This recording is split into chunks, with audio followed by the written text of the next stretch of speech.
Hello. How's it? All good? Okay. Thought I'd try the what's it? A310. I haven't flown it for a little bit. It's been a minute. And we are here at Jeddah. This is where we landed last night. And we are going to fly Jeddah to Karachi in the PIA Retro livery, the Sialkot version. Sialkot right there. That is a city in Pakistan, and it is very famous for FIFA footballs. All the FIFA World Cup footballs are made in CR Court. There you go.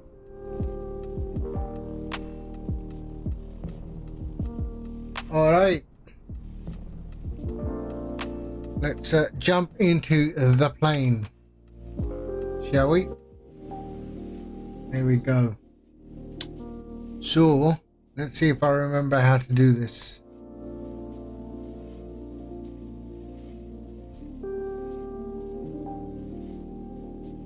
Okay. Now we did have a GPU, right? No, but we don't need one, I guess, because we have external power. So, let's batteries 1, 2, 3. Oh yeah, and I forgot, this plane is really loud. So let's drop it down to there. Okay, batteries and external power is available. Low power, okay, and galley, and there was ground control. We can put this to there, and that's off, and then we can go nav, nav, and nav. There we are. All that is good, and we can pop all this on as well. Let's do that.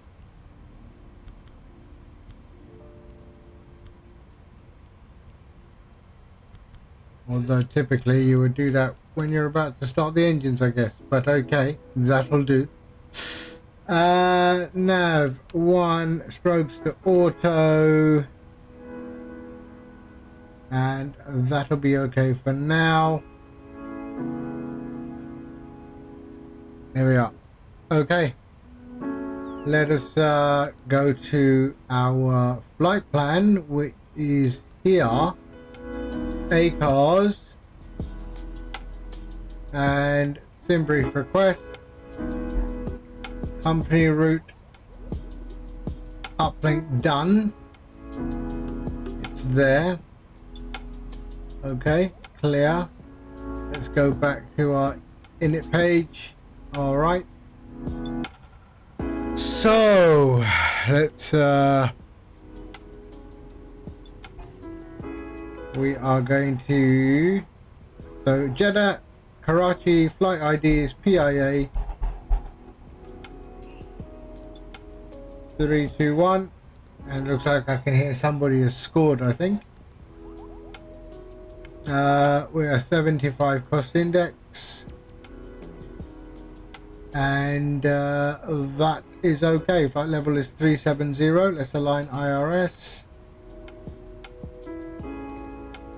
There we go, that is done. We are, let's just check something here. Is the kilograms, okay, good. Okay.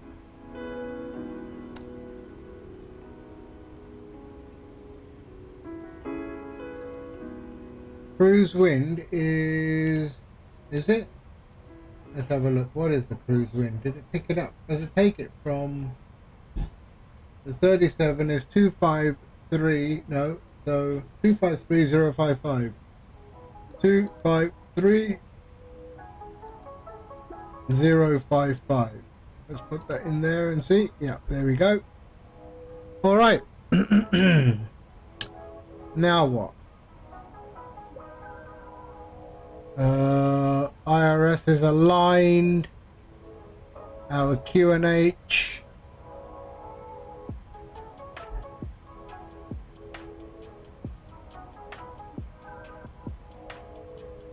I know, I've got something. What's that one? Control 4, wasn't it? Yep. QNH 1011.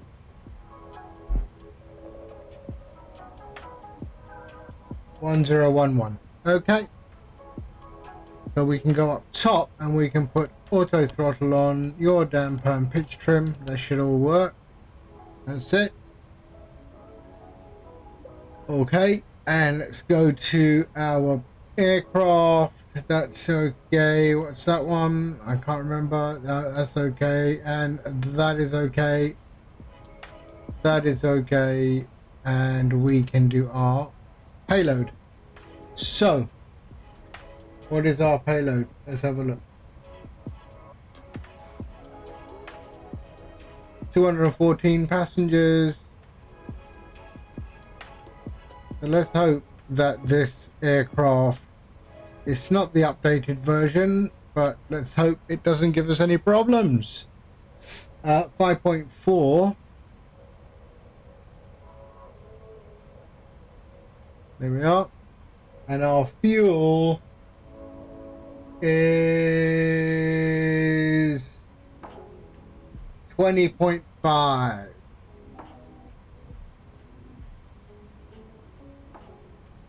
20.5. Perfect. Is it 25? Yep, 20.5. Okay. That should be good. Let's apply. And we need to go to our init B page. Next page. And what was our zero fuel weight? It's 102.6. 102.6. Our block, it was 20.5 on it. Yep, 20.5. And that's our takeoff gross weight is 122. Our CG is 26.5. 26.5. There we are. That is good. Yep. Alright. So flight plan. Let's go to our flight plan. OEJN, our SID. Let me check. The 34 center and Egri 1 whiskey. Egri 1 whiskey. That's good. Insert. And then our arrival into Karachi is 25 left. So ILS, boop. Hold on, what was it? Let's have a look.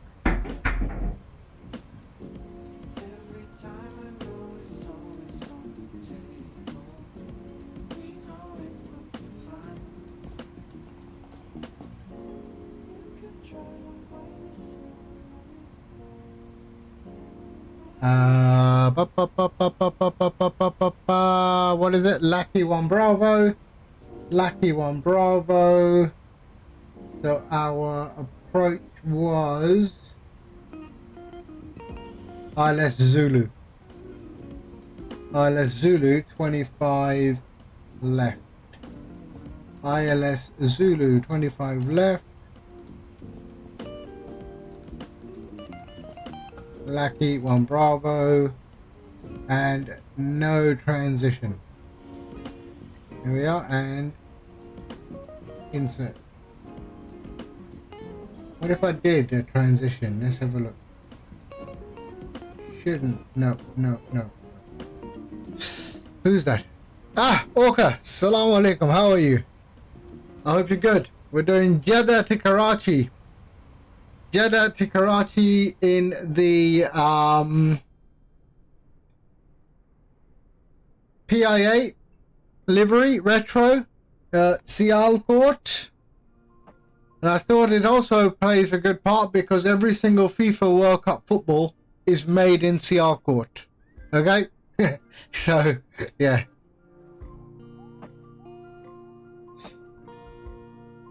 Which people probably don't realize. But all the balls. No, this is not the updated version. So fingers crossed it will work. So far so good. Let me go into voice and video, the microphone, and Unicom. There you go. Sorry about the football match, Orca. All right. So, what are we doing? I forgot. Let's go back into our cockpit. All right. So I've done the SIDS and the stars. Let's just go through and make sure we don't have any disco. We might have one at the end. Seven. No, we are good. There we are. Okay. So that is done. Our init B page is already done. There we are. Yes. And we can go to, where are we going? We're going to go take off and approach, right? There we are. So let's just check something in the init B page. 122.7. 122.7. So let's go here. So 34 center there. Runway heading is 340. The wind is surface winds in Jeddah today right now are 260 at 4. 260 at 04. Enter. Outside temperature is hot. No, it's not. It's actually 22 degrees. That's all. Okay. And QNH is 1012. 1012. Our weight is 122.7. 122.7. And air conditioning on, flaps will go 15. And calculate. Here we are.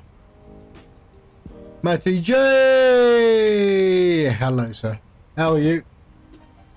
So what are we? 158, 162. 158, 162. 158, 162. And we'll do our V2, which is 165. 165. Hey there, Matty. We're doing a flight from Jeddah, the place we landed last night, and we're flying on to Karachi.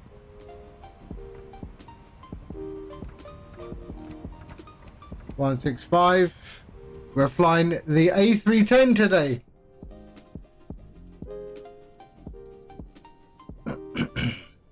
(30 minutes into a 12-hour shift watching sports and Twitch.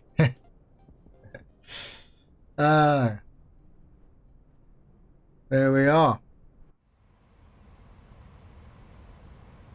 Okay, so that is done. Our flex is 59. So we will set our flex to 59. There we are. Our altitude is, is 37,000 feet.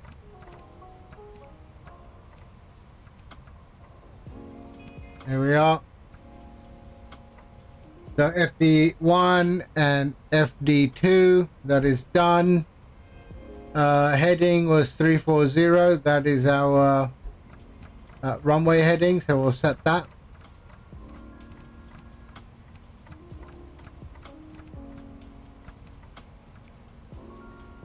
Okay. And that is good. I am in the Discord just in case if anyone wants to jump into the voice. That is good. That is all good. We got to do that one there. And that one there. Okay, that is good. We can put constraints on. That is also good. Everything else is done, I think.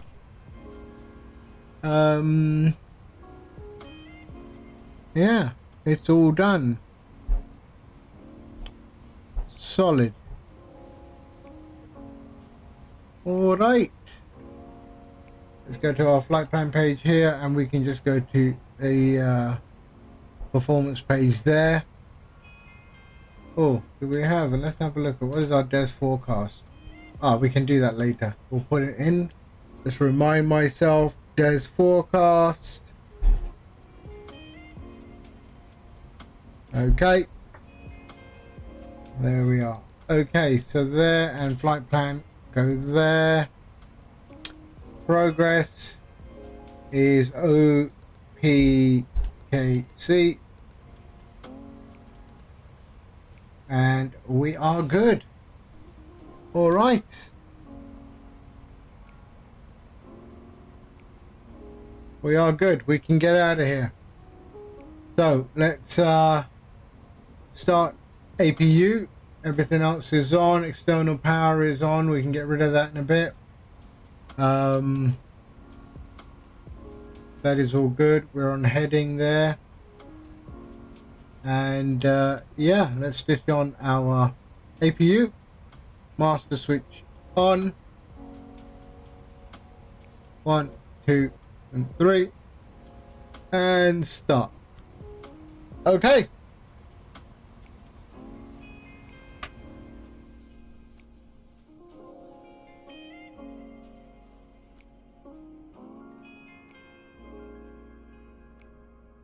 Come on.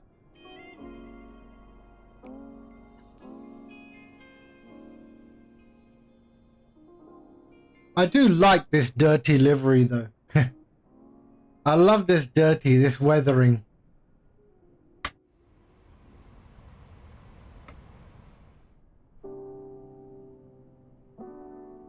Come on, how long does it take?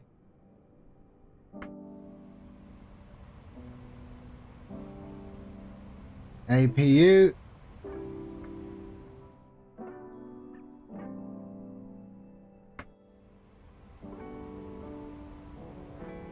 Excel, okay, it's coming up.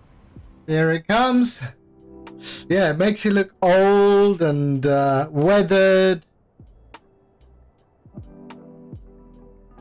Yeah, I do like the I like this livery. I do, I really do. So Matt, this just for information.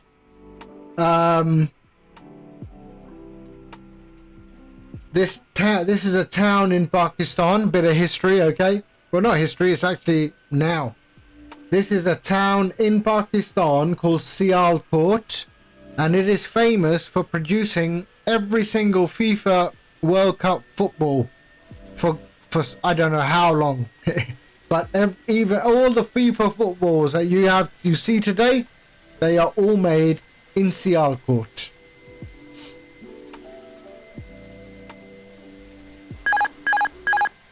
Yeah, I remember that.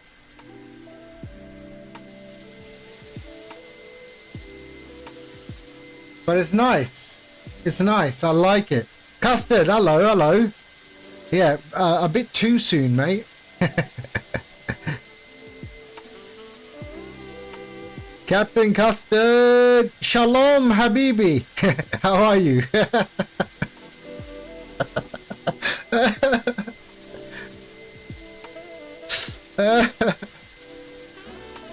This morning? Dude, it's evening. Watching, I've got France and Denmark in the other room.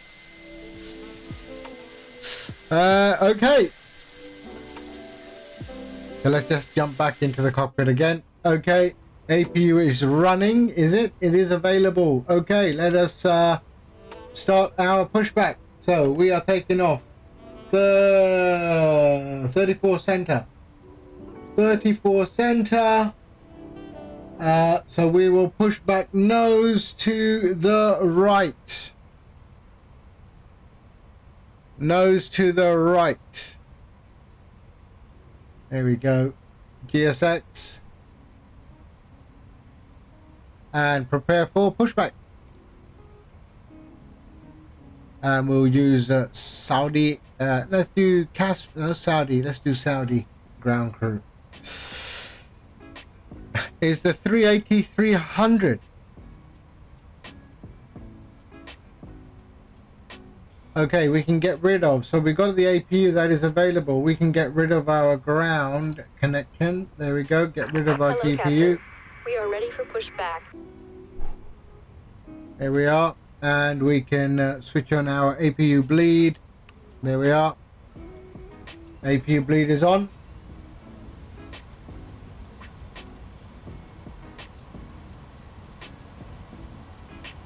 And seatbelts and no smoking on. Departure checks completed. Bypass pin inserted.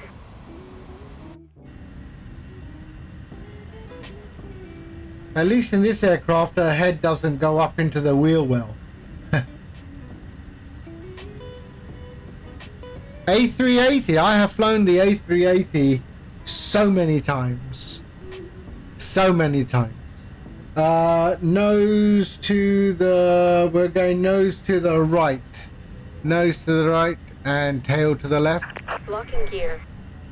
I have flown in the A380 in economy class, in premium economy, in business and in first class. Yeah. I was Skywards, Platinum for a very long time. Well, I was Skyward Gold, and then I went to Platinum for about a year. Yeah, never heard of that. That's up the front. Release parking brakes.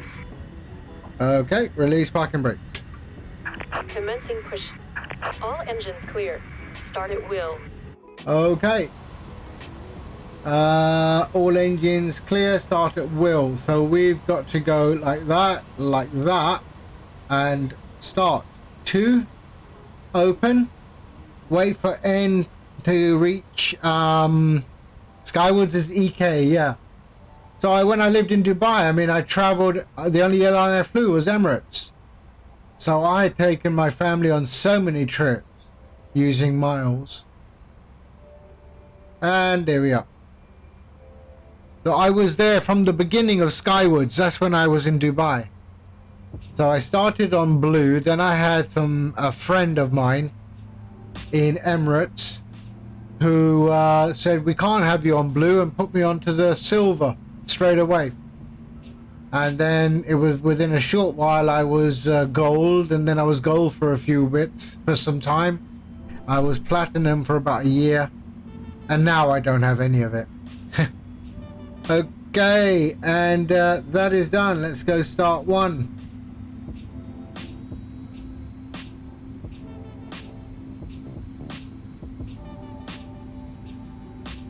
Okay. Now in A310, do you arm the spoiler? Waiting your confirmation for a good engine start. There.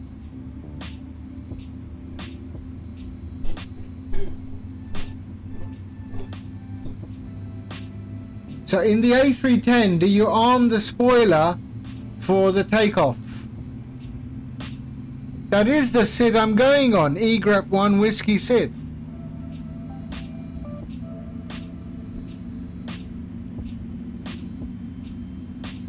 Yeah, so like the other Airbus, do I arm the spoiler on an A310? I don't think I do, right?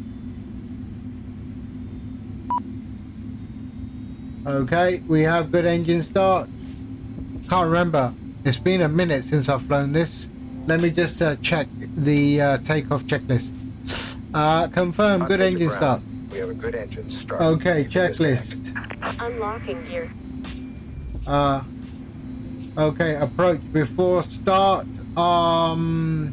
Really? Okay, after start.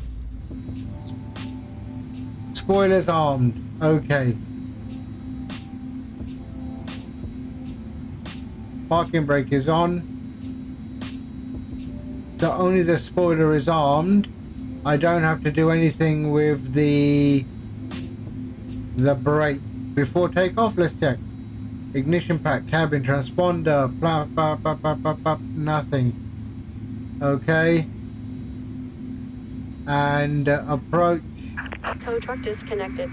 Bypass pin removed. Left is clear. Right is clear.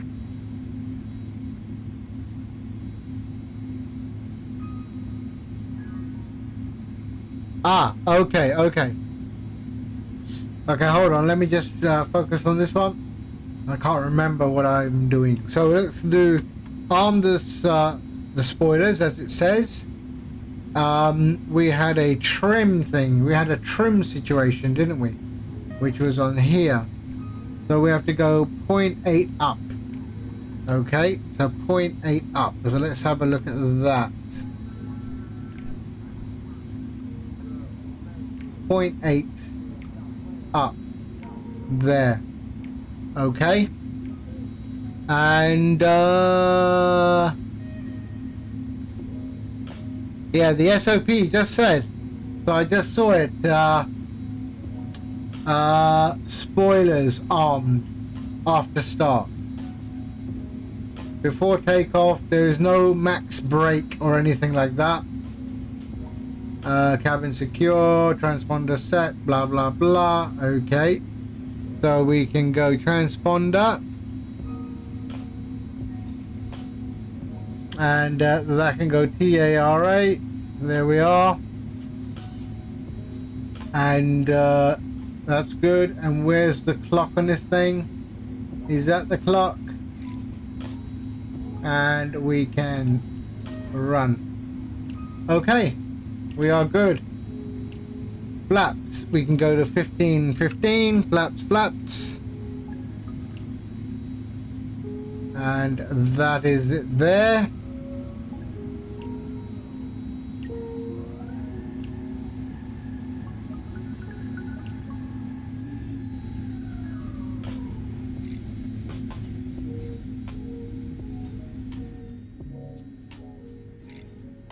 Okay, good.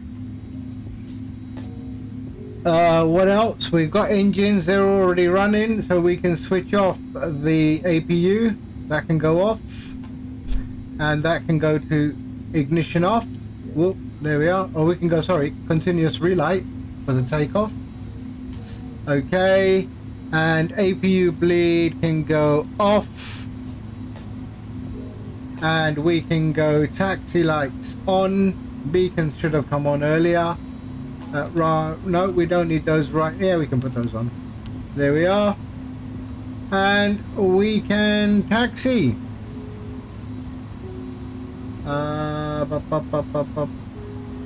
Yeah, all looks good. All looks good.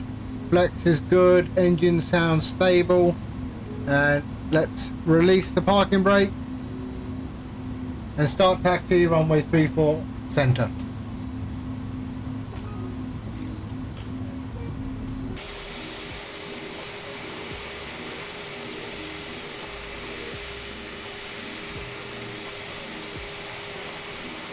Beautiful.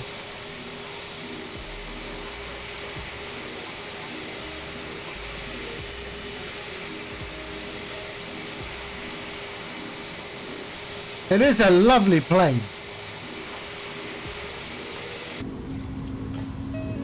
Okay, we are following the outer track.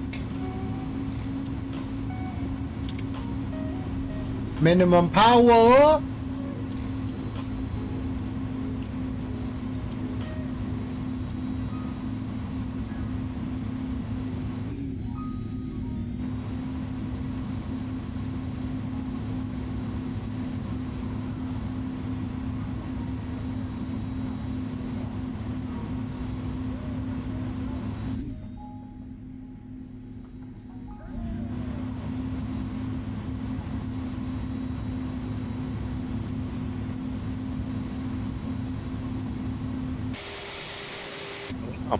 Yeah, I'm hearing the football in the other room. My wife is watching it. Is that Orca just popped in? Indeed it is. Assalamu alaikum. Kayfa? Alaikum salam. How are you doing, Habib? Alhamdulillah, good. Let me simulate ground control for you a bit just to give you a clearance. Okay. Just to make things relatively more realistic. So, in the absence of VATSIM. How's that? Yeah, why not? Alright. So your call sign is Pakistan 321, right? Yep. Okay, so let's take a look. So I'm You are approaching now... 3-4 center. There's Okay, where are 3-4 you on the center. airport now? Oh, yeah. That's Are you 3-4 sure this is center. 3-4 You're Yeah. sure this is 3-4 center? Yep. Man, I haven't been paying attention. You taxied Yeah. really quick. There, that's 3-4 center. Well, no more taxi clearance needed. Okay. So let's say if this is tower, okay. Cam dog, hello sir. How are you? Pakistan 321, line up and wait 34 center. Pakistan 321, line up and wait 34 center. And in this case, Um, you'll usually just wait to get the takeoff clearance, of course, and you alert the cabin. Yeah, I'm just going to put these lights on before I enter the runway. There we are. And line up and wait. By the way, just as the normal SOP usually in the airlines, what you're doing here is fine, but the normal SOP in airlines usually is the landing lights are only turned on once takeoff clearance is given. I believe they enforce this as a way of reminding pilots that takeoff clearance has to be specifically guaranteed. So that's probably a technique they use to ensure pilots only take off with takeoff clearance. But this is a sense, so it's fine. I thought, what if you're on the runway, you must have those lights on. When you're on the runway, you must have the strobe lights. Strobe lights, okay, yeah, which they are. They're set to auto. Even if you're just crossing the runway, you turn the strobe lights on. The landing lights, though, are only turned on once you have takeoff clearance. That's just if you want to make things a bit stick. That's all. Okay. All right, so Pakistan 321, wind is 300 at 5 knots. After departure, contact departure on 1240, clear for takeoff 34 center. Pakistan 321, clear for takeoff, runway 34 center. And from here on out, we don't even need to switch to approach, just to keep things simple. After departure, when you reach 2,500, just go direct grip, and that's it. Call it a day. Direct to egg right? Yeah, over 90%, more than 90% of the time out of 3-4 center on this SID. Yeah. Well, more than 90% of the time, this is what you'll get. But it seems like a really nice departure, though. They do this just to save time. Because usually, and this is in most parts of the world, the mentality is whenever they have a chance, they just want to get you out of their airspace just for efficiency purposes. All right, so, I'll do direct to egg grip as soon as I'm up. Yep, okay. Passing 2,500. Basically. Okay, passing 2,500, direct egg grip. And that's it. PIA A310.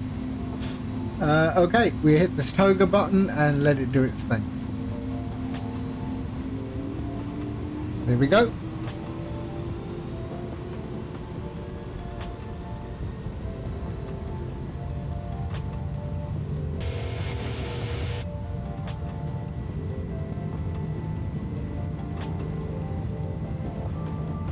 It is actually a beautiful aircraft. I hope it stays stable. I hope so. Let's see we don't get a nomad effect. Don't jinx it.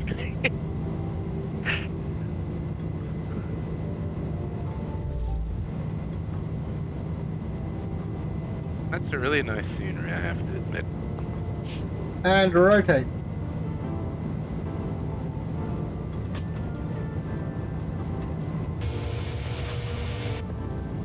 Positive rate, gear up.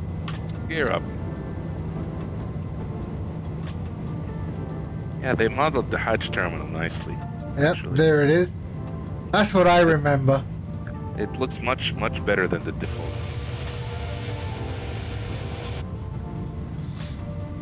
Somebody's like kicking up dirt over there. Okay, flaps. The flaps go up pretty quick in this aircraft, I tell you. Yeah, so there's the Hajj terminal down there. So we just picked up a bunch of pilgrims and we are on our way back to Karachi, drop them off. Yep, that's apron 7 on the other side. Okay, just look outside just for a moment. You see this creek under you? Yep, I'm just going to autopilot and then we can have a look. Ooh, profile and nav, there we are. No problem, bro. Yep, this creek down there, yeah. That is called Ubhur Creek. Is this the custom scenery of Jeddah, the add-ons, by the way? No, this is not. It actually still looks great. This is called Ubhur Creek. You're just passing over the south side. The other side is just called North Ubhur. Right. There's plenty of jet skis and scuba operations. Oh, really? cube operators who go out to the Red Sea. Hey, Nomad. Nomad. How's it going, bro? We're trying to duplicate your flight, where we hope we will nosedive from immense height into the ground. We're trying to do a Nomad. Okay, Good we're to see you, going. Nomad. Hope- We're going direct Agreb. Sorry, I forgot about that. There we go, and direct Agreb. Insert, and there we go. And go. It's beautiful. Look at it.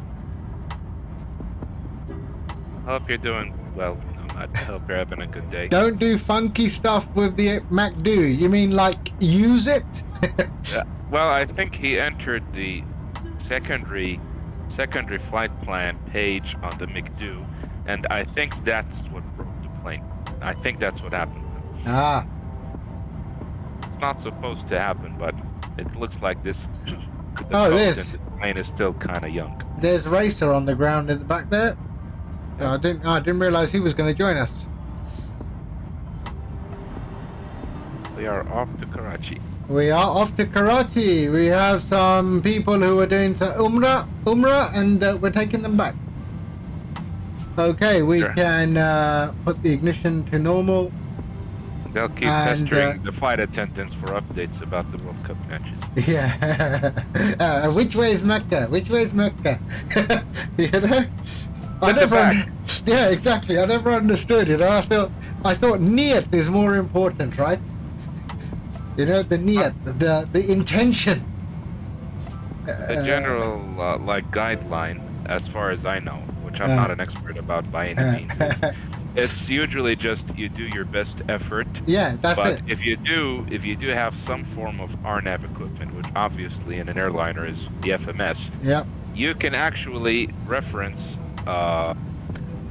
more than one waypoint in the vicinity of Mecca, and that will give you an accurate direction of the Kaaba, which is obviously highly accurate. So if you have access to that, use it. If you don't have access to that, you just, for example, if you're a passenger, you just do your best estimate based on your in-flight entertainment system map, and that's it. That's right. Yes. Yeah, it's not strict necessarily. No, but I've seen some people on planes just go ballistic and I'm thinking, dude, first of all, you are traveling. You are exempt. Exactly. You are exempt. Yeah, you can make up for it, right? You know, I never understood these people. They just have to like make a point, don't they? Yeah, and my personal opinion, even I try to be devout about it, but my personal opinion is you should never make a scene about it, whether No. you're in a plane or anywhere. Totally. Just try to keep it to yourself, even if you have to pray in your seat. Yeah. That's actually fine, as long as you try to pray in the direction. Just Yeah. don't make a scene about it. You don't need to make a point Yeah. or even to pray loudly. Just pray quietly, man. Yeah, But I've some seen people a make lot. scene. Yeah, I've seen a lot of people on planes go ballistic, and I'm thinking, dude, you know. Yeah, it's funny. Nomad, you got to work. That's a shame. Okay, so we will put our mode of flight here and keep our flight plan on this page, and we are on our way to Agreb, which Nomad. he's working. Have a great day, Nomad. Yeah, he's going to be working, unfortunately. So let's reduce that. There we go. I mean, you know, even though there's still some updates to be done on this plane, I think, Looks solid. huh? It looks pretty solid. Yeah, I think it's a great achievement by Unibuilds. You know, and to give it to us for free, I think it's incredible. I kind of, not to be picky about a great piece of freeware, I kind of would have preferred the A300 more. I just feel the A300 back in the day was more popular, so I would have preferred the A300. It's a bit more of a powerful machine as well, isn't it? The 300? Probably. Yeah. I don't know about that. I only know that it seemed to be a more popular plane back in the day, the A300. There seemed to be more of it flying around, which makes sense because it carries more passengers. Mm. It was pretty much the aircraft which enabled Airbus to break into the commercial aircraft market. Before Yeah. that, Airbus was basically non-existent, except for the original A300, which had a very, very prehistoric cockpit compared to even this plane. But I can see many elements of Boeing in this cockpit.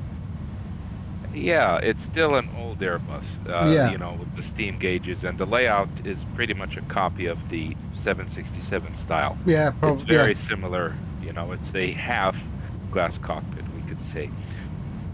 Whereas the first real Airbus, if, in my opinion at least, the first real Airbus was the A320. Yeah. And unfortunately, there are still some A300s and even some older models of the A300 still flying around. Yeah, in some there's- nations that can't afford better aircraft. Yeah. so- Or or aren't they be converted to cargo as well?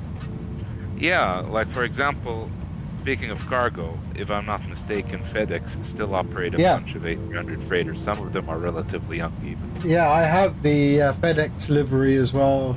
I was thinking about that, but Or But the yeah. A310? for the A310, I have the FedEx livery. Yeah. So Nice. what is Matt says gives me MD-80 vibes with the flex to dial, mix of steam and glass. Yeah. Yeah. So the flex goes into here, doesn't it? So you flex into this area here. Flex temp goes in here, and then. Oh, That is strange. I have to. There we go. That just looks alien to me. Yeah.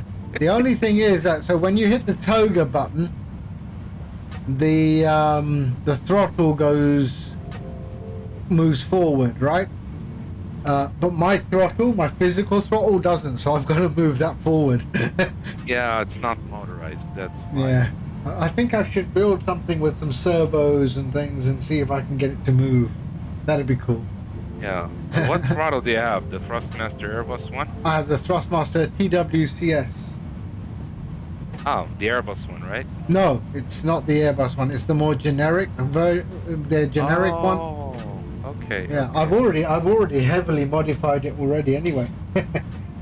So You know, that's the I've cool three- thing. You can Yeah. just modify it to your liking. Yeah, I have a 3D printer like 1 meter, 2 meters away from me. So I 3D print a lot. I've 3D printed new motion rails for the throttle, so it's super smooth, and they're running on bearings. So even if I put a motor on it, the motor would move it no problem. But I've got to figure out how to disable the motor when I take over and things like that. And then I have 3D printed something for the detents. So flex and lever climb. So that is also on my throttle. That's really sweet. And I sent a bunch of that stuff to Dryson as well. So Dryson has the same mods on his throttle now. I just have the Thrustmaster versions, and this may be hard to believe. I still haven't used any one of the Thrustmaster throttle quadrants I have, just because of how busy I was with work, and now it's because now it's in my other residence, so I don't have access to it. But whatever. But When I have days off, I'll get back. you told me that you have the Thrustmaster yoke, right? The Boeing yoke. Yeah, I'm now actually talking to you from my laptop.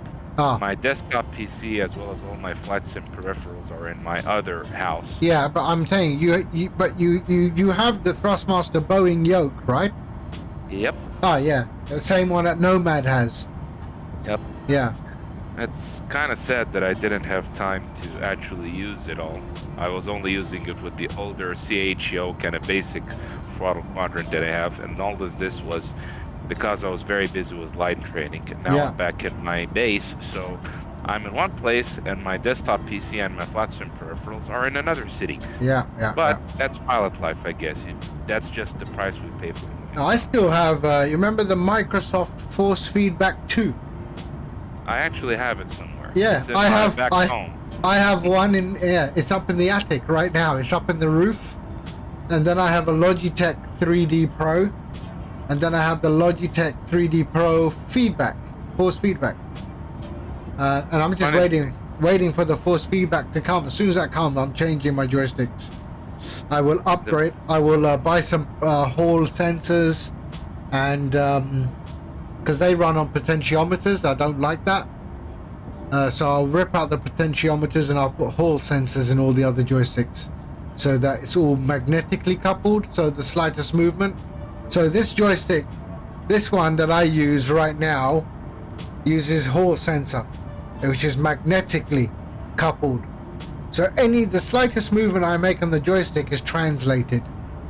But the one that's using the potentiometers usually has a spring, and the spring takes time to register any movement to the potentiometer.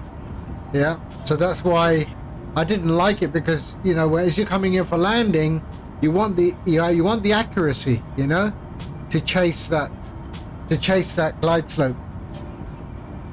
So And you don't have the accuracy in the input. no, I mean, with the force feedback though, the force feedback I find is it was not bad. The dead stop, the dead zone, or the dead spot is quite minimal. But then the Logitech products, the dead zone is quite large.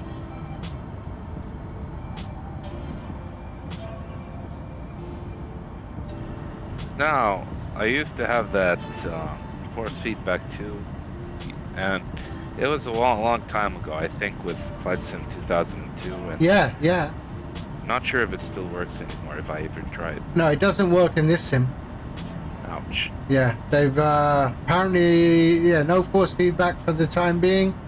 Apparently it's a patent issue, Weird. which I do not understand, because Xbox controllers have force feedback. So yeah, I don't understand. I mean, I remember you could taxi down the runway, and every time you went over a taxi light in the center of the runway, it would bump, you know, dum, dum, dum. You could feel every single bump. And then when you taking off, those bumps became closer together, you know? It Was that really with the nice. force feedback too? That was with the force feedback too, yeah. In Microsoft Flight Simulator, the older version, not this version, but the ones before this. And even in P3D, they had it. But then they removed it in P3D. I don't know if it was a license violation or something like that. Oh man, the Flight Sim world is strange, honestly. Ever used a butt kicker? What? No, I don't know what you're talking about there. Butt kicker. What's that? Actually, I have heard of that. Why have I heard of that?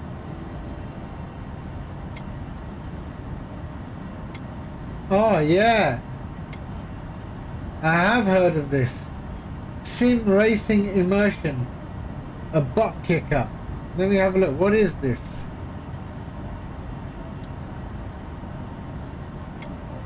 Oh, wow.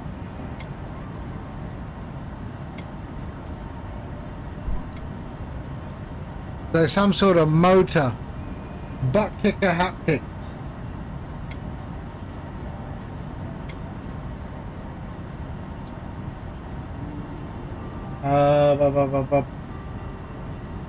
Haptic transducers let users feel low frequency sound.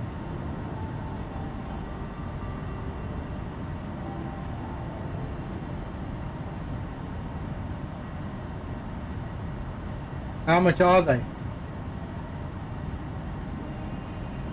Oh, I have to have a look at that.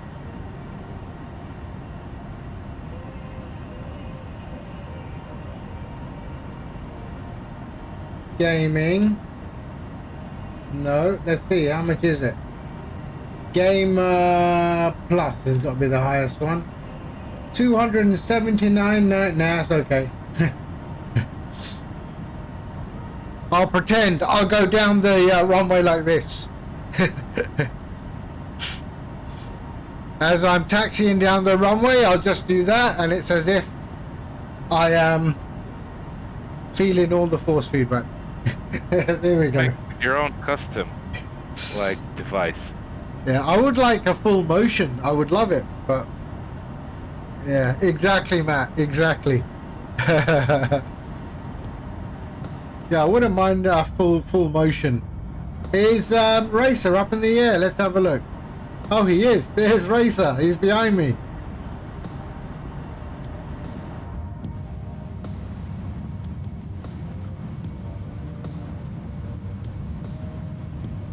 Oh, I think I forgot to see if that was working. Hold on a second. Let's take over with my joystick here. Let's open the door.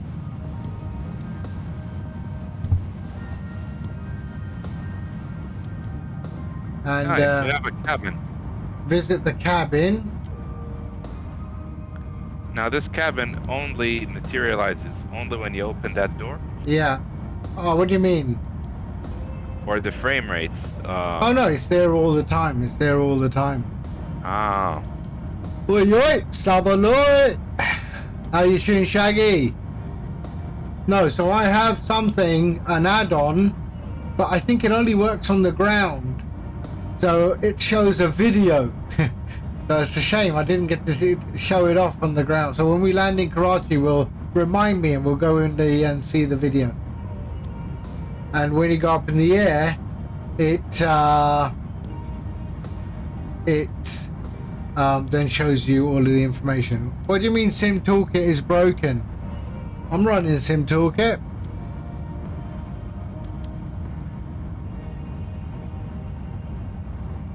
And then at night, as the lights dim, so we have that purple lighting on the roof. It's nice. I mean, they've done a lot of work in this plane. I can't knock them at all for this, you know. They've done a good amount of work on this plane.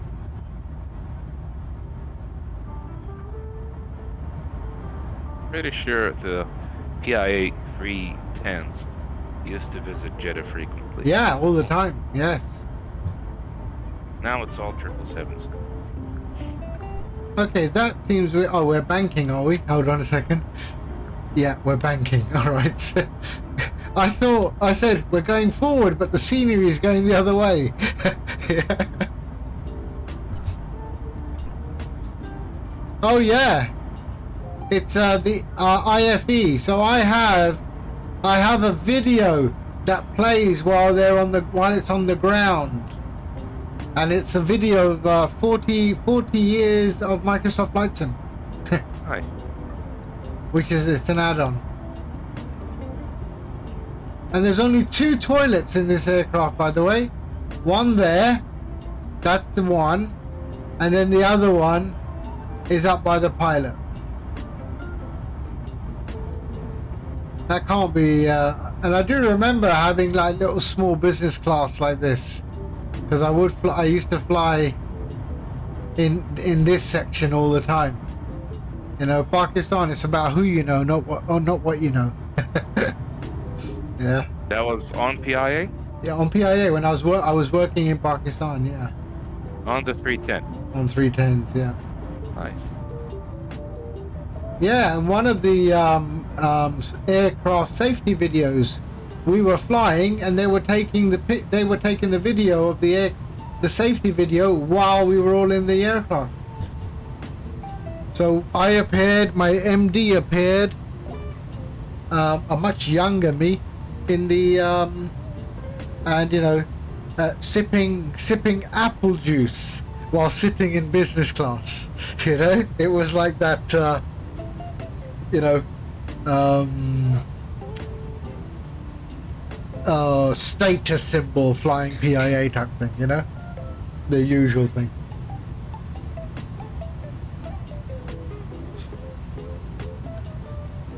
They have the 777s now. I mean, Do sometimes when I'm bored. They don't fly much at all now, do they? Yeah, but they still fly them, and I'm not kidding. Like maybe half of the PIA 777 flights are from and to Saudi, mostly Jeddah and Medina. No joke. Yeah, for sure. I mean, PIA has been pretty instrumental in the formation of many airlines in the Middle East. You know, the Emirates, for example, the first pilots to fly for Emirates were from PIA. Qatar Airways. Qatar Airways received gifts. Pakistan Airlines gifted Qatar Airways a A310 for the That's how they started. Qatar Amiri. That makes sense, because I remember they had an A310 back in the day. Yeah. And PIA were Emirates was a joint venture between PIA and the United Arab Emirates. If I'm not mistaken, they started at Emirates with either a 737-300 or a 727 from PIA, something like that. Possibly, and they loaned the pilots. PIA, they were using PIA pilots. Emirates. Let's have a look at their history. Emirates Airline. Okay, history. Just unbelievable to see how far Bob. Emirates has come. So, in the mid-1980s, Pakistan International Airlines played a large role in establishing the Emirates airline by providing technical and administrative assistance to the new carrier, as well as gifting a new Boeing 737-300 and an Airbus A300B4-200. That's Wikipedia? Yeah. Nice. The royal family's Dubai Royal Air Wing also provided the airline with two 727-200s. The airline's first flight of Emirates Airline was flight EK600 from Dubai to Karachi Dubai to Karachi on 25th of October 1985. That was the first ever That was the Emirates flight. first ever Emirates flight, yes. That still exists. Yeah. Except now it's flown on 777s. Probably, yeah. Emirates have flown a whole bunch of 777 variants, Yeah. including the 777-300, the old Yeah. one with the Rolls-Royce engines. Which is not the ER, right? Yeah, the non-ER. The standard non-ER, yeah, 300. It used to be a big thing at Emirates until the 300ER arrived. Yeah. Now, if I'm not mistaken, the old 777-300 does not exist anymore in Ah. Emirates. It's all the 300ER now. ERs, yeah. They're 300 model. beautiful aircraft. Outdoor Tory, hello sir. We just left Jeddah, Saudi Arabia, and we're flying to Karachi, Pakistan, in the A310. There we are, Also in the happens to be A310. One Look of the at that, oldest beautiful cruise ships. livery. Beautiful livery. And just for information, the livery is the Sialkot livery, and that is where every single FIFA World Cup football is made. Okay? Every single FIFA World Cup football is made in Sialkot, Pakistan, and it's been like that for a very long time. So there you go, bit of history. This is the Gadget Discovery Channel. And I have a light on. Why do I have a light on? I thought I think switched it's those pink light. lights off. I switched them off. Off. Everything is off. Strobe is on. Runway lights. Oh, sorry. There we are. And that should be off. There we are. That is off. Sorry, I was just gonna say that Jeddah to Karachi, since a long time, and it still is one of the most important routes out of Jeddah. Probably 3 to 4 flights a day on 3 airlines, I'm sure. including Air Blue. Yeah, blue, yes. There's Racer over there, the wingtip there. And we are still in Saudi. We will be going from Saudi. We then go into Oman. We do not go into the Emirates. We go into Oman and fly over the top of Muscat. If we go anywhere near the United Arab Emirates, it will be Al Ain, I think. Let me check. Is it Al Ain? No, we missed the United Arab Emirates completely.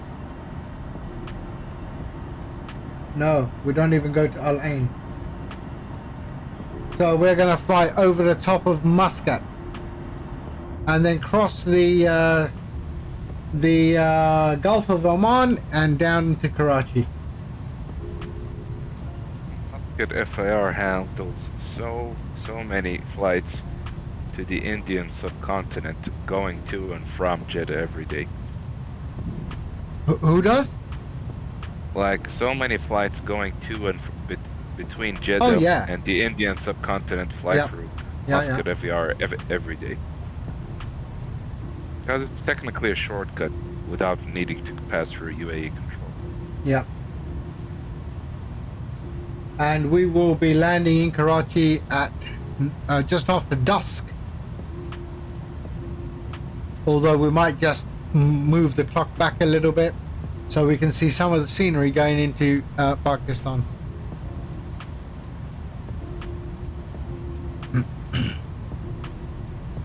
Shaggy, which aircraft was that? Was that the Phoenix, was it?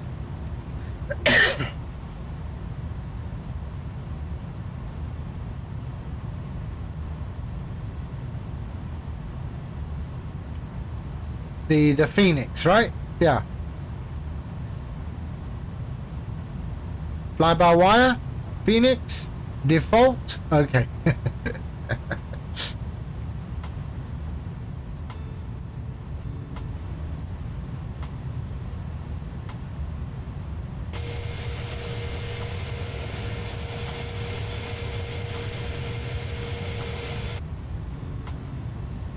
And I'm so happy with the changes that I've made to my graphics, the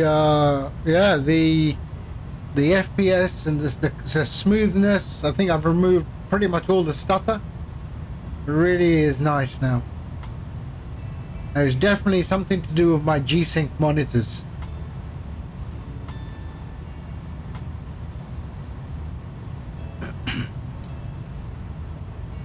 But it's all good now. Oh, let's pop over to here and put that to airport. And there we are. It's good. Oh, did I do the elevation at Karachi? It should be almost sea level, 84 foot. Okay. So Shaggy, was it the Phoenix or fly-by-wire? 100. Where is Shaggy? How come he's not in the chat? In the voice. We're in the Unicom channel, Shaggy. Was just wondering. Ah, Phoenix. Okay, that's strange. But he also says his Sim Toolkit Pro is not launching. That's also very strange. Maybe he needs to reinstall it again.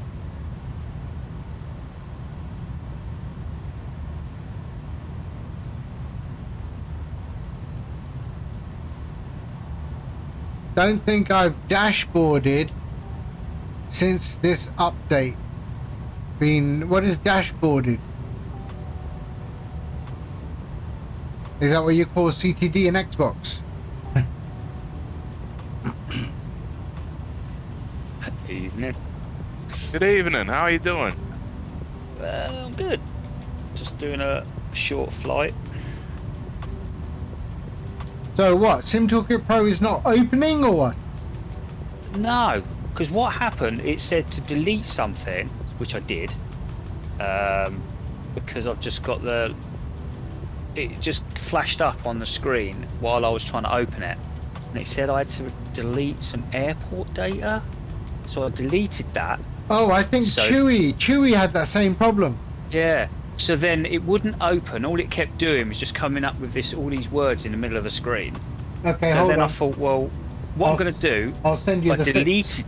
I deleted all that, and now I've reinstalled Sim Toolkit, and it's doing exactly the same thing. Okay, yeah, because when you uninstall Sim Toolkit, it actually doesn't uninstall it. So let me just give you something. Hold on. Are you on Well, there the? wasn't any. Are you on Sim Toolkit Pro's Discord? No. Okay, so I'll just send. I'll just download this. So I'm just trying out Volanta for now. How See what big that's is like. this? How big? Yeah, Volanta's shite. Okay, let's download. It gave me a better landing rate. That's- okay, hold on. I'm going to send you a link. Okay. There, copy. Have you got the latest for little nav map as well? Yeah. 2.8 beta. I'm just going to send you this and see what. Tell me what it does when you click on it, please. I promise it's not a virus. What, in Discord? Yeah, I'm just DMing you. There. It should send you to a 42 megabyte file. Google can't scan this anyway. Yeah, that's good. All right. Yep, download that. Yep, and this will fix. Apparently, this is for the fix. So if I just go to my Discord and I'll show you the NOTAMs. If you're receiving an error saying that airport data can't be loaded, please download the zip file from this link and follow the instructions in the README file. Okay. Yeah. Chewy had the same problem. So yeah, have a look at this. Okay. Yeah. Zip that. I didn't have any. Yeah, I haven't had any problems yet with Sim Toolkit Pro. So we are passing over. Where are we? Let's have a look.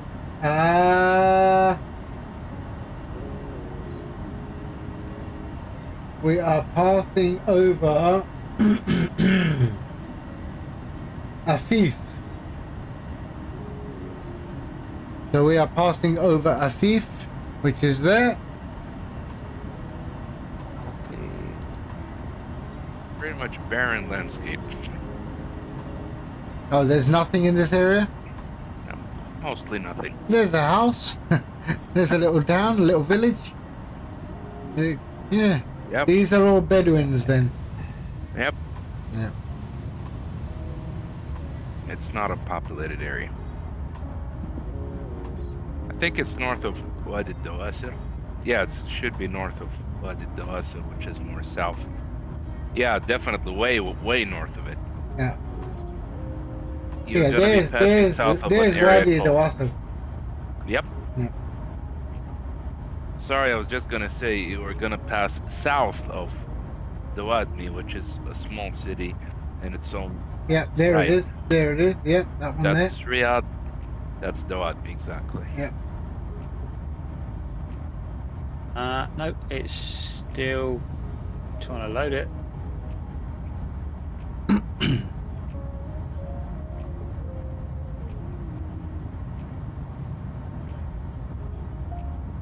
And we're going to be seeing an amazing sunset pretty soon.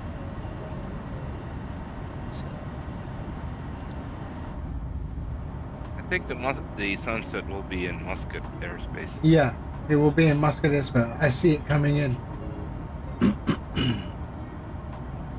Actually, I might go back an hour just so we can get some of the scenery.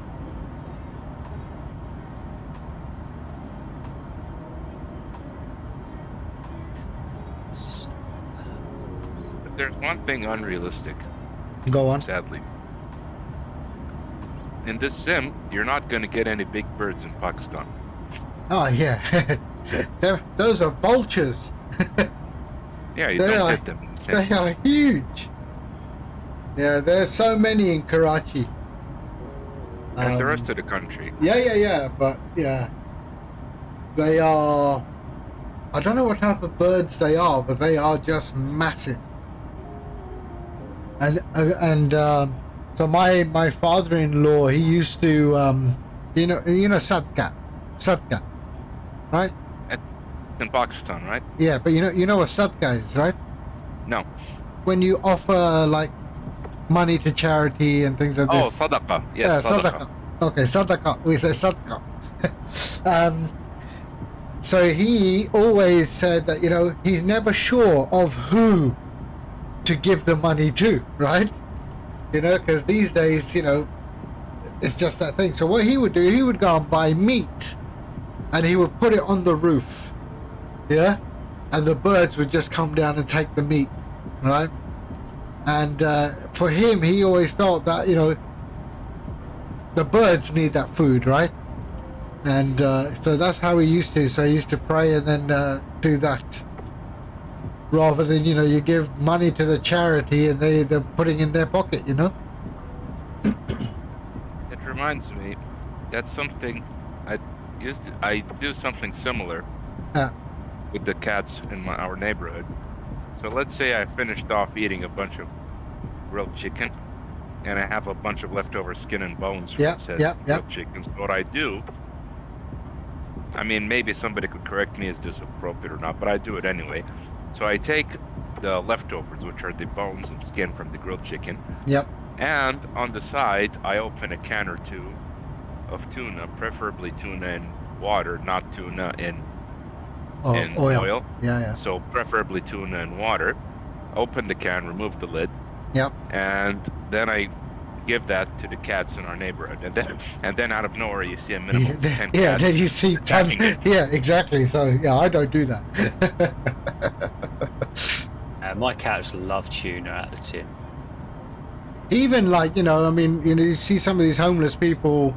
I mean, I do a lot of that, and whenever I'm going out and I see them, they have you got any change? And I tell them straight. I say, I will never give you any money, because I always say, if I gave you money and you went out and bought drugs with the money I gave you, and then you died, yeah, I could not live with that. Yeah, so instead, I will buy you anything you want from, Lidl or Tesco or whatever. I'll buy you anything you want to eat, I will buy, and that will be what I will give you, but I will never give you any money. And you know what? They just they love it, and I feel at peace with that as well. So, I'm going into Lidl and I'm buying food for myself. I will go and I'll get a dozen bananas or something like that. Something that's healthy and good for them, right? And everyone needs to eat. I just don't feel comfortable giving money where they can, try and get their fix. That I don't want. Drugs or alcohol. Hey? Yeah. Yeah, Drugs or alcohol. Yeah, drugs and alcohol. I just don't feel right in doing that. I'll tell there's near one of the near the Lidl that I go to. There's a chippy, and I'll say, look, do you want fish and chips? I'll go and buy you fish and chips right now. A nice hot meal. You can sit here and you can eat that hot meal. But at least I know that the money I just spent is not getting him high, or gonna get him go overdose. The only overdose he's gonna feel is that flavor and warmth, Yeah, right. And that's it. That's the right thing. Huh? That's the right thing. Yeah, honestly. I mean, Yeah, it is. Yeah. It is. But I feel I don't want to enable any addictions they may have, because I mean, it can happen to any of us, it can happen to any of us. We hope we will never be in that situation, but if we have the ability to help, then why not? Exactly. Yeah. But the funny thing is that, but in London it's a whole business, isn't it? In London it's a business. I mean, you got like people coming up to you, and especially on Eid, where we have Eid and those Islamic religious things, and I will get people coming up to me like with a scarf over their head and that, and they're going Assalamu alaikum and blah blah blah and this and that, but I know they're not Muslim. They're Romanians or Hungarians, right? But they know it's like this Islamic festival, and maybe we are more pious or more giving. So I always, but what do? I always say, okay, you're Muslim, and they go, yes, I'm Muslim, I'm hungry, blah blah blah. I say, okay, that's fine. Tell me the second kalma. You know, I will quiz them, and I'll say, okay, tell me this verse from the Quran, which you should know, right? That's it. They walk away. You know, so they run away. Yeah, it's like telling a Pakistani bloke, okay, yeah, you're Christian, okay, tell me the Lord's Prayer, and he won't know it. Yeah. So that's usually the test I do. Although I do know the Lord's Prayer, Our Father who art in heaven. We used to do that. We used to do that. We used to do that in school at assembly. You know. God, yeah. Yeah. And then my mother used to say, "No, you can't do that." And I said, "Why? It's the same God." Yeah. I'm not a religious guy. All right. But yeah, I have had fun with it. But yeah. Dark Prime, hello sir. How are you? I hope you're well.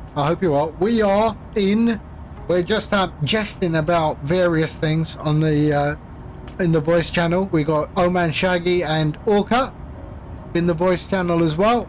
We are flying the PIA livery today, and that's very bright. Let's go on the other side and catch the sun.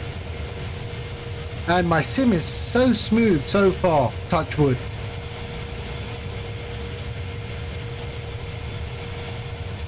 There we are. Let's bring the sun in. Where is it? There's the sun coming up right behind. Oof! Look at that. Amazing. There.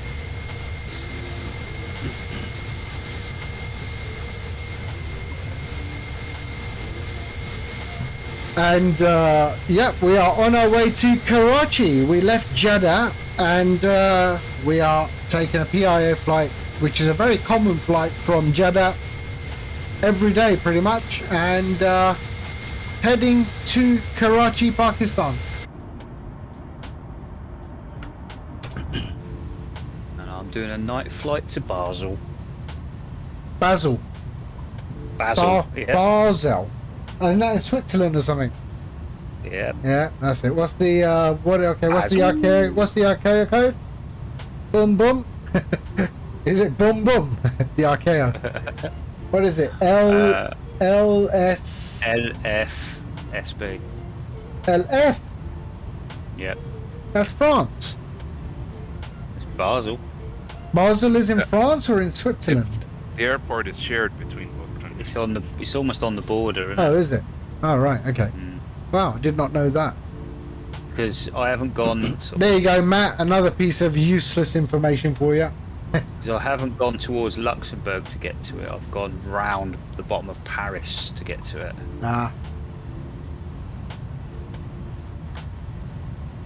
I think it's called Basel Mulhouse, right, Shaggy? Oh, yeah. Yeah. Yeah. Mulhouse, Freiburg. Yeah, it's shared by both countries. Yeah. It's kind of, it's almost on the border, isn't it? Yep. Do they speak French or German there? Ooh, don't know. It's Switzerland, isn't it? So multilingual. Yeah. See, the Swiss have their own, right? Swiss German or something it's called. I think most Swiss speak German. Yeah. I've been to Geneva a few times, but I can't tell what's their main language because I just speak English with whoever I meet. But my assumption is in Geneva, at least, most of them speak German, if I'm not mistaken. Yeah. Yeah. I think that it's like a 70-30 or 80-20, roughly around about German-French. Okay. Yeah, I wouldn't be surprised if German is more prevalent in Switzerland. Very That's probably expensive why. place That's to probably trade. why they never went. They never invaded it, because it's mainly German speakers there anyway, isn't it? Yeah, probably. The thing is, whenever we went to Geneva, the crew bus that we use, which is just this huge van that would take between Geneva Airport and the hotel, I'm pretty sure this is mandated by the local authorities that whenever the van stops at any stop, such as a traffic light, the engine shuts down. And then once the traffic light goes back to green, the engine is restarted and we continue on our way. So it's probably something mandated by the local authorities. Ah. And in stark contrast to that when I was in Guangzhou earlier this month, they didn't even have any like external power provided to our aircraft when we were parked on the cargo ramp. We spent like a little over 2 hours there just running on APU power. I'm like, wait, there's no external power? No external power. It's not that they don't care. It's just that it goes to show you that every country has different priorities with the whole green thing. In China, So that was it. not as much as That Europe. was in Guangzhou. Yep, in Guangzhou. So no one gets ground power in that airport, or they. Well, in the cargo ramp at least. Oh, sorry okay. Sorry to interrupt. Just in the cargo ramp at least, because about 10 days later went back to Guangzhou on the passenger aircraft and there was ground power Oh, okay. provided. Right. So in the passenger terminal, yes. In the cargo terminal, strangely enough, we didn't have any. I don't know. Priorities for them, maybe. I think And- someone must have gone and found a generator somewhere. Yeah, probably a bloke on a bicycle with one of those dynamos on the back wheel. If you look Yes, carefully, you'll see him in the back he's of there. the back of the hangar. Exactly, he's there pedaling away, yeah, running that little dynamo, yeah, making sure that his red tail light is on. If the red tail light is on, the plane's getting power. You know? Terrible. Love it. So that's... So I guess then you have to, I mean, as an airline, that is all part of your landing charges, right? The ground power and the jetway coming up to your plane, marshalling, things like that, right? That's all part of your landing charges, right? Yeah, but of course, the only receipt we receive in the flight deck, at least, that's part of the envelope Yeah. that we actually see is the fuel sheet. In other words, fuel received in gallons and in liters, Right. the fuel density. But the other charges, which obviously there are definitely other charges, such as the landing fee, external Yep. power fee, etc. We don't see that. It's just built directly to the airline. For Right, us, right. we do see the fueling fee, which I assume the reason we have to see the fueling fee is that's in order for the pilot in command to see that he got the fuel he ordered. To check that it's that's what you got put into the plane. Yeah.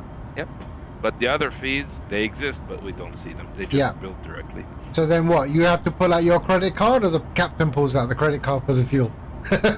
There is, believe it or not, a backup credit card Seriously? in the back of the cockpit. We rarely have to use it. We only use it if, for whichever reason, the airline billing does not work or there's an issue in billing, etc., etc. So there's always that backup credit card in the back of the cockpit. 4 years so far, I've never had to use it, but in some cases, like if there's a diversion to an unplanned airport, Yep. that might be a reason to use it. But in my experience so far, we've never had to use it. Wow. So it's built That directly into the airline. I did not know. There you go. I'm surprised they don't. Yeah, I'm surprised they don't pay by PayPal. Yeah, exactly. What's your email address? Just to bill the company. PayPal. There you go. Instant. Oh, that's interesting. I did not know that. I did not know that. I would never have guessed that someone's got a backup credit card on an Yeah. airplane. That's It just exists. mad. That's crazy, isn't it? It's more of a contingency thing. If for whichever reason the airline is unable to but get imagine the Someone's credit. desperate for some But sandwiches. imagine the credit limit. I mean, damn. I mean, I mean, what's the tip? Bit What more is the? expensive than filling Yeah. the car, What is the typical cost? And you can answer this, or you don't have to answer this, Orca. But to refuel a 777, when you see that fuel sheet, what's the cost in dollars that you're looking at? I'll be honest, I never paid attention to the cost, honestly. I only pay attention to the numbers, in other Ah, words, the liters and the okay. gallons, because we have to record that in the performance Yep. log and our flight log. Uh-huh. But the cost, I'll be honest, I never paid attention to it. But I imagine it's relatively expensive. Yeah, I'm sure. I mean, it's not my BMW. Yeah, Probably, it's- probably a few $1,000s, depending on how far you need to go. Yeah. And your typical contingency fuel is how many percent? 5% minimum. 5% minimum. Okay. Yeah, that's per our GLM, our airline regulation.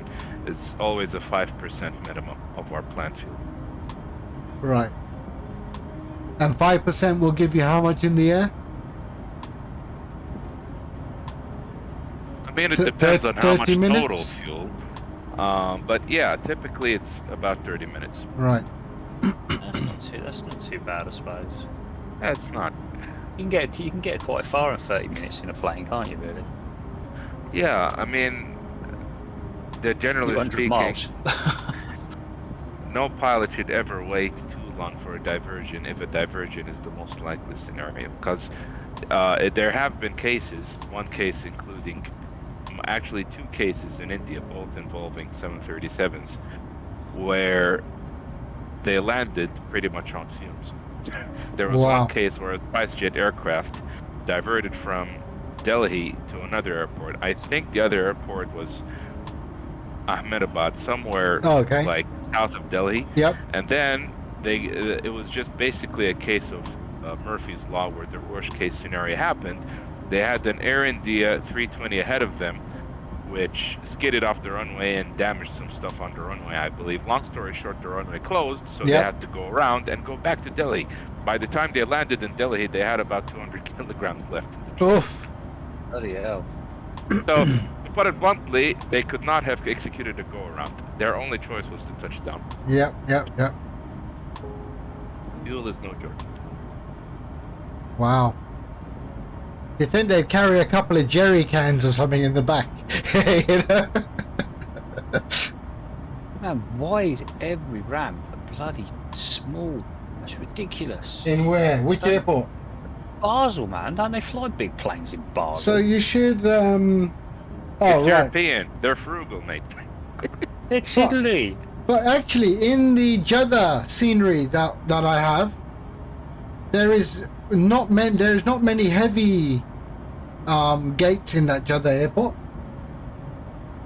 It's Oh, actually just the a design of 2. the airport. Sorry, 2. go ahead, Jackie. I'd say I had 2 for large planes. Every other one, there must have been about 30, all for small planes, GAs. And I'm like, well, mine's a bit bigger than that. Where am I going to park? So Terminal A is showing. So I'll show you on that scenery. So if we go to Jeddah, the Terminal A are all medium. You can tell by the size of the circle. They're all mediums. Terminal B is all mediums. Terminal C, all mediums. A lot There- of these gates there's are a heavy. a lot of them. Yeah, there's a heavy, which is C30. And at the Hajj terminal, which I guess is the Hajj terminal is here. No, north of that. That's the GA terminal. The North, Hajj, further north. really? Yep. There No. it is. Apron 7, apron 6. There it is. There it is. This There it one is. here. Oh, you're up and you're outside.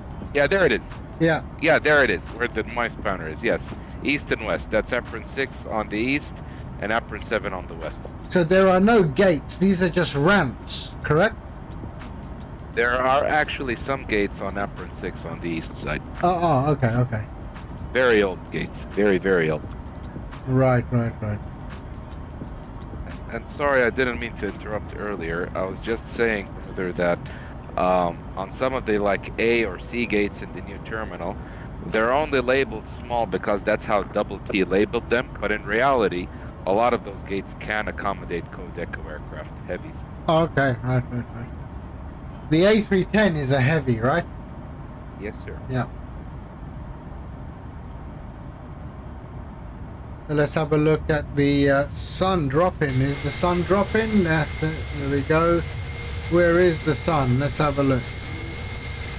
It has dropped. There's Racer. He's still there with us. He's flying the same route. Yeah. That's nice. I wonder if the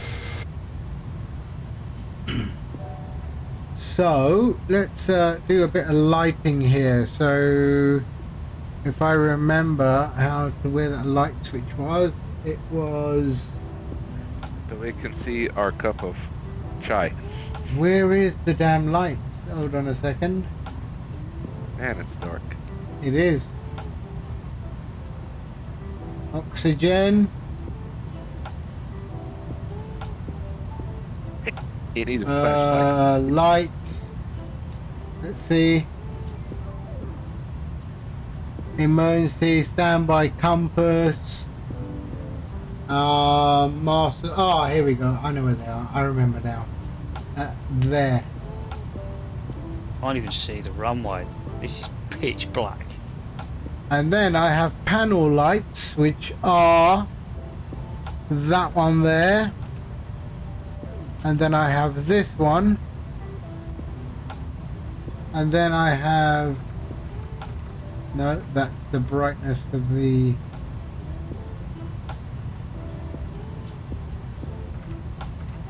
there we go. The backlight on there, you see that there? And how do I get that to dim?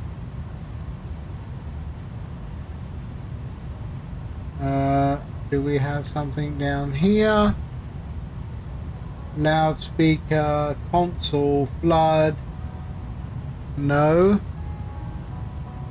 ND. I think it's that one there.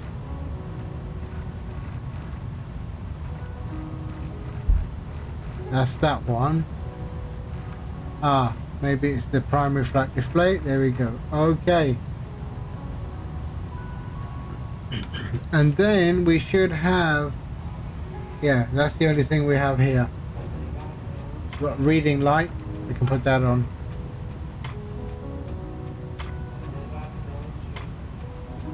There we are. And I'm going to do another hour, and then I'm going to push the time back so we can see a bit of Muscat. So when we get into Muscat, I'm going to push the time back so we can see the scenery in Muscat. I don't, oh no, we don't fly anywhere near Salalah. Oh, Salala's way south. Yeah, way south, yeah. You can push the time even up to an hour and a half. It's up to you. I mean, as long as we get to see some daylight. Yeah. Well, we got 2 hours and 24 minutes till we get to Karachi. So let's do that. Let's go back. So we're at 14:28, 13:28, 12:28. So let's go midday, and then we should arrive Karachi at dusk. I just got a landing rate of 100. Not minus 100, but 100. That's a bounce. It was pitch black. It was There because we it are. was thick fog down there. I couldn't see a thing. Ouch. And then it was such a smooth landing, but then it was almost like there was a big hole in the middle of the runway. Because I was down, I was rolling perfectly. It was lovely and smooth. So And did then all of a you? sudden the So but plane you, just jolted. you said that you had the autopilot also drop or something. Yeah, Same thing that I had. yeah. Oh right, yeah, okay. And I, like I said, I'd just done a beautiful smooth landing. Into But then Basel. it was almost it hit a, yeah. But then it almost felt like it hit a hole in the middle of the runway. It could be a scenery glitch. Yeah, it jolted me. And Yeah. I'm like, okay. The Phoenix? Ah, MSEP was having a weird Yeah. one with the Phoenix. So MSEP yeah, I'm in was the Phoenix. yeah, MSEP was flying the Phoenix this morning. Inside the cockpit, his controls work fine. Okay? The throttle. Yeah. He goes to the outside view to have a look at the plane. then comes back in and his throttles don't work. That was a weird one. That was a weird one. Mad. Yeah. It's like I say, they need to update. Every time they do an update, they do something else that just. Yeah. And I think, I don't know, Sim 11 seems to be like it's deteriorating. Yeah. I don't know. Do you remember when I flew this A310 the first time and you were on the stream with me? You remember you were talking about the dentist drill? Remember? Yeah, it sounded like a dentist. Yeah. Doesn't anymore. No, it sounds nice. Yeah. I have never heard. I've never heard the dentist drill again. So that's That was really like a weird. bug? I mean, if you so hold on, let's yeah, doesn't sound like a dentist drill at all. Was it a bug in the 310? Don't know. I haven't done anything. I haven't updated anything. I haven't. The update's not been released, so we don't have access to it yet, unless you're on the beta, and I'm not on the beta. This is the version that comes with Sim Update 11.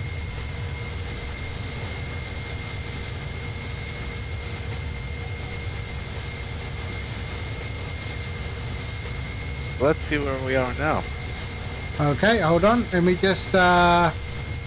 We are in Asia. Nearest facility. We will do Riyadh. Let's see, center. Jeddah control.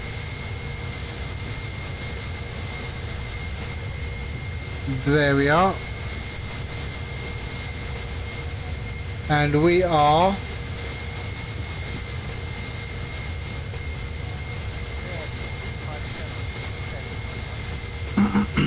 That's where we are. So we're just passing south of Riyadh. And there, that's where we are. Approximately maybe another 40 minutes in Saudi airspace.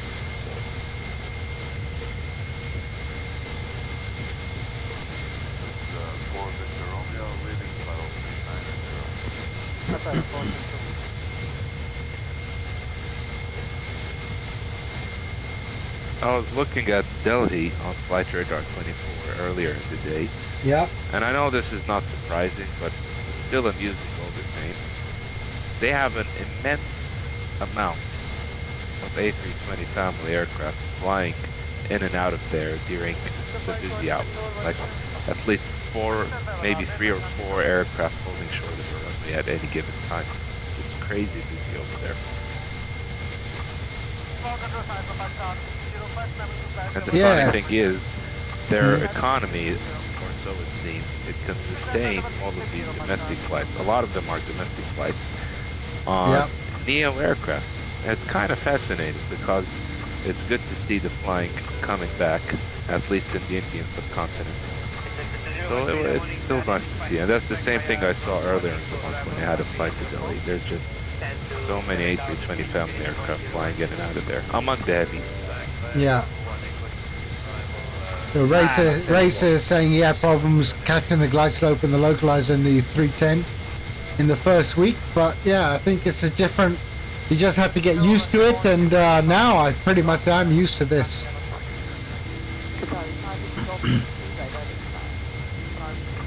But I love this. So the guy who does deliveries for INI builds, I mean, I think he does a great job.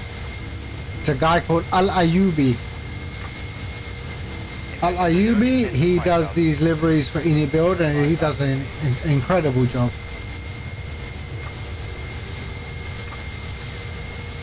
I wish someone would do Middle East Airlines, because that doesn't exist, and I know they had A310s.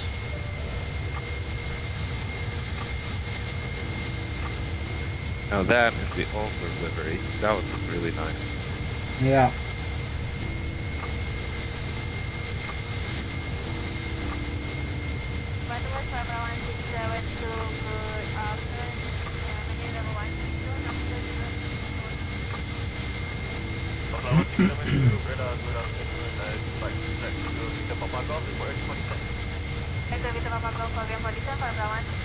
Let's see what's going on in the Yeah, cover. so the switch nav to ILS is your landing system.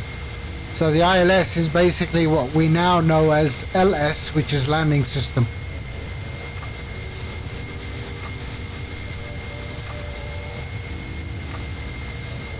But I tell you, I mean, but the form factor of this plane is very Boeing.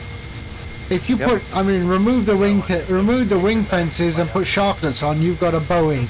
Yeah, it looks like the 767. Yeah, I would say almost 737-esque. Yep. Yeah. There you go. Two What? landings. I got two landings. Right, I've got a -176. Yeah. Then I said I hit something like a dip in the runway. Yeah. That's when I got the 100. Yeah, but that's what Orca said, a bounce. Yeah, but that was the runway that caused that. Yeah. That wasn't me, because like I said, I landed and it was very smooth. So -176 wasn't too bad in the No, conditions. not a bad at all. But then it was just like smack. It just from nowhere, the plane just sort of hit the deck. It was already on the ground, but what it did, it didn't actually lift off the ground and then hit the ground. It literally drove into like a dip in the ground and it just hit that, and that's what it was. That must was- be a yeah. scenery bug. Yeah, It I was, think it's yeah, a 'cause scenery bug. I don't Yeah. have the scenery, and it was just like, really, what are you doing to me? Whoops. See, that's another thing I forget is on this plane that it won't tell you to do the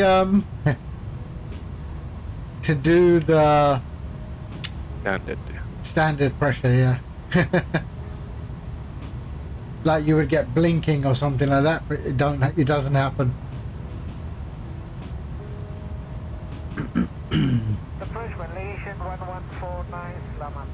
Yeah, my one issue with GSX is the stupid little car. Sometimes Which it car? just takes The Follow me follow cars. me. Yeah. it just takes you wherever he wants to go.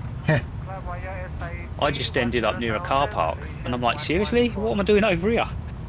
It's just, Yeah, but did Yeah, you it tell was did you tell it the gate?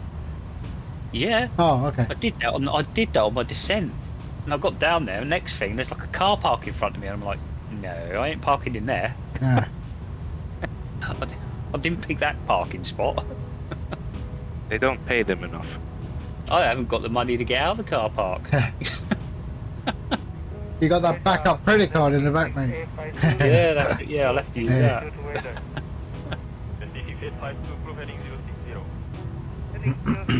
Yeah, I've got to admit, I think it's definitely improved GSX now.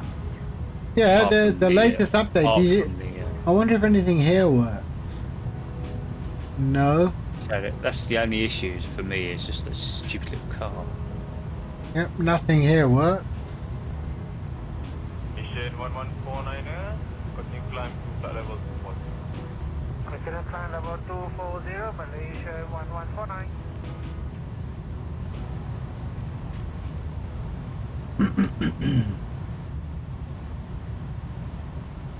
I don't know what the point of that sunshade is, but okay. It's very small. Fly 167. And this also looks wrong for me. I know you're supposed to use this to adjust your seat height and everything to make sure that the white ball disappears, correct, Polka?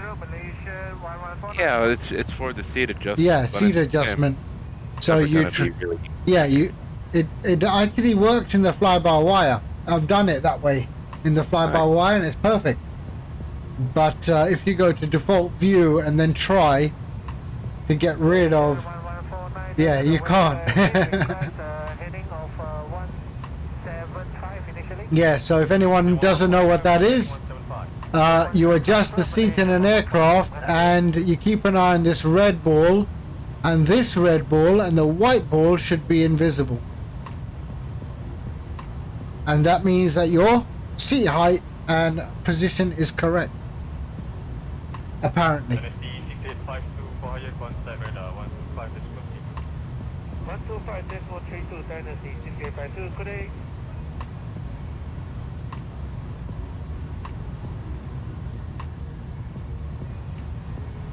I'm just gonna, again, even though I don't follow sports, but I make an exception for the World Cup. Now, if I pull up World Cup games today on Google, I'm assuming FT stands for full time, which Full means time. it's the end. It's ended, right? Yeah, that's which Yeah. one? The France, France, Denmark. What was the score? 2-1 to France. Ah. France are the first team to go through. Oh, okay. I'm just sitting there watching Argentina, Mexico at the moment. Oh, yeah. Oh, yeah. Apparently there was a fight in Qatar between Mexican and Argentinian fans. That wouldn't surprise me. Damn. Wouldn't surprise me. Both South American, aren't they? Yeah. And, yeah, you know, the Qatari authorities were not pleased. I'm not surprised. Yeah, good job. I mean, at least they did. They didn't turn over cars and set things on fire. Because then, yeah, dude, you do not want to be messing with the Qatari, law enforcement. Not at all. No, they'll send everyone to Saudi. A few people will be losing some hands there. Oh, no, that's why they send them to Saudi. Yeah, that's what I mean. A few people will be losing some hands. Could you imagine being the Saudi goalkeeper and like losing a penalty shootout? I heard that man, I'm telling you, the Saudi team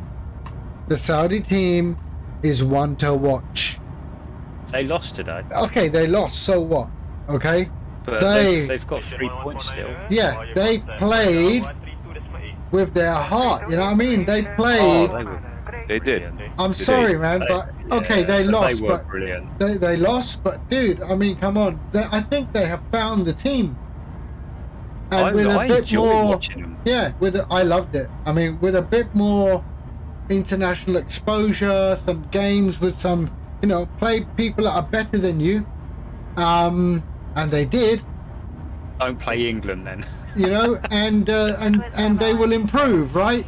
It's all about don't say, don't give up, right? You've got to mold this team. You've got to nurture the team. But I did hear that when they beat Argentina, I don't know if it's true or not, but every single member of the Saudi team got a brand new Rolls Royce as a bonus. This is what I heard. Yeah. Interesting.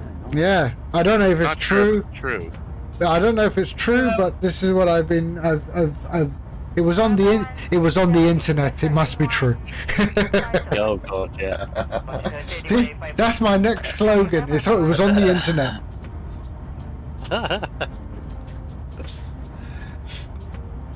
Although the guy who the second goal, when the guy messed up and the forward came in and took the ball off him, that Saudi player must feel really, really gutted. I'd hate to be in his frame of mind right now. What, in today's game? Yeah. Yeah, the second goal, when he passed and he didn't pay attention and the forward came running in and took the ball off him and went past the goalkeeper. That's right.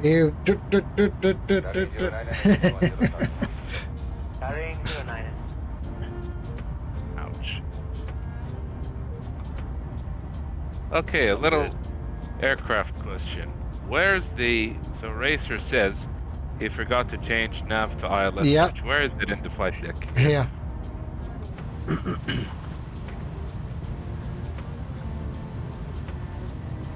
There. Nav to ILS, which is in today's language LS, landing system. So it has to be switched here to ILS in order to capture Yeah. the glide slope? To capture the glide slope. Correct. Okay. I still haven't. I haven't used MSFS in a long time, but when I do and I update it, I gotta read the SOP very carefully. Ah, there is the map. Time simmer. the user manual is not great. But it's a start. Yeah. Yeah, part-time simulators. Who? Walker, he spends too much time in the air and not enough time in the game. Oh, yeah. Exactly. Yeah, you're letting your real world flying interfere with your sim flying. Yeah, You know that, that's right? it. You let your real life take over, man. That's not good. Such is life. No time for civic. You have to I tell the literally boss. have. Yeah, no joke. I literally have, for example, my Thrustmaster Boeing yoke. I'm not kidding. It's still in the box. I haven't had any time to use that. Wallahi, send it over here. I'll make good use of it. I don't mind. As long as somebody uses it. you know, Exactly, as long yeah. as somebody. Your makes next flight into London Heathrow. Yeah, just put it in the drop put it in the off and then pick it up put it in the carry-on and then pick it up when you come back.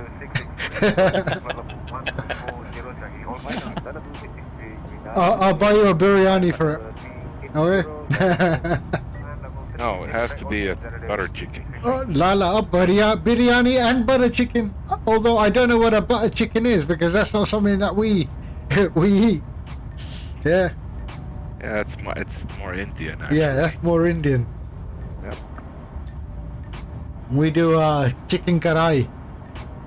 Chicken karahi, mutton karahi. Exactly. Yep. I noticed that in Pakistani cuisine, it's heavy on the use of ginger. Yeah, ginger and garlic. Yeah, Yep. ginger, Very good. garlic, bit of haldi, turmeric. Yeah. Yeah, turmeric's it- good. It's funny that you bring it up because I just remembered there are a bunch of Pakistani eateries in Dubai Yeah. which mainly cater for cab drivers and taxi drivers. Yeah, you have like Wow. Karachi Darbar. Yeah, all in Dera and Karama. And they're dirt cheap and Oh, they're yeah. open 24/7. Yeah. Like I Always. can literally go there at 3 a.m. And Get it's a karai. and it's busy. Yes, busy as hell at 3 a.m. Yeah. And the cool thing is, A, it's open 24/7, and B, it's dirt cheap. And And then it's good stuff. and then you can finish it all off with a cup of tea that they pour from one cup to the other. Chai karak. Chai karak. Yes, and you have a whole bunch exactly. of Toyota Camrys. Yeah. Inside. Dubai transport. Yeah, but it's nice. I did that a few times. It's very nice. Yeah. I Yes. get to have some kind of stew at 3 a.m. if Yeah. I'm up late. Yeah. Oh man. Yeah, I love chai. Raisa. It's great food from Pakistan. Has some really, really good food, and it's actually quite different from Indian food. Yeah. It is quite different. I Namely drink because chai as well. because Indian food is typically vegetarian, where Yep. Pakistani food, Bangladeshi food, Afghani food is very meat orientated. But yeah, Indians are a lot more vegetarian, so the taste is very different. But it's great food. But You yeah, know, Shaggy can't I- have chili. Apparently, he can't have chili though. Hey Shaggy. Vegetarian chili. Oh, you can. I thought you didn't like spices, or you couldn't. Your body couldn't handle spices. I can't. But what I'm saying is, I can eat a vegetarian chili. I can eat any vegetarian food, Yeah. but as long as it's not too spicy. Ah, But then having that sort of food, Asian food, it defeats the object Yeah. if it's not spicy. yeah. Shaggy's It's only Shaggy's vegan, whatever that is. I'm not vegan. No, I'm just kidding. Yeah, What I heard. but about he's Indian- more prone to vegetarian. He's not a great meat eater, I don't think. Hey Shaggy. No, Yeah. no. Bit of chicken now Yeah. and again. Fish. Or fish. I like Yeah. fish. Yeah. Yeah, fish I like. I think I'm probably more pescatarian than anything. Hmm. I used to be Protestant. No, just isn't all pescatarians? It's a religious group, isn't it? Aren't they? Are they? Or is it literally people who only eat fish? That's a pescatarian. So what did you say? Pescatarian. Pescatarian. That's what I said, a pescatarian. Anyway, chicken's vegetarian anyway these days, isn't it? Yeah, chicken. Yeah. Yeah. I don't know why chicken can't be a vegetarian. It only eats grain, doesn't it? So does Birds- so birds does are a vegetarian. Yeah, that's what I mean. If the bird eats grain, then surely the bird's a vegetarian anyway. So it's good enough for a veggie. Yeah. I'll tell you what I am looking forward to, though. I mean, on this trip to Pakistan at the end of the year is goat.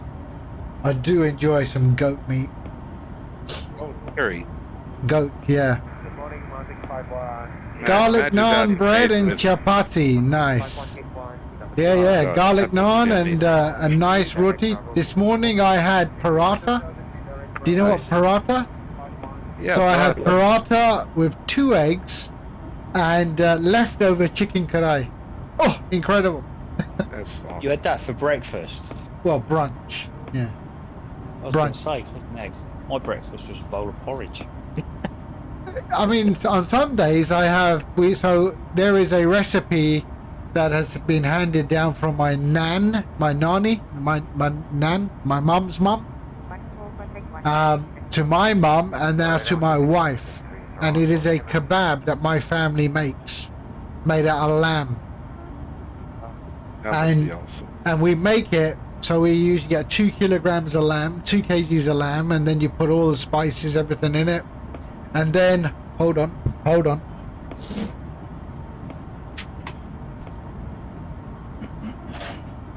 Don't give away recipes. Don't give away secrets. 5302. Something happened. Ticket 5302 directly to I think his wife's doing the washing up and at the same then- time. And then what I do is I 3D printed, because I can,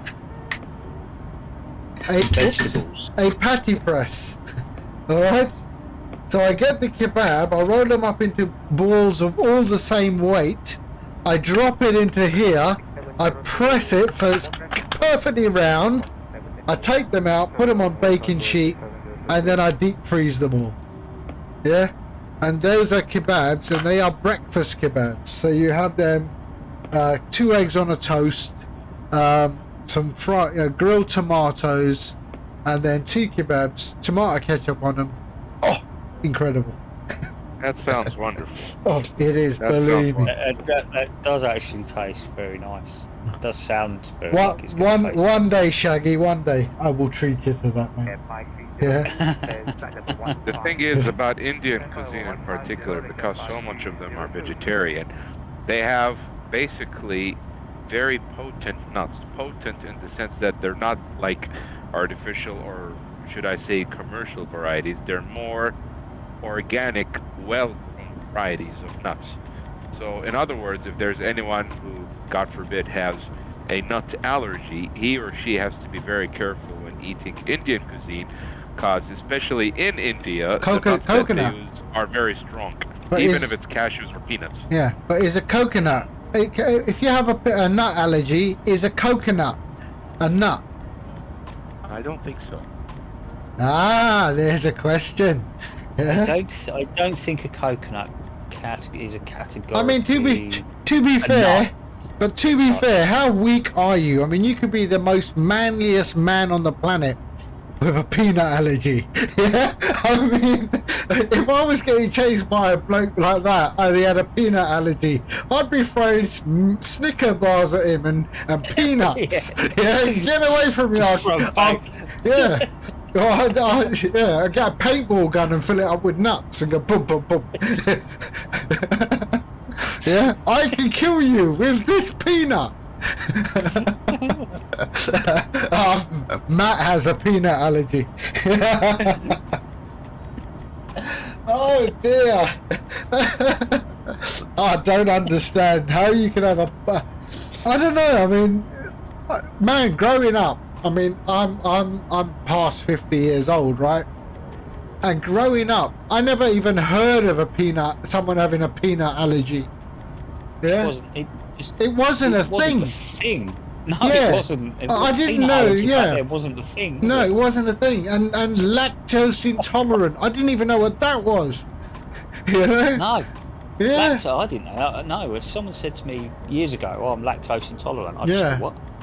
Yeah. that? Exactly. I didn't realise it was milk. Yeah. Oh, right. Dairy But products. then- Okay. But then, you know, the 80s turned up, and the late 80s and the 90s, and we started hearing things about peanut allergy. And to this day, I still don't know what gluten is. I have no idea what gluten is. I've tried Wikipedia. You don't know what. You don't know what gluten is. I do not know what gluten is. I don't know if I'm allergic to it. Don't care. Yeah? I don't know if I'm allergic to it, and I don't care. Yeah, exactly. There you go. The wife just said it's the sticky stuff that holds wheat together in bread. Isn't that water? It's protein. It's a Yeah, form but I of mean, sweet come protein. on. I mean, but can that kill you? No. No, it can't So what, kill you. what but happens it does, if you are gluten in gluten? What? What are you? You are allergic to gluten or intolerant or whatever. I don't know. Intolerant. Yeah. Yeah. So literally, Basically, if you I have a mean- gluten allergy, I could throw lumps of bread at you. Is that what you're saying? Oh dear. Do you want a sandwich? Here you Yeah, go. exactly. Do you want a sandwich? There is no gluten in this. Here you go. I'm gonna make you a peanut Yeah. butter sandwich. Yeah, God Oh, forbid. dear. Yeah, God forbid you're gluten intolerant and have a peanut allergy and lactose intolerant as well. I mean, gosh, what do you eat? All the favourite kids stuff Yeah. for packed lunches. You're screwed. That's right, Matt. Yeah, Matt can't even eat a marathon bar. I mean, a Snicker. No PB, peanut butter Oh, or no. jelly. Peanut butter and jelly. Why no jelly? Can't you just have a jelly sandwich? And I'm assuming jelly is jam, right? You can't have the combination, No. Oh, you can which have I the admit PB&J You is. can have the butter. Just all he's got to do is just take all the peanuts out of it. Yeah, we can have a butter and jam sandwich like we have in Yeah, England. yeah. Yeah, we have a jam sandwich that's got butter on it.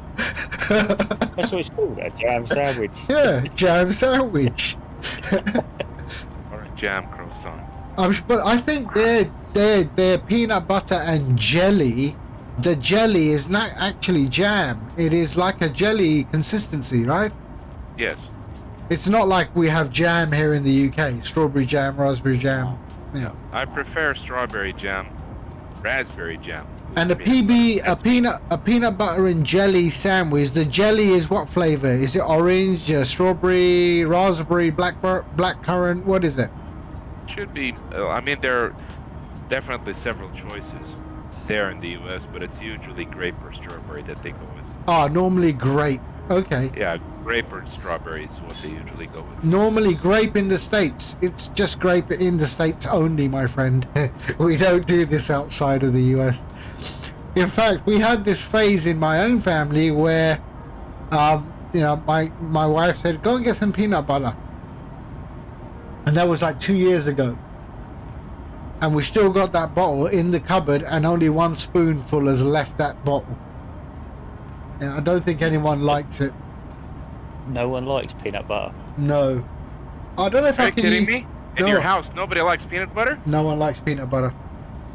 I don't know. I wonder if I can use peanut butter on chicken satay. Dude, I love peanut butter. I like peanut butter. I like peanut butter with Marmite. See, I just like having the peanuts. Because I can. Yeah. No, seriously, some peanut butter and jelly with like maybe a small piece of a croissant to go with my coffee in the morning. Really? I love that in the morning. Peanut I butter. like- It's very high in protein though, right? Peanut butter. Well, yeah, It's- strawberry. Yeah, it's good.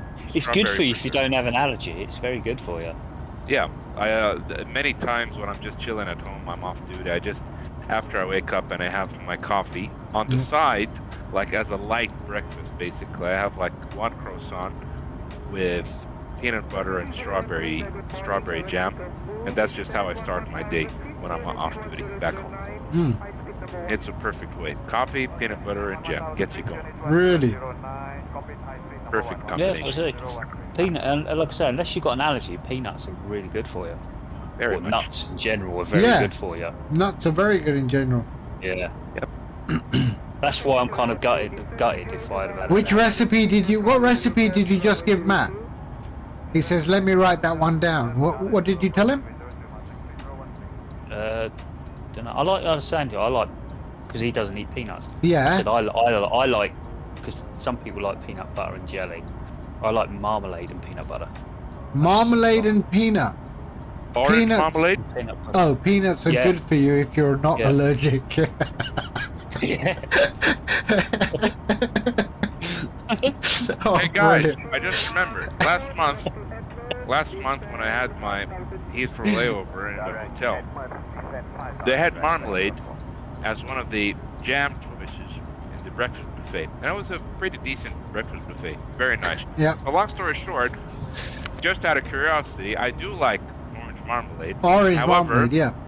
I got a little bit of it from the buffet just to taste it, and I couldn't finish it. Hold on. We very just got a raid. The music is, Let's go! Ian Fisher. Welcome. Raided with a party of one. How you doing, Ian? We're just gabbing on about peanut allergies at the moment. On our way to Karachi. We've left Jeddah, Saudi Arabia, and we are in the PIA A310 on our way to Karachi. So yeah, carry on, Orca. Sorry. problem. I was just saying that I tried this orange marmalade Yep. in the breakfast buffet there. All right. Yeah. The hotel near Heathrow. So, anyways, it tastes good, but I wasn't able to finish it because the taste of the orange skin in it was very potent, very strong. I couldn't finish it. So I Okay, just had my eggs Benedict and fruit, and I left. That's it. so yours had the shredded, the pieces of shred in there. Yeah. It was very strong. Yeah. Peel, innit? Yeah. Yeah.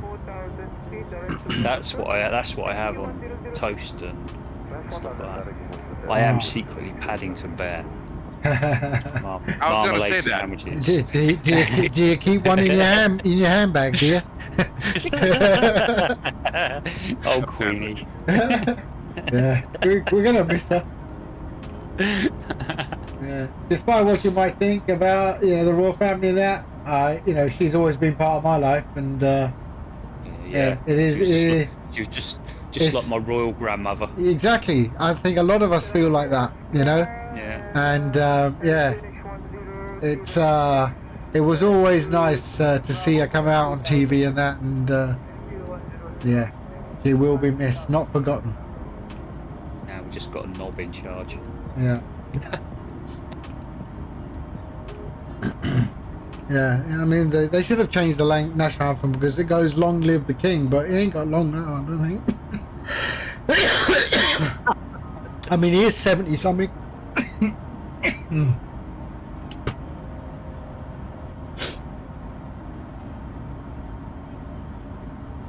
By the way, so I tried in 3 different locations in the past few weeks an eggs Benedict.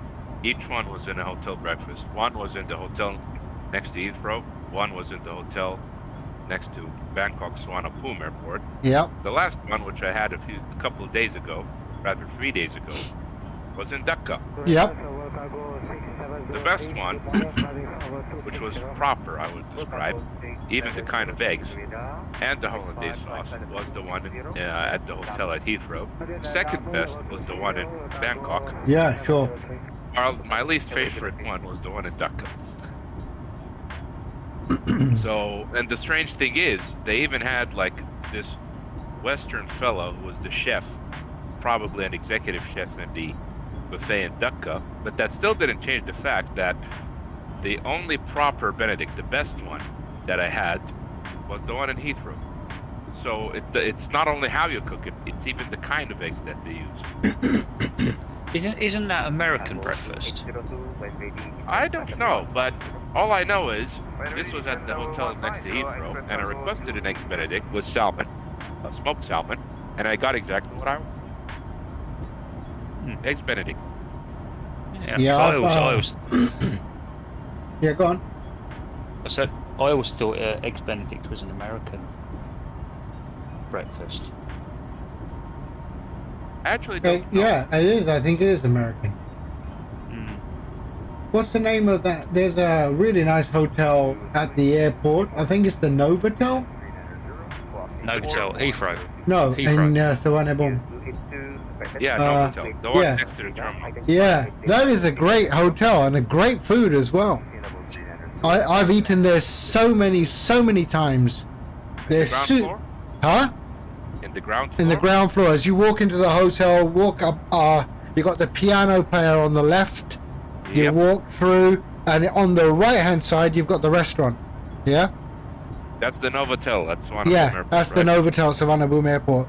Their sushi plate, and I mean, it's amazing. I mean, if you've ever had dinner at that, I mean, if you get the chance to have dinner there, it's really good. We used to go there all the time because I lived quite close to there. I had the But, breakfast buffet there a few times. It's very nice. Yeah, it's a really nice hotel. Where is that? I can't find it on the map. I've forgotten, like, I've totally forgotten the coordinates of around the airport, and I used to go there all the time. It's right next to Novotel. the terminal. in the building. Yeah. Novotel. Ah, there we are. There it is. Yes. It was a great hotel. And the food is incredible. It's spectacular food. The tom yum soup there. It's actually very good. For hotel room yeah. dining, its statue was actually pretty good. Yeah, I'm not a great fan of tom yum. It's an acquired taste. I mean, I like it, but it grabs my throat. You know? It's the spiciness, right? Yeah. You know, it's a great taste, but on the way down, it grabs your throat. You know? It's the spice. Yep, there we are. There's the Novotel. Beautiful hotel. If anyone's in Bangkok, you check out that hotel. That is the Novotel Savannah Boom. And a great, yeah, that's the one. And it has great food, really top class food.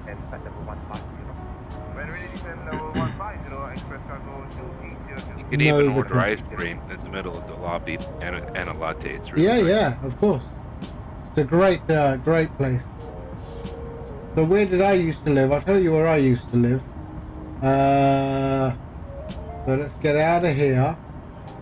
Go down to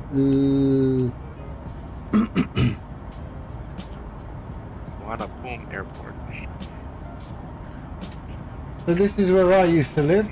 So right there, okay, and see how close it is to the airport. Sorry, zoom in. There's Savannah Boom Airport, and that's where I used to live. But then I also used to live here, Tana City Country Club. Nice. So this is the golf course. So this is runway 01 right, 01 left, and this is the golf course. And I used to live, so if you look at that, it's right between the runway, So and the golf course is right there. and that's the golf course.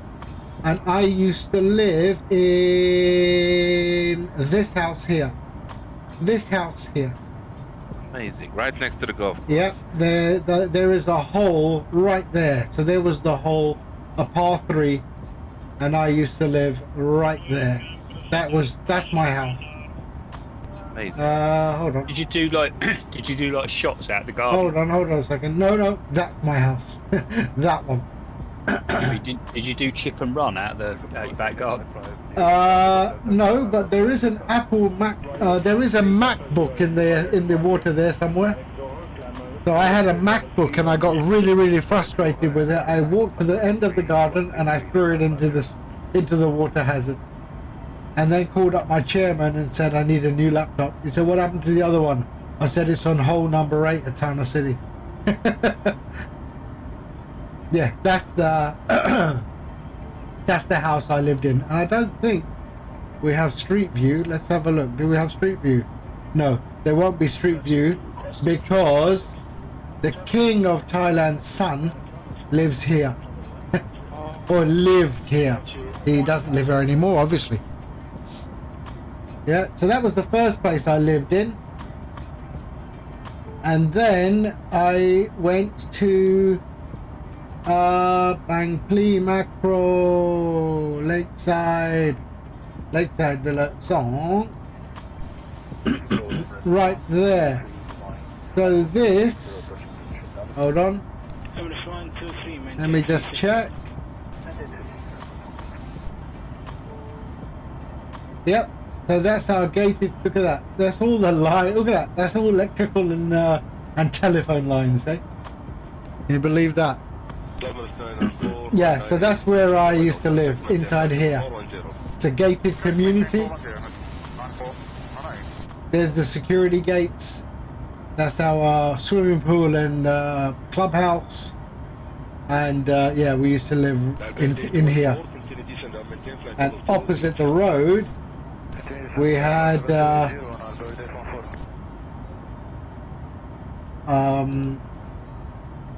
IKEA, which was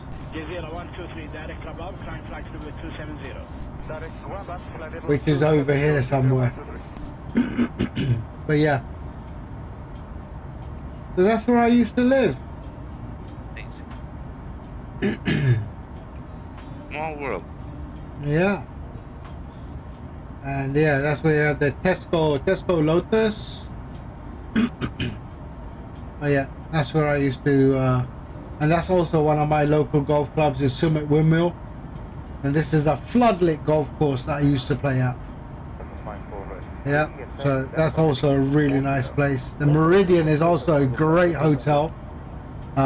It's a very nice hotel, the golf club. But my local golf club was Mon Kiao. The Mon Kiao, oh there's Mon Kiao. That's my local golf club. That was the one I was contracted to play at. Let's see. That's where you beat people at and get the 10%. Yep. Oh, we can't see nothing. Oh, there we are. Oh, yeah. I have seen many a snakes cross this road. Yeah. So there we go. That is where I used to live. That was where I used to live for part of my life. Then I can go into Dubai and see where I used to live in Dubai. And maybe even in Pakistan and in Jordan. Yeah. But yeah. The telecom industry takes you all over the place.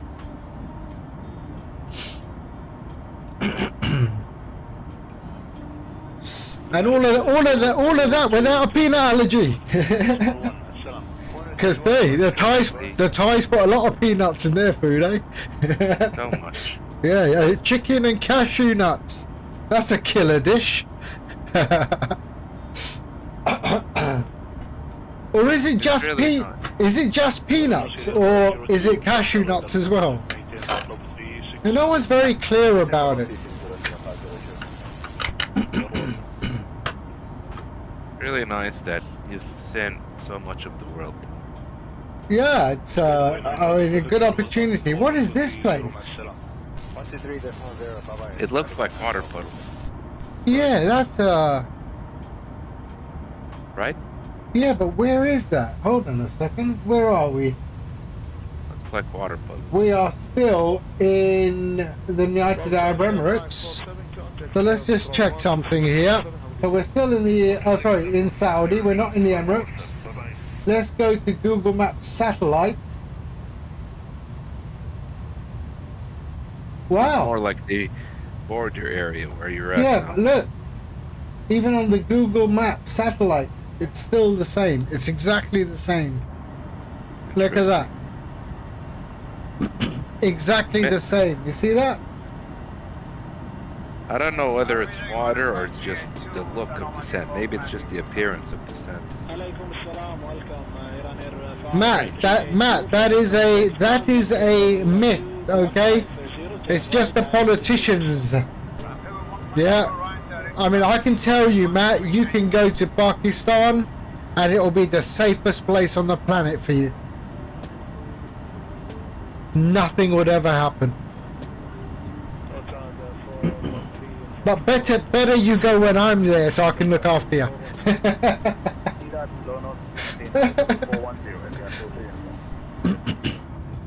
Yeah, upon closer inspection, that does look like sand because I think I can see some roads and stuff down there. Yeah. Just the look of the mineral, like the color of the minerals. Yeah. There are roads and everything there. You have never been to? Have you been to this part or no? Look at that. In the air or on the Yeah. Have you ground? not seen this in the air? I actually haven't, because every time I fly over here, I'm probably busy descending into Dubai or flying at night. So this is the first time I've had a proper look at it. So yeah, check if you're out that way. Just see what it is. Yeah. That'd be interesting. Definitely not a normal place to live. Most likely just some oil installations or something. Matt, I recommend this guy and anyone else who I mean, I don't know him. I just follow this guy. But you should let's just check something. There. This one here. Indian school, no. Pakistan. Okay, so you should just check out this guy.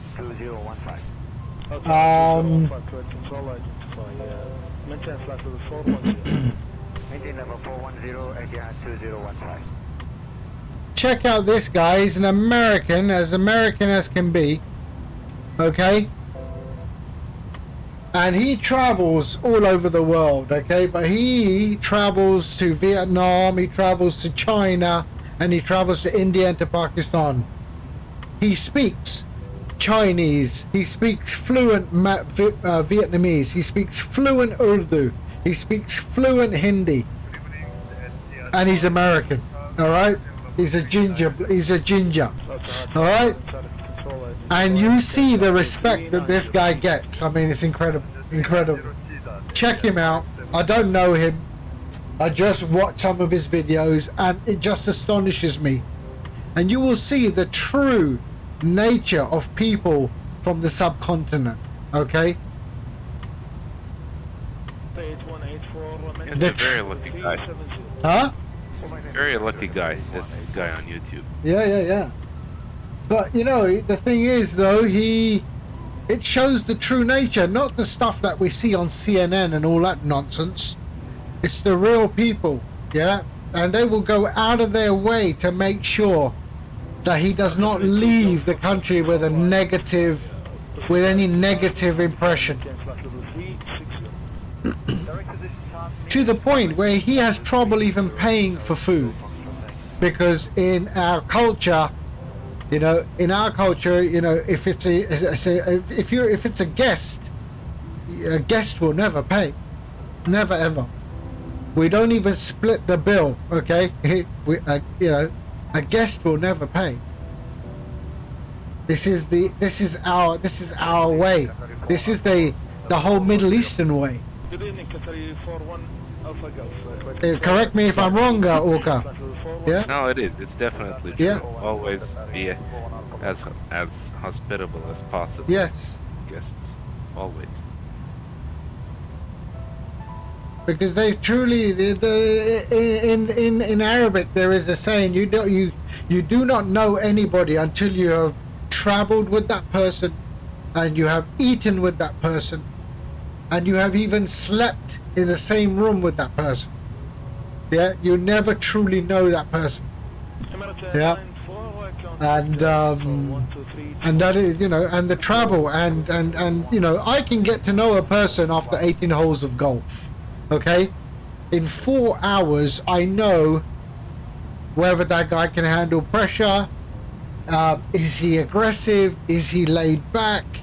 Because those 18 holes, how he plays those 18 holes will completely open up that human being. Yeah. How much alcohol you consume. Exactly. How much alcohol your body can handle. Yeah. Yeah. But Am I going to get an extra 10%? yes, a golf game is one of the best ways to get to know somebody. Yeah. And there have been many times where friendships have blossomed after I've played a game of golf with someone.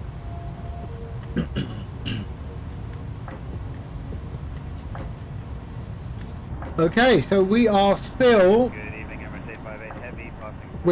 skirting the Emirates. We should be, yeah, we are arriving at the border.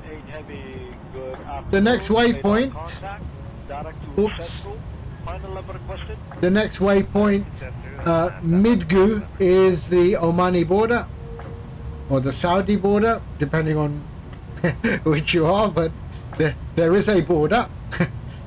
And that is at Midgu, and then we're entering Oman.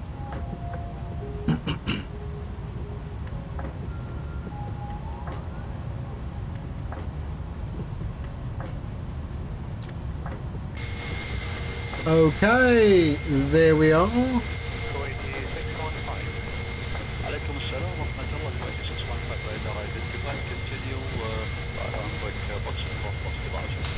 Alright, just give me 2 seconds. I'll be back. I'm just going to the loop. I shall be back any second.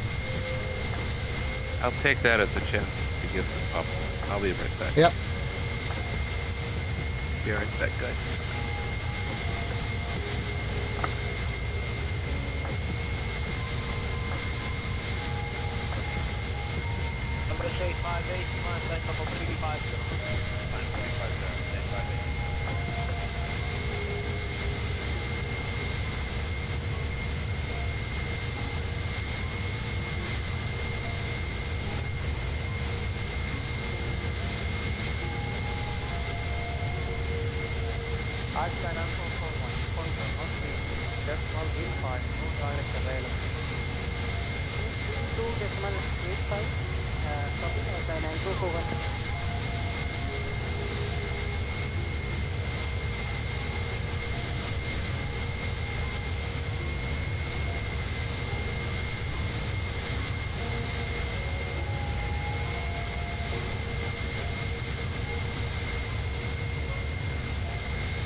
Good afternoon, Carlos Battalion 6759, down to 100 plan, Carnival 150 on the Central Court.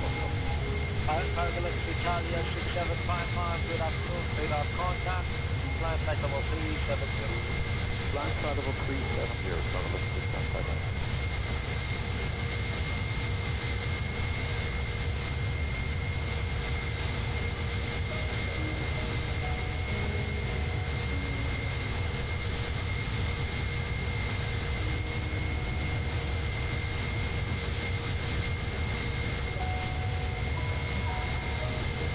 Carlos 6755, correction, stop line flight level 270. Stop plan flight level 270, Carlos Battalion 6755.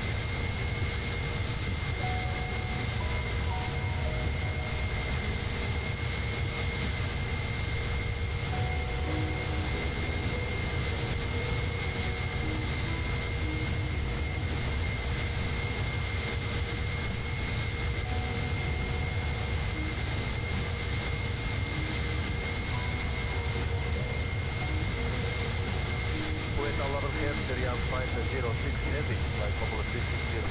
Syrian 506 heavy, Mashkalab North, radar contact, maintain flight level 360. Descending 360, thank you.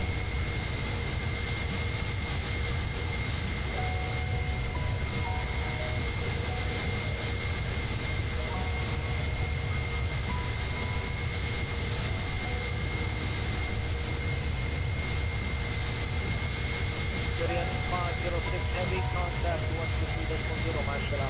123.0, مع السلامة Korean 506.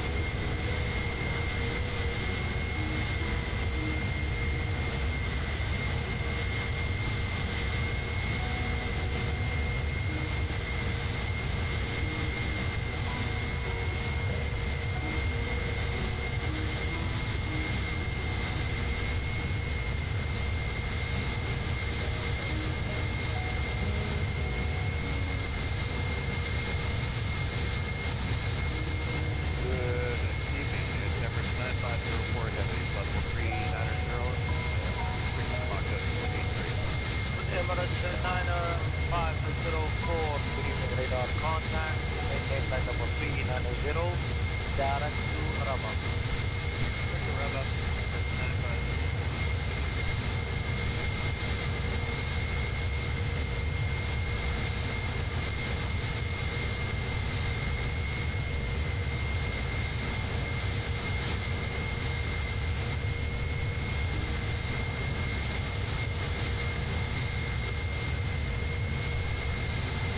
And Emirates 9504, what is your normal cruising speed? Right, so maintain.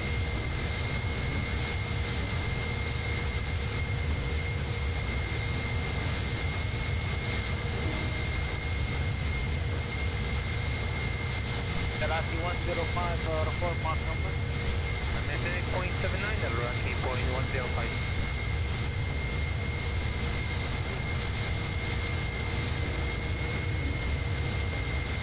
Karachi 105, descend flight number 370. Descend to 370, Iraqi 105.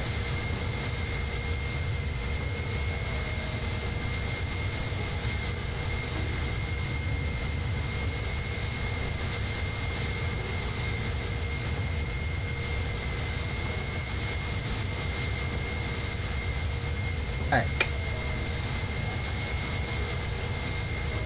Okay.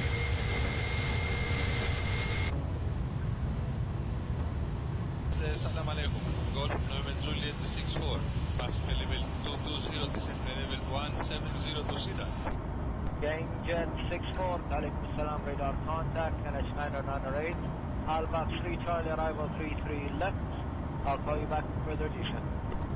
Albax 55, arrival runway 33 left, equinate 997. Request land at runway 33. Yep, we are getting closer. That is the plan. We're just over halfway there actually. We've got about 1 hour 20 minutes to go into Karachi. We're in Oman at the moment. So we are over Oman and we're going to fly over Muscat before we cross the water, the Gulf of Oman, towards Karachi. Arabia 127, what's the current speed? Current speed is 275. That is where we are right now.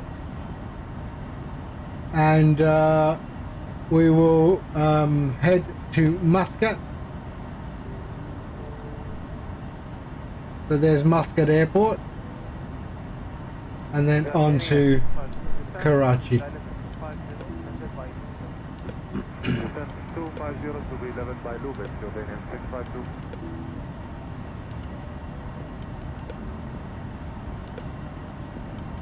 RP 17, requesting Director Arba now. FM, Director Arba, report established 3 left. Well, call established 3 left, Director Arba, RP 1, shukran.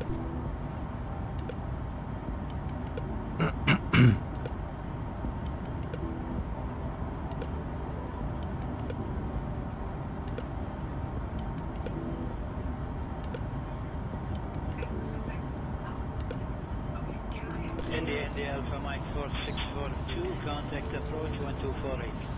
Approach 148 for 642, come.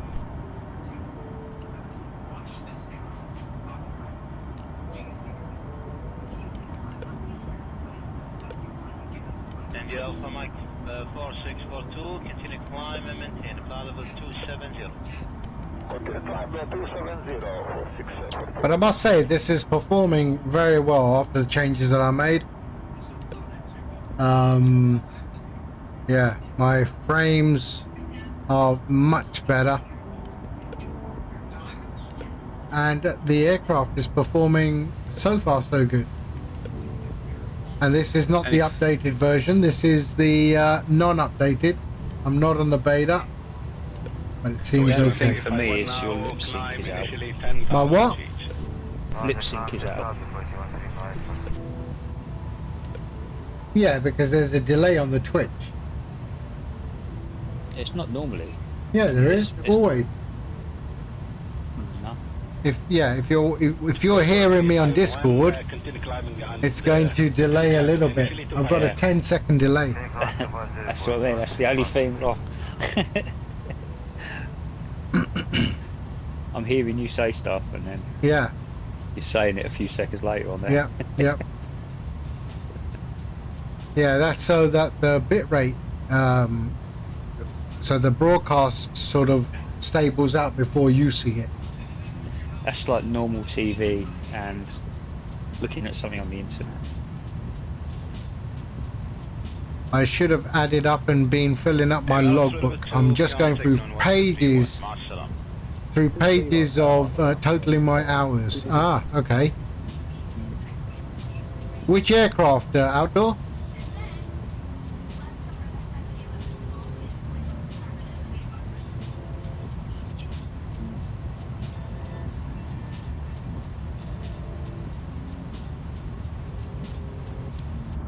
I'm assuming in real life, right? Yeah. Okay, Cessna 172. I have flown a Cessna 172 a few times.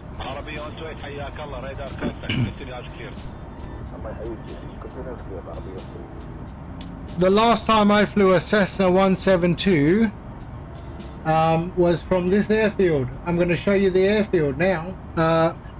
Bang Pra. Bang Pra. 143, contact 126.7. 243, 126.7, good night. So that's where I flew a 172 from. Yes, I used to fly single engine aircraft a while back. But this is where I flew. So Bang Pra Flying Club in Thailand. There's the flying club. So that was the hangars over there. Those are the hangars. So we typically we took off here, runway 23, and oh, sorry. Oh, there we go. So this is where it was. Bang Pra, which is near Pattaya, and there is Suvarnabhumi Airport over there. So Bang Pra, and so that is the hangars. So all the planes are parked in here. You can see the tails sticking out there, and we would taxi out runway 23. That was the air traffic control, or the radio operator sat in the bar. There's a bar in there, and he sat there with his beer, his feet up, and he would basically give us clearance. And then we would run all the way down this runway. There is a train line. Can we see the train? There's the train. There's the train tracks. And we had to make sure that we didn't have so much fuel or too many passengers, otherwise we'd get very close to the power lines of the train tracks. And very often we would get people on bicycles crossing over the runway, because here you can see there is a can we get a good look here? No, we can't. Okay. People will come across the runway on a bike to go onto their village. And when we came in for approach, we were coming this way, and we would use this is a hill, okay, this is a hill. We were coming over here, over the top, and these are graveyards. This is a cemetery. This is a graveyard. So we would use the graveyard as the lineup, come round down here, and then hit the runway to land again. So yeah, that was good fun. So yeah, I flew a lot. I flew Cessna 172. I flew a Diamond Katana and a 152 out of this airport.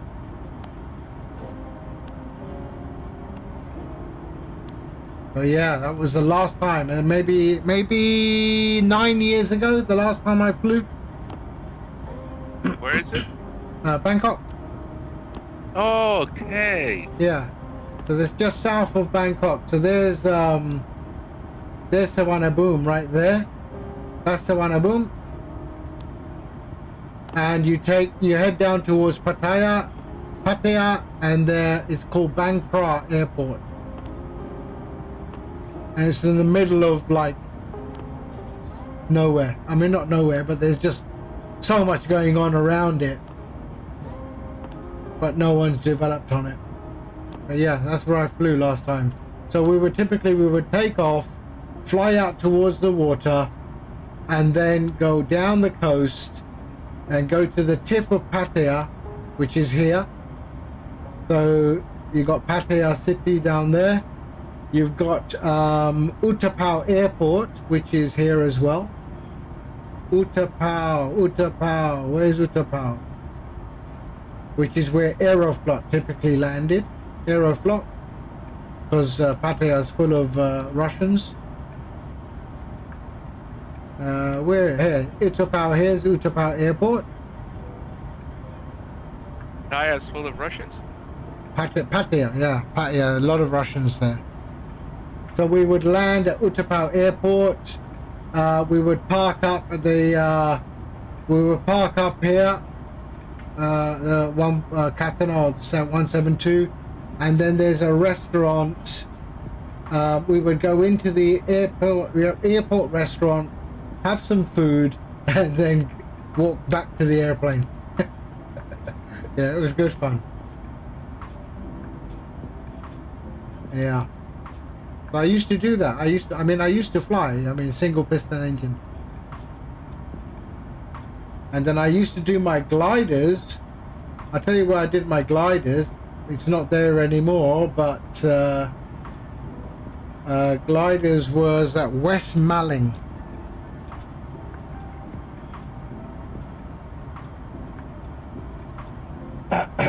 West Malling in Kent, which was here, but it's not there anymore. It was an old RAF base, but it doesn't exist anymore, unfortunately. Oh, this is in the UK. Yeah, I think they still have the air traffic control tower, though. They kept that. Let's see if I can find that. West Malling, Kent, tower. No. Airport. Tower. Is it called Tower View? No.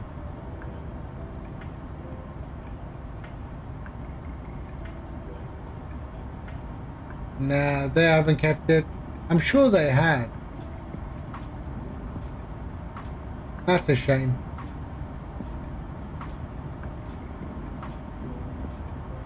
West Malling.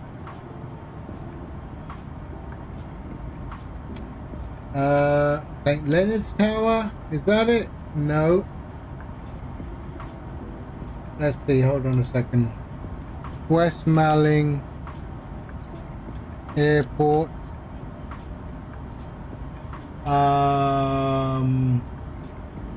Air traffic control tower. Oh, it is there. Okay. Oh, they've refurbished it. Really?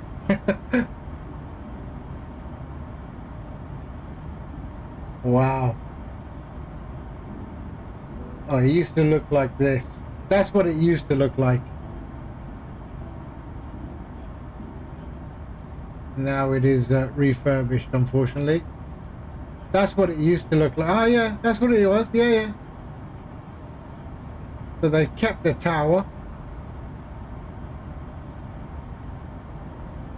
And what did I used to fly? Let's have a look what I used to fly. So I used to fly these.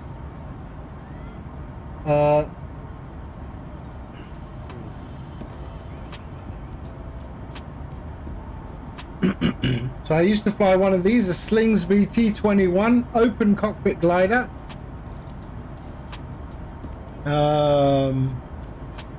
Let's see.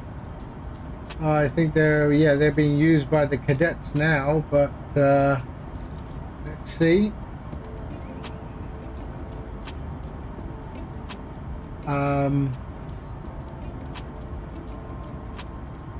Let's get a decent picture. So open image in new tab. Oh, sorry, it's tiny. Go tools, size, large.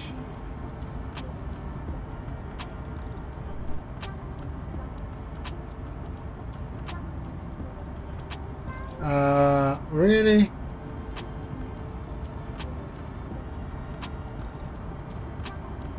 Open a new tab. So that's what I started flying on these. Open cockpit, winch control. So yeah, that's what I used to fly. And that was side by side. And then I went to ASK 21s.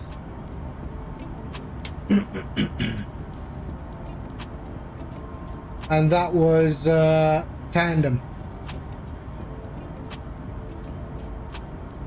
So open image in new tab, and that's what I qualified in. So I did my glider's license in that, in one of those. So yeah, it was good fun. I don't know, Orca, have you tried gliders? Not yet, but I'd love to try them. Yeah, great fun, great fun. I did a few flights in an ASK 19, which is a single seat version of this.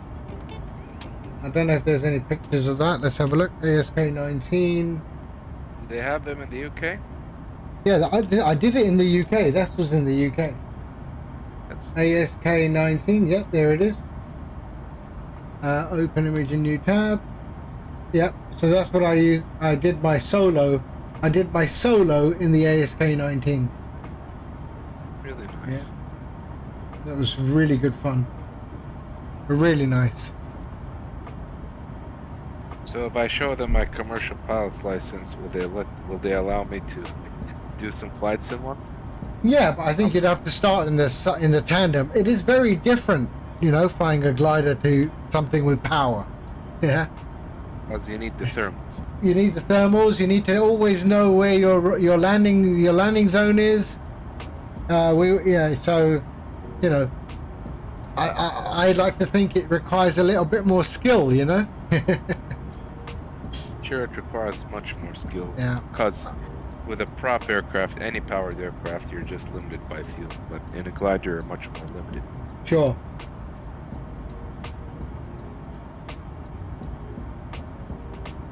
Hold on 1 second. My wife is just calling me. 2 seconds. In a glider, you're limited by wind. True. The wind, and depending on the area, like maybe with hotter weather, you have bigger thermals possibly. So the weather in general, but yeah, the wind is a big factor. Yeah, definitely.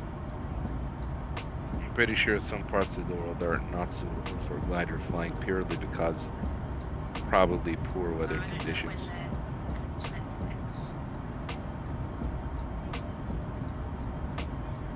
now we are 1 hour out of Karachi. So the flight you did to Basel Mulhouse, was it today?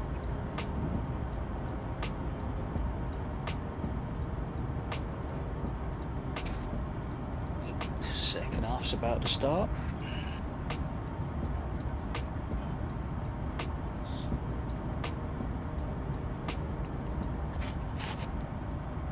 Argentina nil, Mexico nil. Wow, 0-0 Argentina and Mexico. Yep, second half's just kicking off now. I would have expected one of them to have at least one goal. They've had some good chances. Okay, I am back. All that talk of nuts and things, I got a whole bowl of nuts. Look at that. Mixed nuts. Yeah, I got cashews, almonds, walnuts, hazelnuts, and Brazil nuts Very nice. in there, yeah. You like a nice Brazil nut. I do. Actually, I get these from Lidl. Lidl have these like packets of mixed nuts and the Brazil nuts, and they had them on special offer, and I just bought like 10 quid's worth. You know? Do you like the nuts and mixed fruit? I don't like dried fruit. I hate it. Since I was a kid, I could not do fruit and nut. Really? Hated it. Oh man, I love fruit. Like you don't like the mix of them? I just don't like dried sultanas and stuff. I don't know why people did that.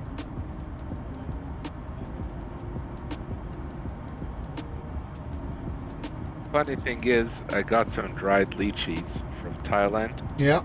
I mean, they taste fine, but this is one fruit which I much prefer the fresh variety. It tastes so much different fresh compared to dried. Do you like durian? No. That is one very strange fruit. That is the strangest fruit I've ever had. My The God. taste is nothing like the smell. Yeah. It is a very nice tasting fruit. But you gotta get past this. Dead animal. You gotta get past the smell. It took me years.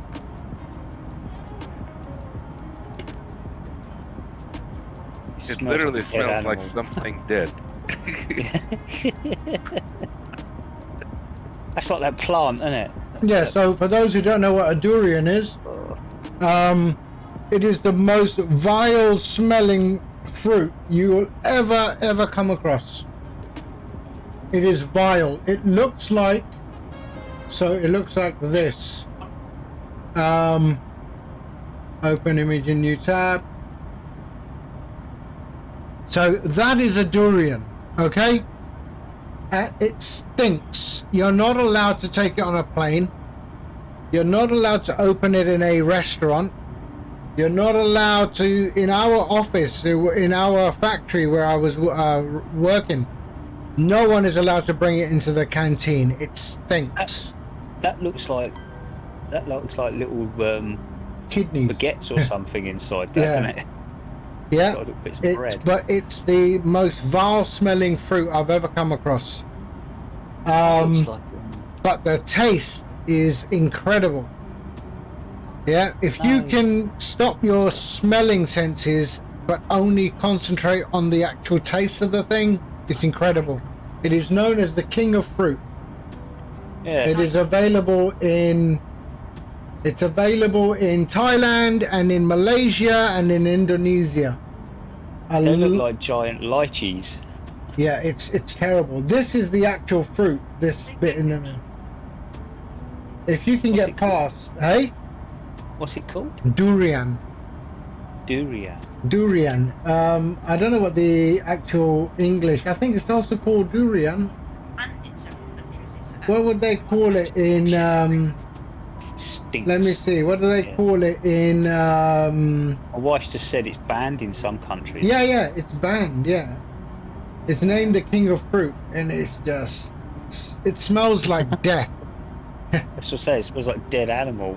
Yeah, it smells like death, but it's the king of fruit. If you ever wanted to pull a prank on someone, keep a durian for a few months, let it ripen, extra ripe, and then open it in the room. Now that's a really neat prank. Yeah, it only smells. It smells like my son's bedroom. It only smells once you Exactly. cut it open. Durian is a fruit from Southeast Asia about the size of a melon with a body line and notice And it can be very, very expensive. It's not eatable or sewage. It smells like dead animal. So Outdoor has just totaled up his hours in the Cessna 172. He's done 105.2 hours.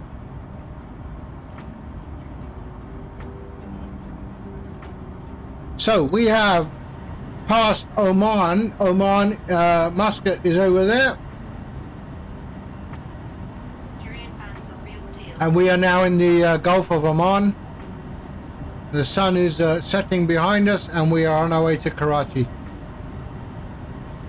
I think what I will do is I'm going to go back half hour so we can Or see even 1 hour. Pakistan. You think it's 1 hour to get across the Gulf of Oman? Well, 1 hour back just for better daylight. I'm thinking like that. There. Yeah, that's enough. Let's try and get it right on the there. Perfect. So we can see Karachi and Pakistan, the coast. There we are.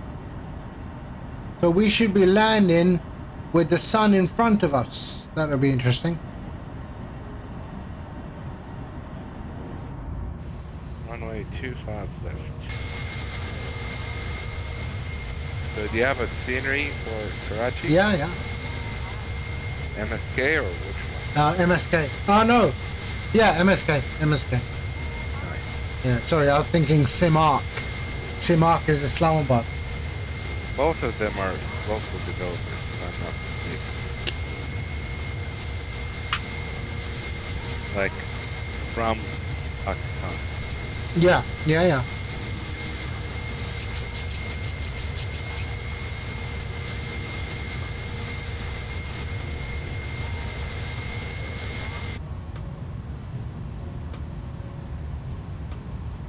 So let's now see. have Do we to- see? We don't see Left. the We don't Let's have the plan top the of descent. approach. Well, we don't have the top of descent marker in yet, but okay. So the approach. Because we're less than an hour out. Let's plan the approach. Okay, let me pull up Sim Toolkit Pro. Navigraph, unload. There we are. Import the I'm flights. still can't load that. Import and open. Okay, so we are right there. That is where we are, and we're coming in 25 left. What are we doing? We're doing 25 left. Search procedures 25 left, and I think that's the one we are doing, or is it that one? Zulu? I can't remember. Let's go into our flight plan. 25 left. Bup. Yeah, Sim Toolkit's still not working. Really? So Just we, saying, yeah, we're loading going. airlines. So we're coming in on Zulu 25 left. Okay. So Zulu 25 left. I hate this thing. Let's see what it does. Okay.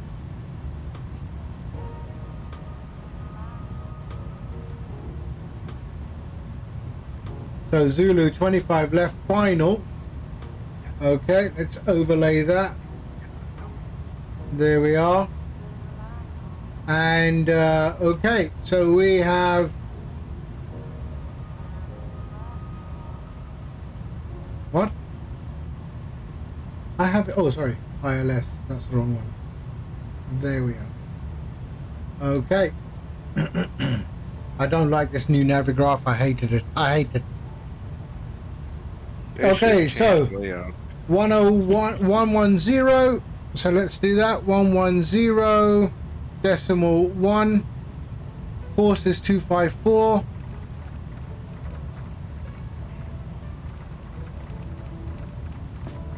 So does the FMC automatically take the frequency of No. the 310 or? No, so I Oh. have to put it in here.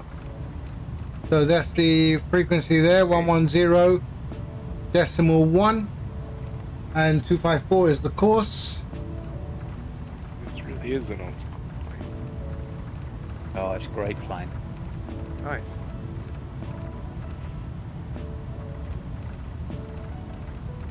It gives you carpal tunnel syndrome. That's what it does. Okay, 254.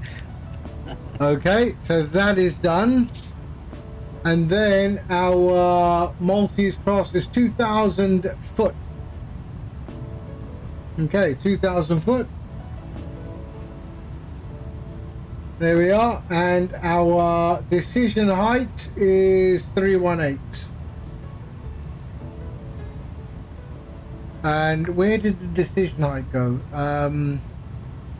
It was in here, right? Yeah, so MDA. So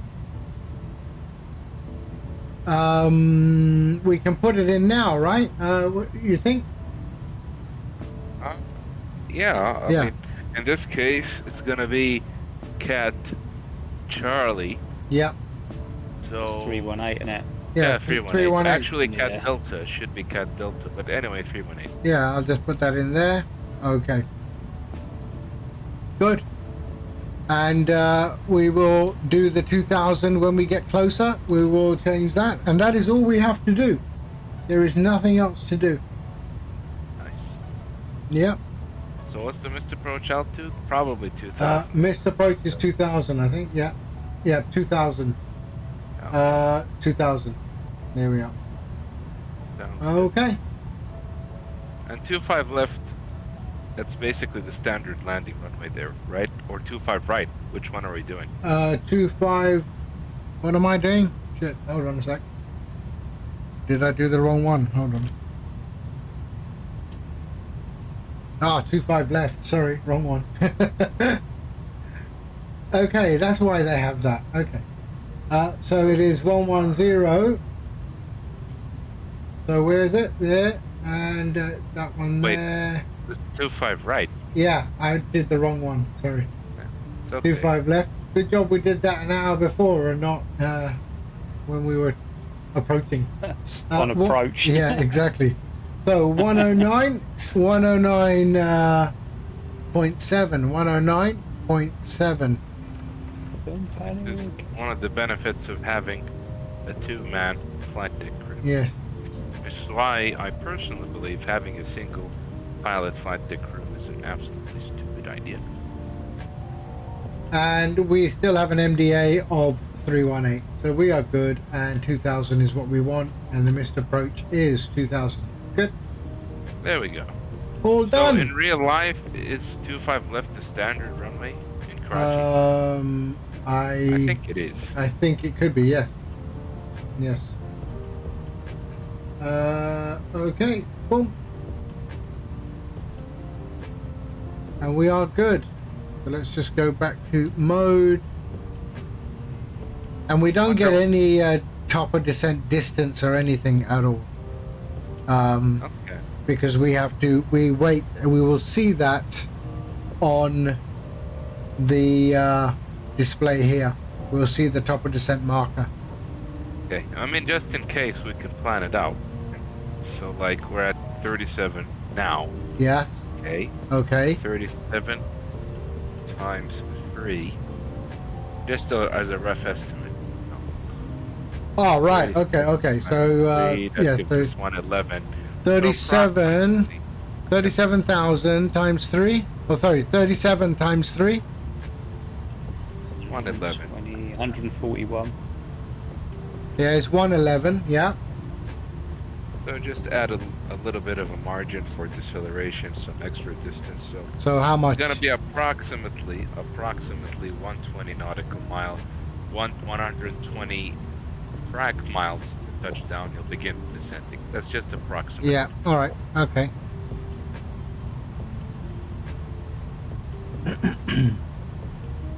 And how far are we then? Let's have a look. The flight plan in the progress. It should give you how much track miles you have left. 411 track miles. Bingo. Yeah. So we're in the approximately, we added a margin of about 10 nautical miles for deceleration. So about 120 nautical miles out, more or less, is when you'll begin descending. Yeah. So, yes. Okay. Good.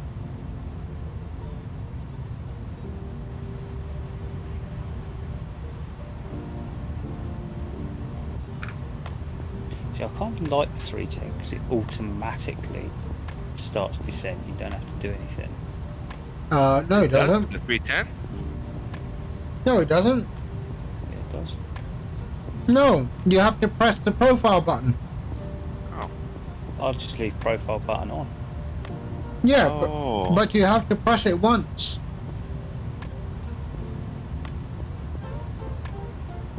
I just did it. That actually works. Perhaps I pressed the button and didn't realise I pressed the button, if you know what I mean.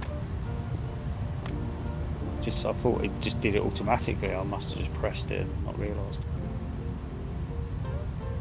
In the Boeing logic, at least that's what I see in the 777. If it's enunciated VNAV paths on the FMA in the 777, and you select a lower altitude during cruise, it will descend to that lower altitude. So, Gadget, does it work the same way in the PMDG 737? 737, it descends automatically once you put the altitude in it. As long as you're on VNAV path, right? Yeah, yeah. Exactly. Same logic. That's something we have to be careful with in the 777, that we can only put a lower altitude if ATC clears us, because if they didn't clear us and it automatically starts descending, obviously the crew will get chewed out by ATC.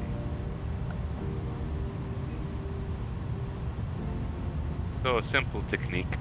The FMS, once you get close to top of descent in the PMDG 737 and you didn't select a lower altitude, then it's enunciated VNAV path. Will the FMC give you a message? Yes. Yes. Yes. Then go.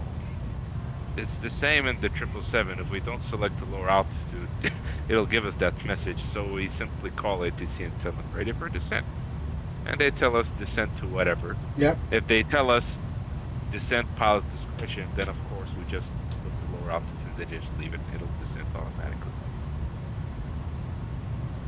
It's a nice plane.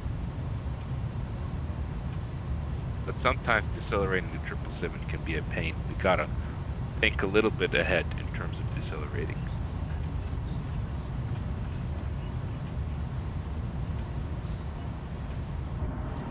I like So I flying see the 777. In the P3D version?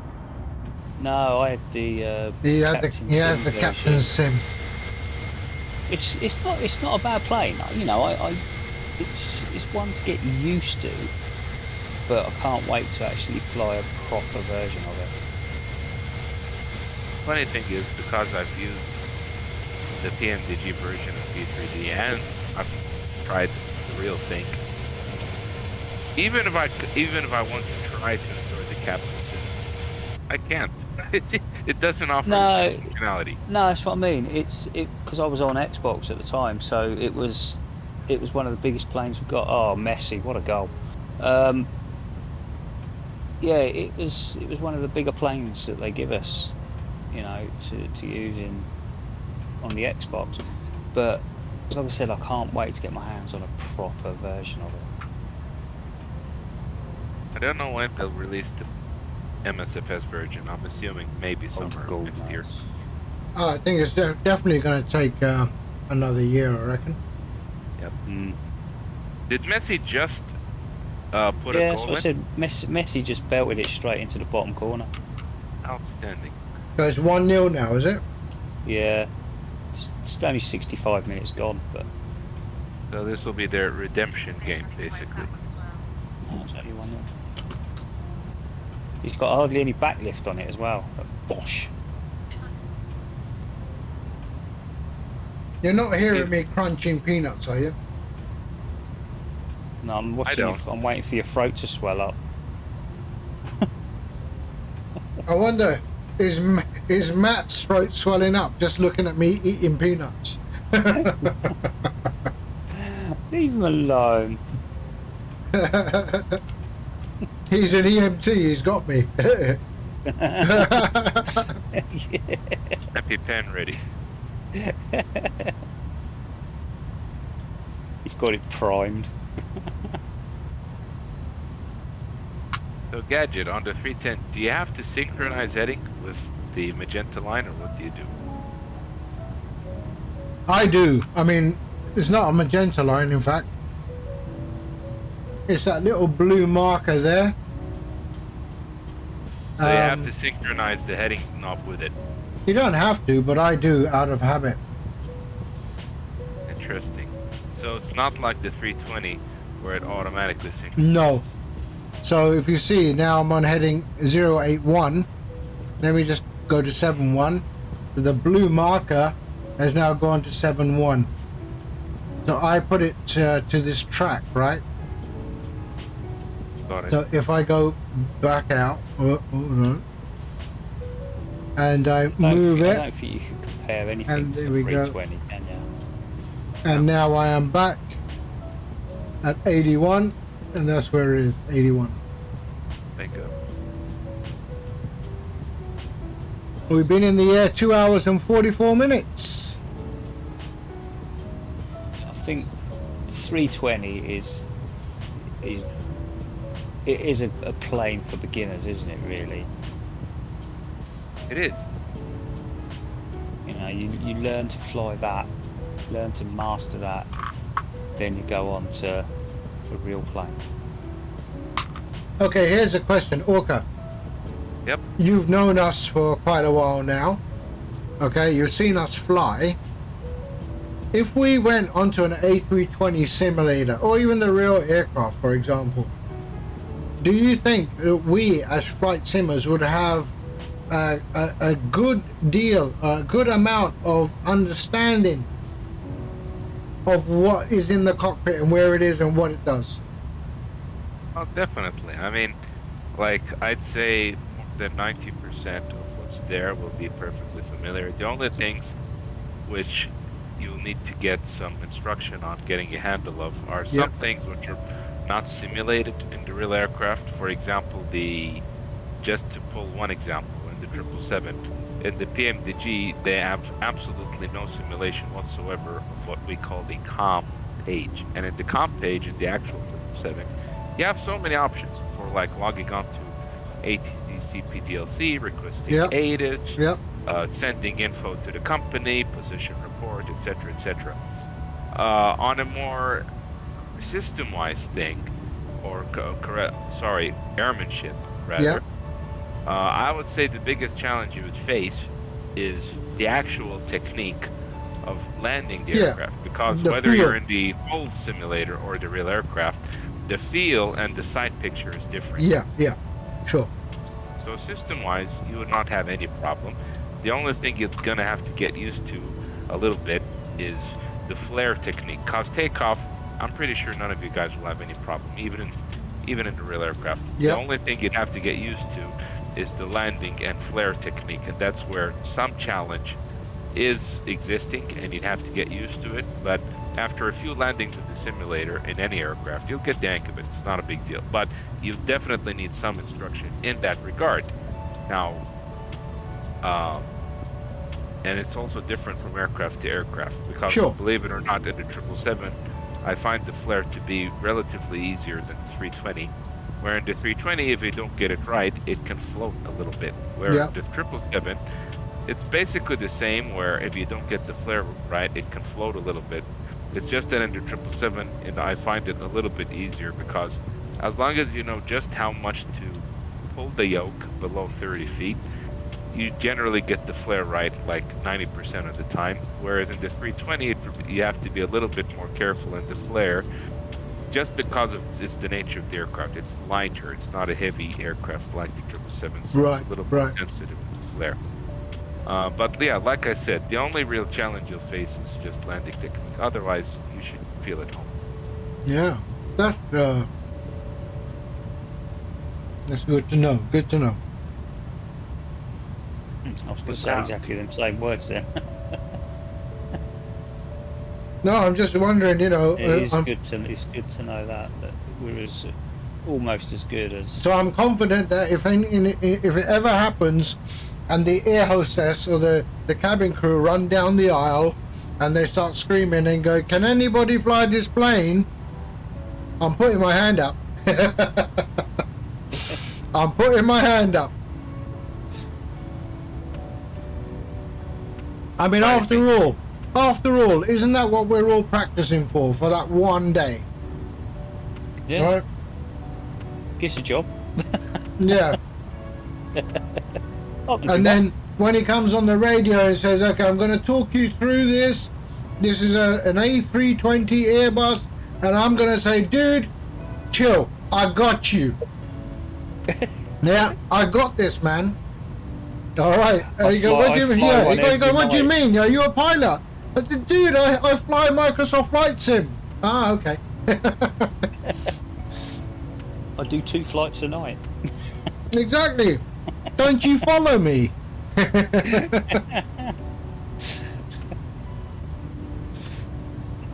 Probably a realistic thing in that scenario. If they have somebody who doesn't have any like actual commercial flying experience, they'd probably tell the person, "We'd prefer you shoot an autoland." So just get her set up on the approach. Yeah. So that's what I would do. I would also prefer an autoland. I mean, I don't want them sending me an invoice for an A320. Sorry, I can't afford that.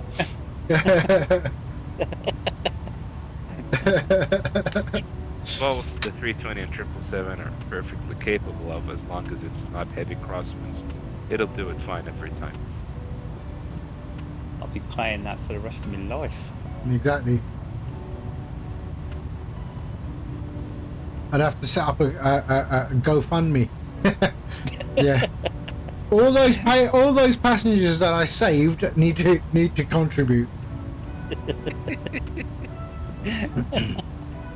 Yeah, but to be fair though, I mean, okay, let's joking aside, if that ever happened, and someone was communicating from the ground, and the person who they're communicating to is an actual flight simmer with hours and hours and hours of flight simming on PMDG product or whatever, and yes, Autoland for sure, but I don't think he would have any a lot of problem communicating with that person and that person not knowing what he's talking about. Correct? Yeah. I mean, you'll have a handle about, oh, here's the McDo, here's the MCP, or in Boeing speak. Yeah, in Boeing speak it's the MCP, and Airbus speak it's the FCU. So you'll know where generally the switches are. Right. I wouldn't understand some of the things he was saying because I don't do VATSIM, but. Oh, I don't think they'll be using VATSIM to guide you down. He'll go, "You see that knob in front here? Don't push it." Knob I see is myself. Yeah. What? You can see me too. Where's the camera?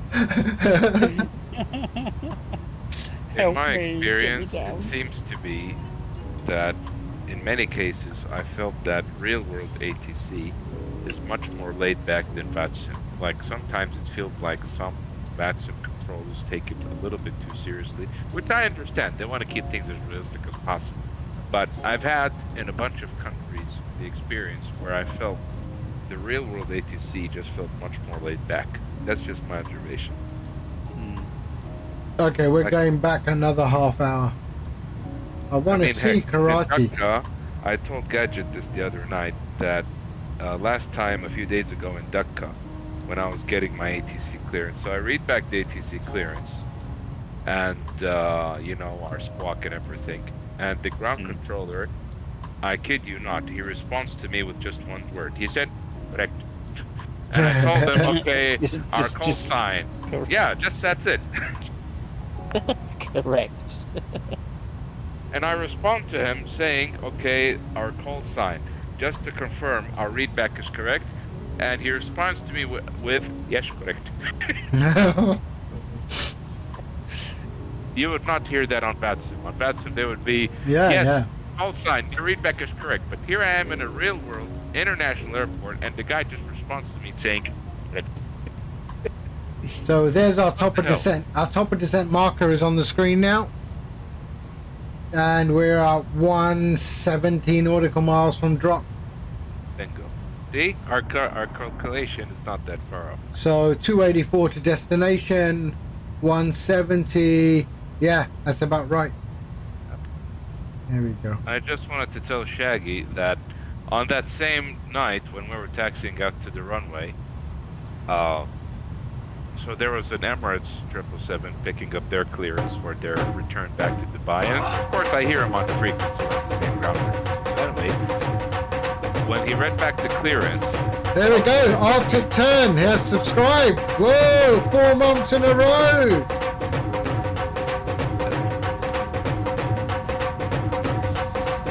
How you doing, Arctic? Yeah, finally caught me. Well done, well done. We're on our way to Karachi. We have we left at Jeddah about 2 hours and 54 minutes ago, and we are flying to Karachi in the PIA livery today in the A310. So yeah. And I have joining me on the flight deck, I have Orca Airways, who's his first officer, and the bloke who's making the coffee in the back, he's Shaggy, old man Shaggy. So they're in chat as well. He's our trolley dolly today. I'm going and making peanut sandwiches. Yeah, so Orca Airways is, so old man Shaggy, he's a flight simmer as well, very much part of the community. Real life flight simmer. Yeah, a real life flight simmer. And Orca Airways, he is a flight simmer, but a real life 777 pilot. So, and used to be a real life A320 pilot. But very much part of our community, and puts us on the straight and narrow path when we make mistakes. So always good to have him in the background teaching us what they do, and we've been talking a lot about what goes on in some of the airlines and the processes and things like that. As well as people with peanut allergies as well. Yeah. Allergies and nuts. Your landing rate in Fly Live is so balked, spat out 2 numbers last night. That's probably because you bounced. If you bounce, it will spit out 2 numbers. Just ask Shaggy, old man Shaggy, just had it happen to him. Yep. Yeah. So yeah, if you bounce, it doesn't matter if you feel it or not. If you bounce, it will spit out 2 landing rates. I once experienced a bounce as a passenger. Yeah. And the hilarious part is, I knew it was a bounce because I was at the window seat. I felt the bounce, and I literally saw the plane rising up. Which aircraft was that? Do you remember? Yeah, it was an MD-90. Okay.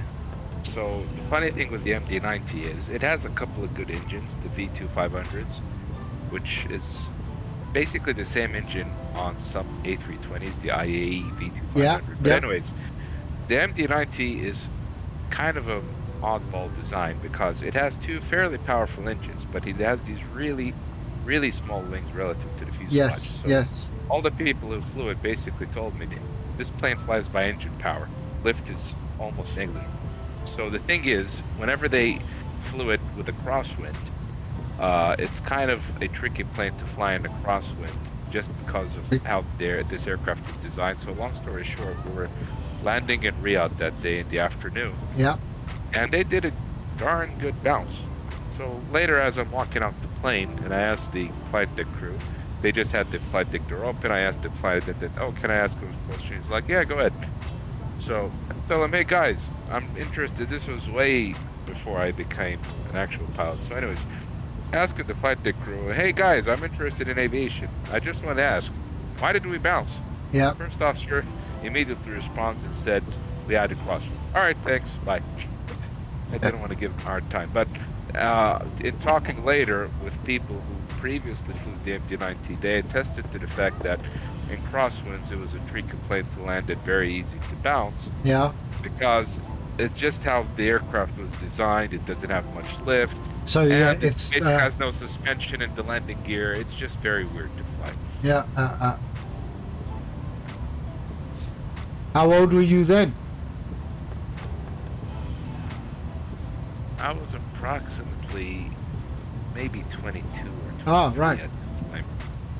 Yeah, this was more than 10 years ago, so Yeah, probably 21 or 22. And I just wanted to tell Shaggy that about what happened in Decca. That so as we were taxiing out, and I can hear the Emirates guy on the frequency because he was departing after us, and he's getting his ATC clearance from Decca ground.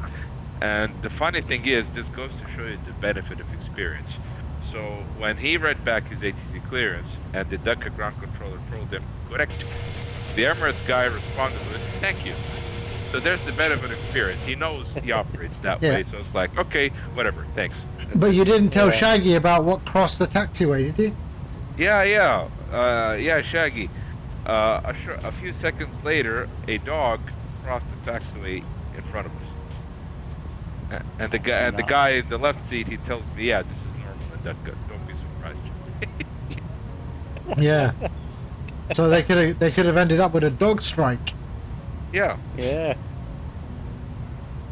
And the dog probably didn't have any care in the world, right? I mean, he's done it so many times. Yeah.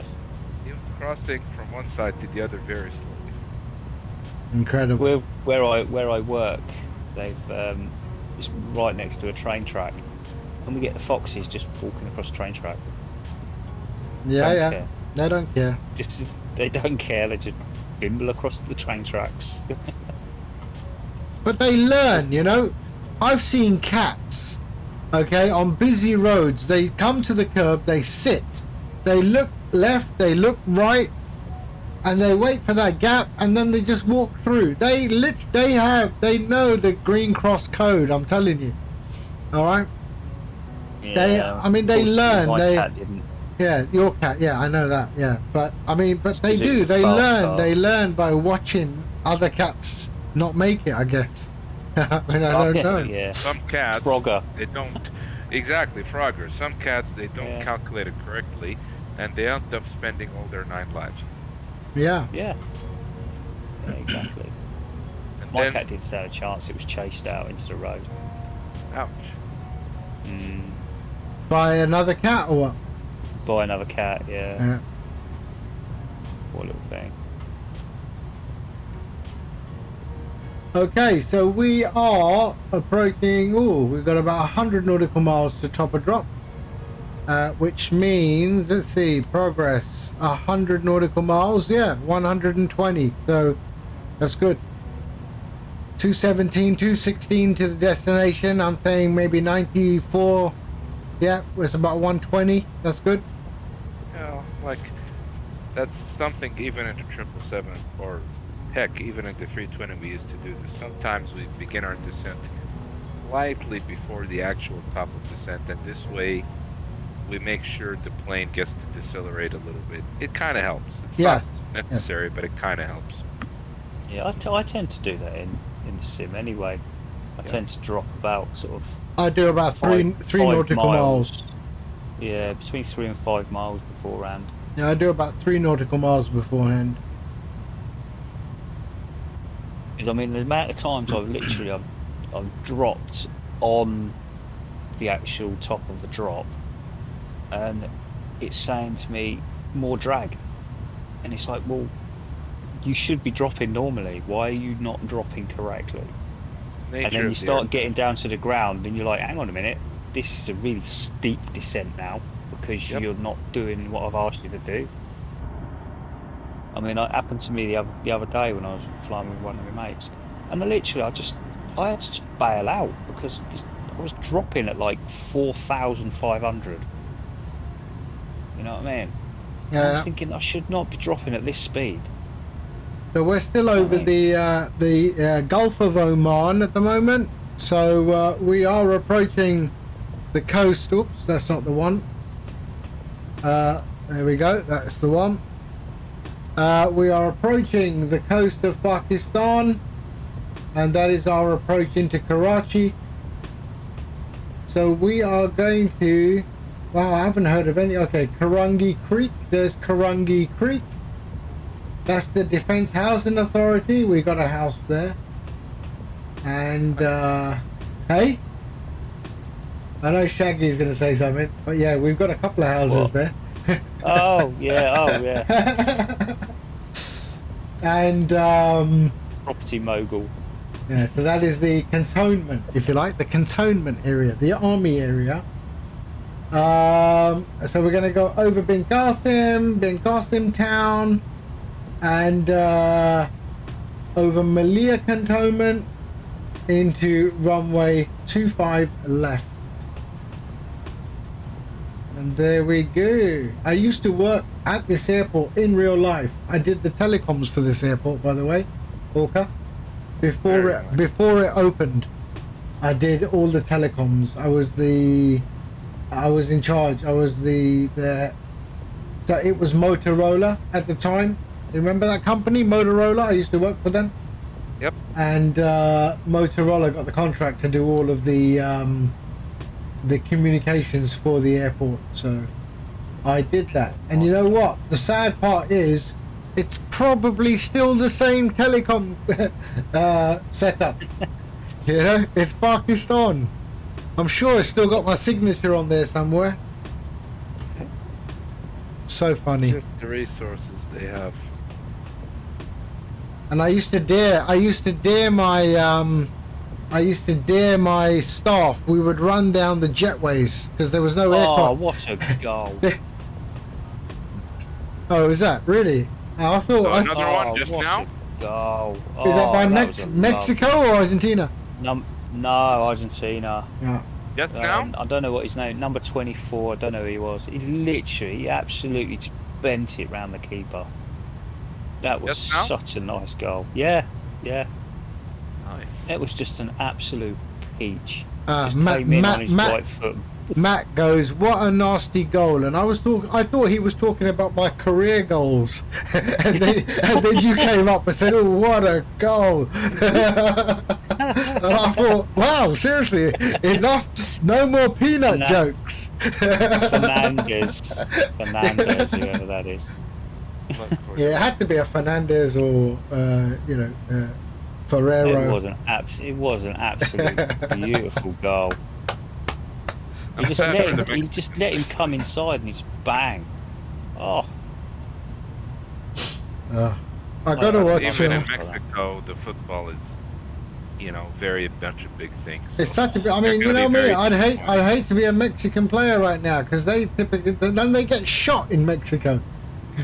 Sometimes. That's horrible. Yeah, they My do. God. It's happened, man. It's happened where the goalie's sort of been threatened or something like that. No. Oh, where was that? Yeah, but that was in Central America. I'm sure it was. Yeah. That's horrible. Or is it Colombia, Oh. maybe? Oh God, where was that? Yeah, wasn't I he? remember The that. goalkeeper was shot. Yeah, I remember that. He got off the plane and they shot him. Yeah. Yeah. Yeah, oh, football in God, Latin America is very different. They take it serious. Over here in the UK, all we do is send him a bad Twitter. Yeah. You know? Bit of abuse in the newspaper. Yeah, that's it. exactly. And then everyone forgets about it. Yeah, I remember that goalkeeper getting shot. Assassinated, wasn't he? Straight I mean, away. the Colombia or Euros. where? I mean, what was it in the Euros? Right? It was Rashford and Saka. They both missed their goals, right? Yeah. In the Euros, in the first game of the World Cup, they've redeemed themselves, right? You know, Saka, Rashford, and then Bellingham. Okay, Bellingham wasn't playing in the Euros, but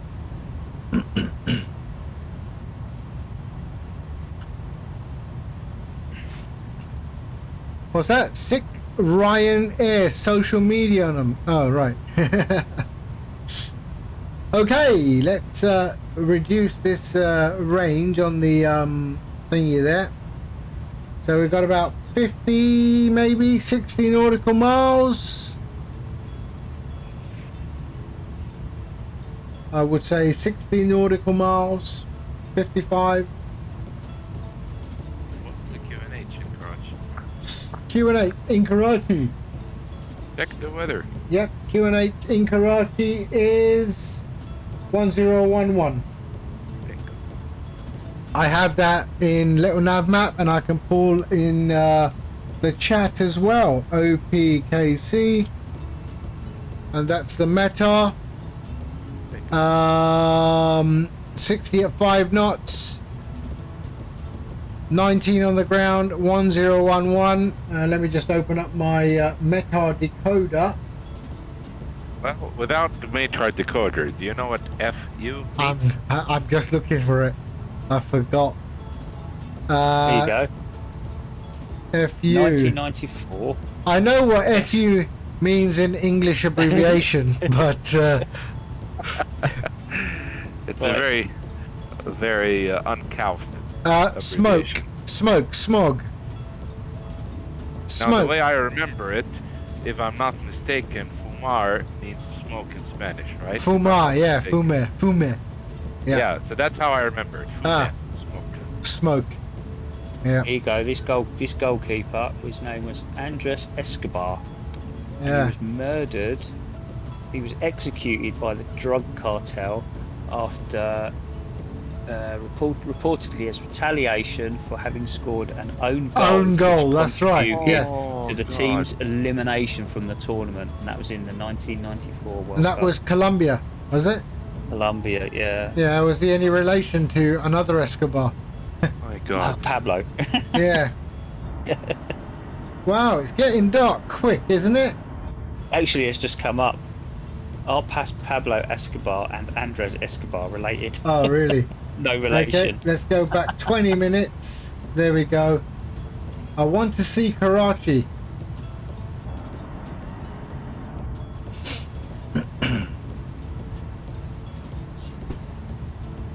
So in real life, I would imagine you'd see a bunch of ships going in and out of Karachi port. For sure. Yeah, that's Kimari. Karangi. Yeah. Karangi, Kimari. And there are a lot of birds in the area, right? Yeah. Loads. Because that's also where the fishing trawlers come in. So my wife's family owned a massive fishing trawler. So we used to go out on that fishing trawler a lot when I was working in Pakistan. A massive steel hull type trawler. And yeah, that was good fun.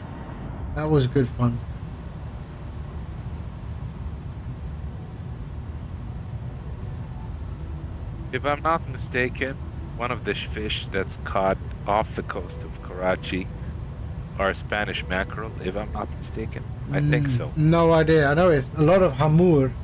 Yeah, hamur, exactly. Yes, yes. But that's not Spanish mackerel, right? Hamur? Nope. That's nope, more like grouper. cod or something. It's grouper. Grouper, yeah, maybe, yeah. Yeah, it's a grouper species. fish. Yeah. Yeah, I haven't had hamur for a long time.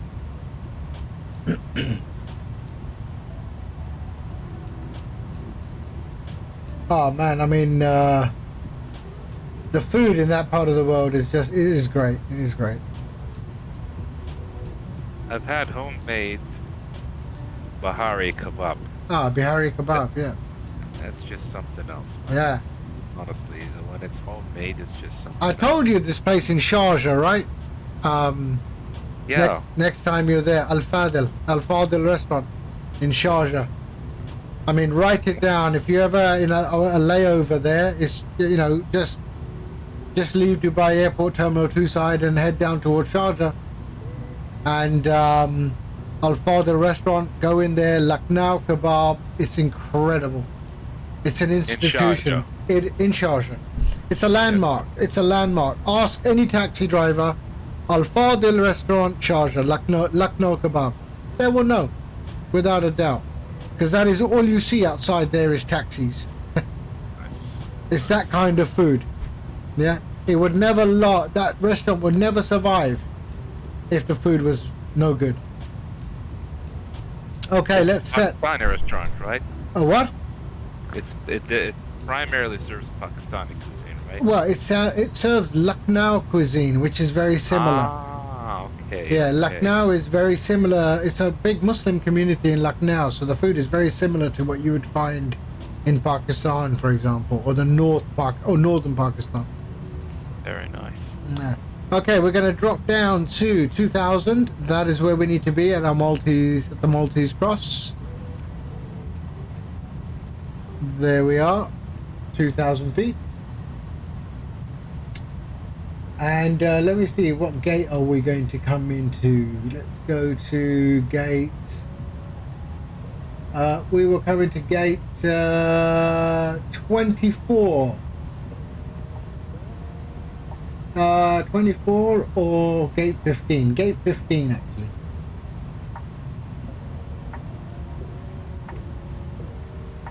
Okay, so I'll wait till it passes the 5 mile marker and then we will start our descent.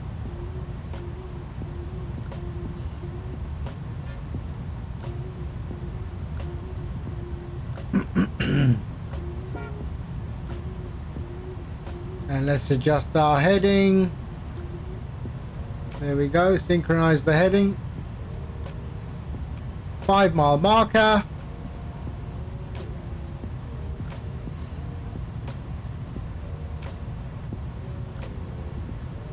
Okay, and descend. Hit the profile once, and there we go.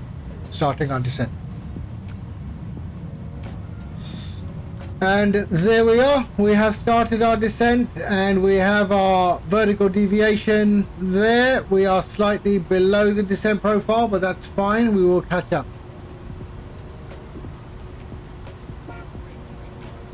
Yeah, Argentina 1-2-0. Yeah. Sucks to be the Mexicans at the moment. That's And let's change to the other side here and change that to constraints. How the hell are the Mexicans at 1 point? It's just crazy.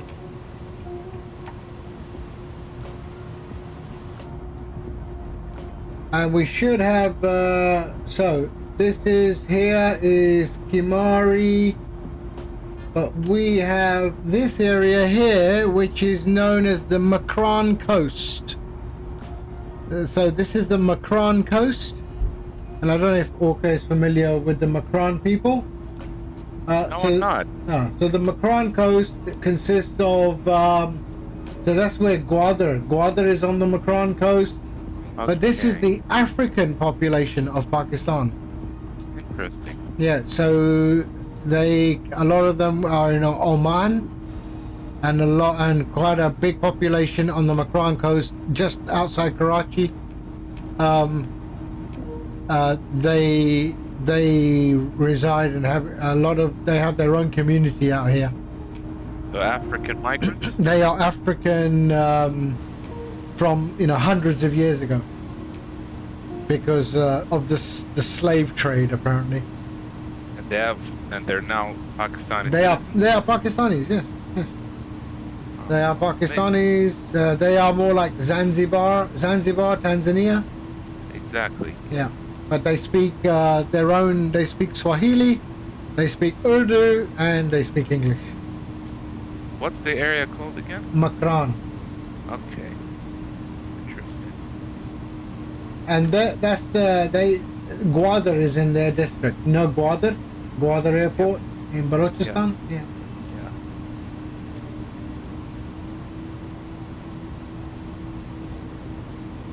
Yeah, unfortunately, Pakistan also had a shady past, like a lot of the Arab countries.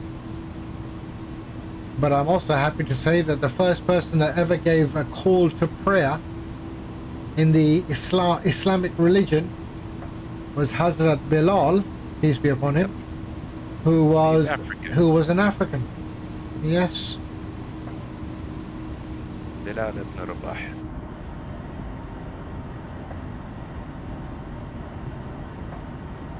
So that was the 2030 Zulu weather.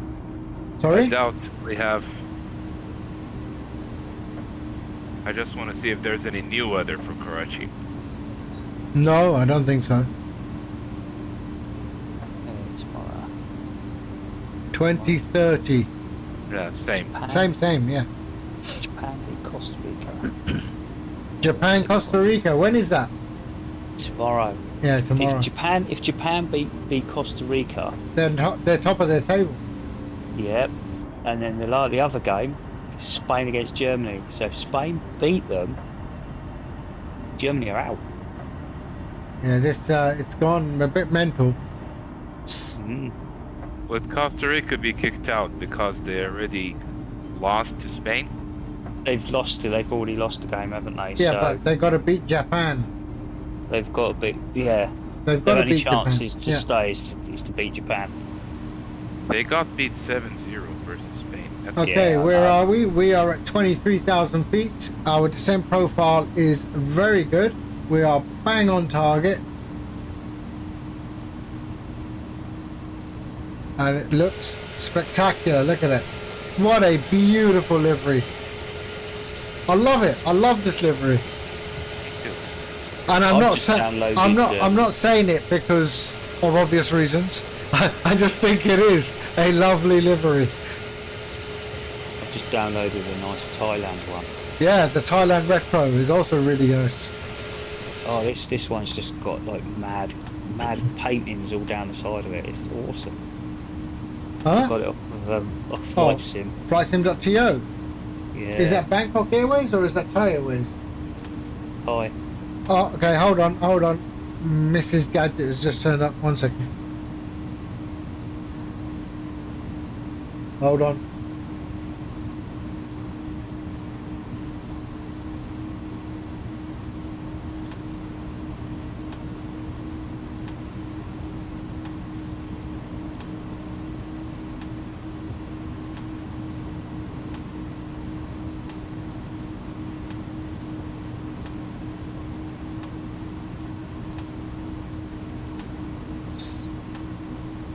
Okay, I'm back. Mrs. is asking, when am I sitting for dinner?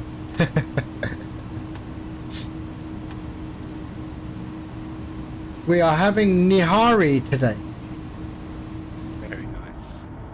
Yeah, with fresh naan. Oh, too good. Okay, so we are 17,500 feet. We are good. So by Saben, we should pick up the, we should be at 2,000 feet. Transition is, what is transition at Karachi? 5,000 feet is the transition level, 3,000 is the altitude, so 5,000 feet. Although I'm sure I can go earlier if I want to.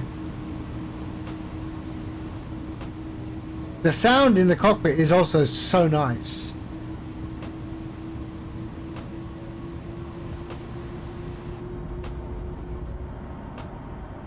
Very atmospheric. Yeah.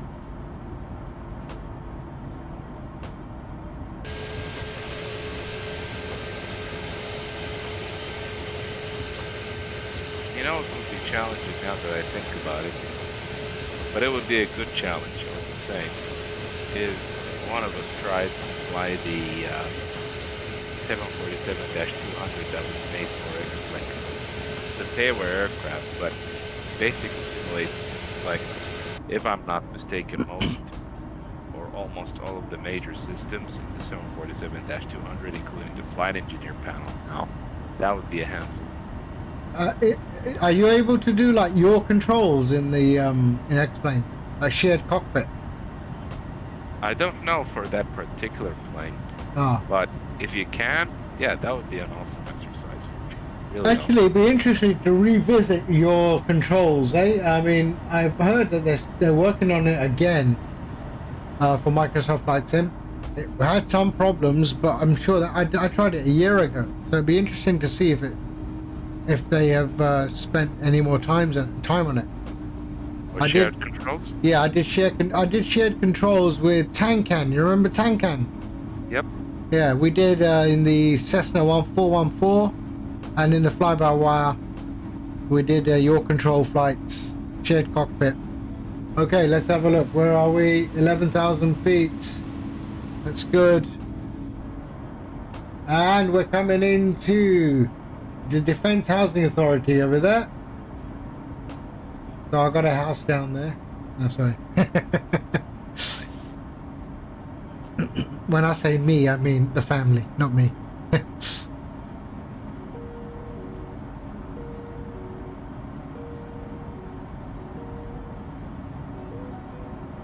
There we are. That is actually really nice. That's arrival.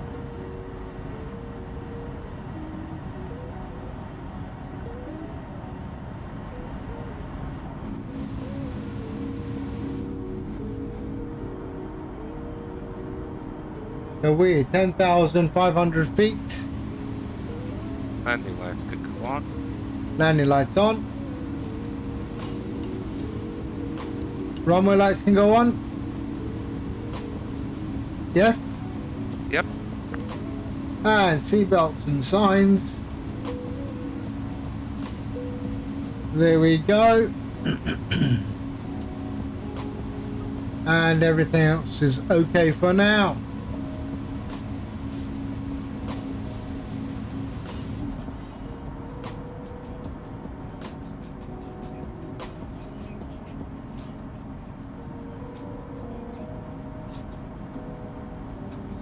Let's see if we have any Karachi.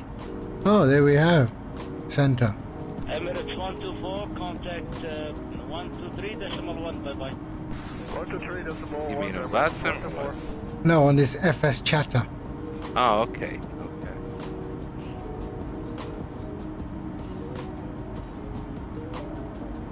Okay, 8,600 feet.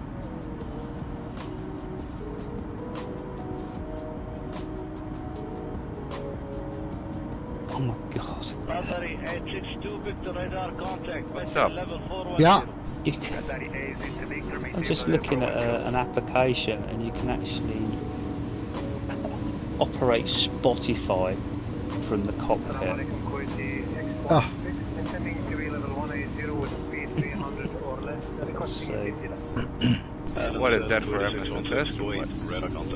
Yeah. okay, so we are going over the top of Bin Qasim. So Bin Qasim was a very famous Arabic person, and he's actually one of the people who were responsible for the spread of Islam in this part of the world. And there is a port named after him here called Port Bin Qasim. Sorry, 862 Victor, contact 123.1, bye-bye. So other than the airport scenery, is everything else here default? Yeah, default. Yeah. Very nice. So we're going to do a left turn. We should be down to 2,000 feet before we complete the second left turn.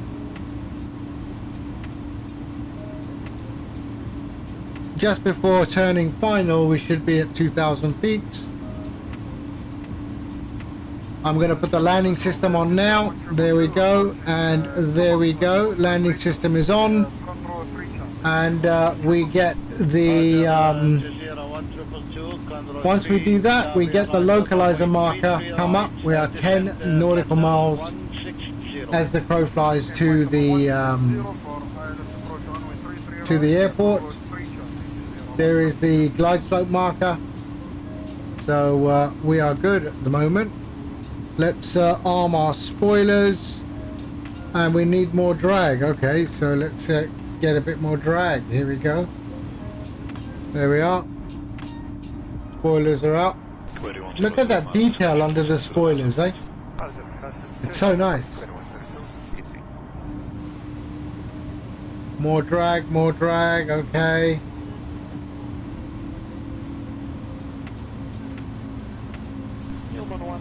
Less drag, okay. Dillman 172, report speed. Speed 290 knots. Roger, Dillman 172, pilot discretion, descent to altitude 5,000 feet. Roger, we're descending to altitude 5,000 feet. Dillman 172. Okay, less drag.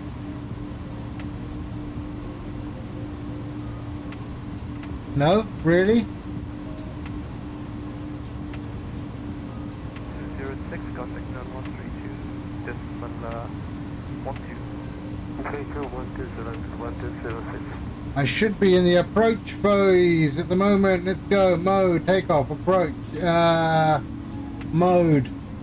We are good. Takeoff. What's that one? No. Okay.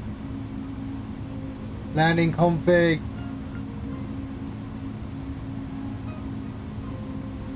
Okay.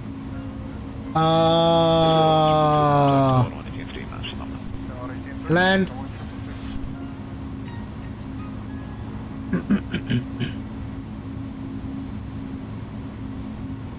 Come on, where are we? Okay. Arm the spoiler. Good evening, radar contact. Maintain now standard 430, direct to Lawrence. Maintaining now standard 430, direct to Lawrence. There we are. Can we see the runway? Not yet. Okay, flaps 1.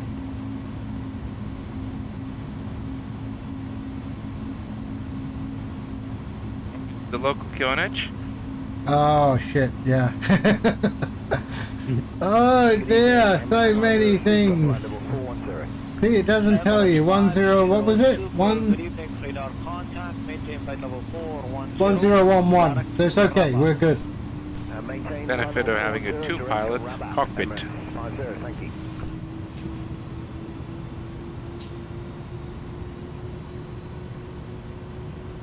There we go. We've got the localizer. And we've got the glide slope. Let's go. Flaps down.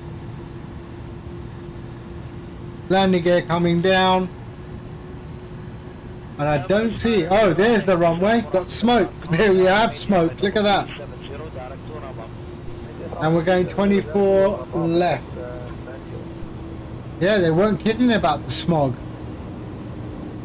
Okay. And flaps down again. That's flaps 30.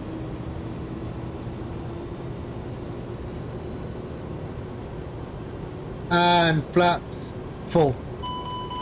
No? Okay, overspeed, sorry. Emirates 60, contact 123.1 by setup. 123.1 on Emirates 60. Okay.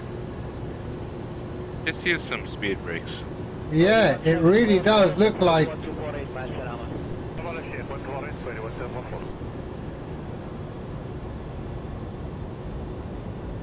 that I'm Your really speed. coming in quicker. Yeah, you gotta reduce your speed, mate. But I'm on auto throttle here. Okay, let's kill the throttle. Let's kill the autopilot.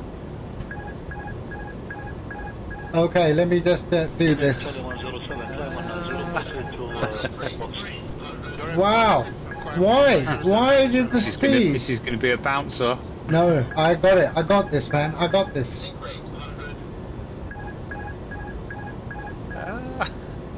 I got this.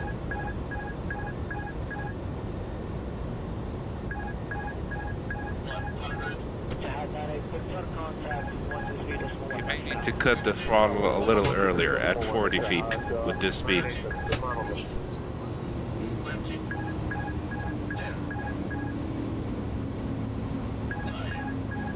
Emirates 90, contact 123.1 by setup. Keep going down. Minus 192. Not bad. Fair play. Bit of squeaky bum. Very but nice. Got it down.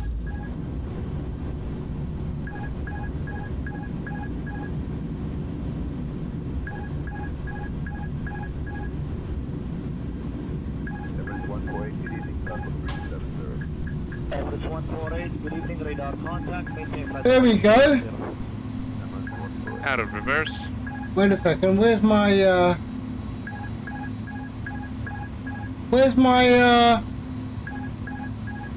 I've got no yokes. That's why you was coming in so quick. You didn't have a yoke to push onto. I've got no yoke. Look at that. Oh, there it is. I never pressed anything to get rid of them. That is very strange.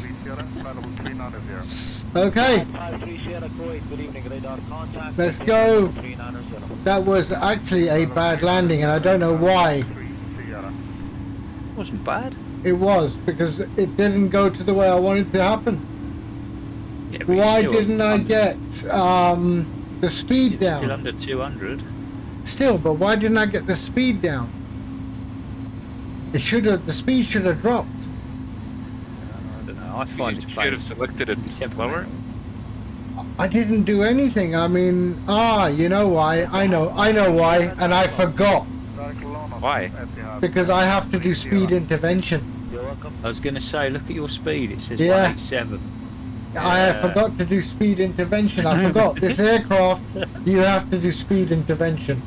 It's a manual plane. Yes, I forgot. My bad. But what a pilot I must be to land like 192. I wasn't going to say anything. You should cut the have. throttle early, like I told you. Yes, I did. 542, But I'm just a great pilot. That's the problem. Well, It's sometimes a gift and a curse. You have to learn, don't you? Yeah, You have to learn. No, I totally forgot about the speed intervention, and I'm the one that actually put something on Discord complaining about it to Builds, and I forgot about it. Okay, but it was all right. I think it was okay. It was okay. Well, we I'm looking at landed. this. Yeah. Flight simulator. We're fine. I think actually what the problem was, I think after all them nuts, my throat was a bit itchy.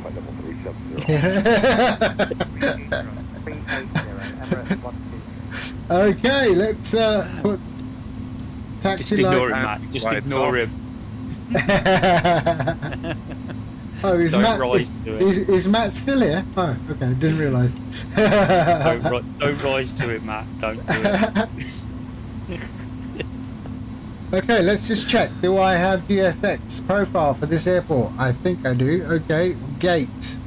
I said gate 15. We're going to gate 15. Request follow me? No. Handling by PIA. Bye-bye. We'll continue on straight.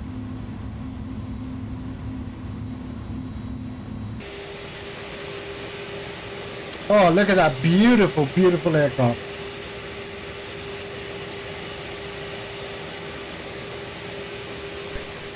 So we're on taxiway Echo right now. Down 3,000 feet, your KPI is approach runway 33 left, report status.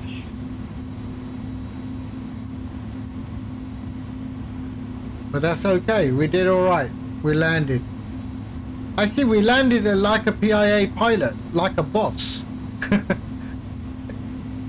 Yeah, they forget to do many things. But they fly like they stole it. Most of them have probably stolen their licenses, but yeah. But they don't have licenses. Now they do. It's just they're not up to date, I think. To be fair, they're some of the best pilots come out of Pakistan, I tell you. Because of the older aircraft they used to fly. Yeah. Yeah. Okay, taxiway Echo. We keep going. This is the cargo area. This one. So this is cargo.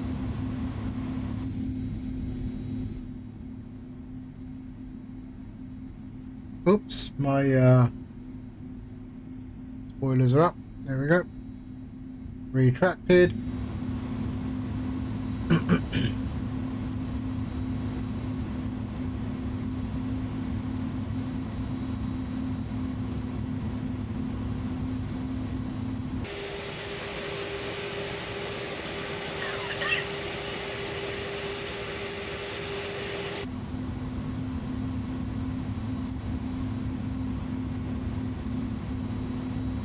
And this is the Jeddah terminal that we're coming up to, that I worked on. Yay!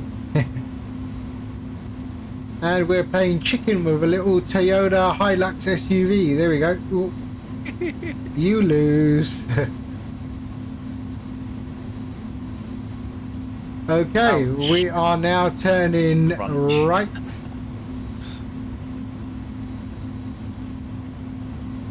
And I find I have to sit up a little higher in this cockpit.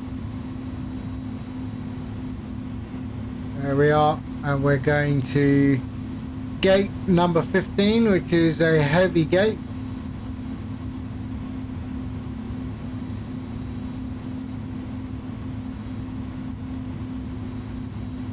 That's 14.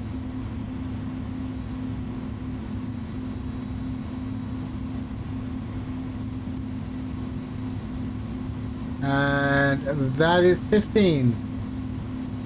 I tell you though, the lights are a little bit dim in this aircraft, eh?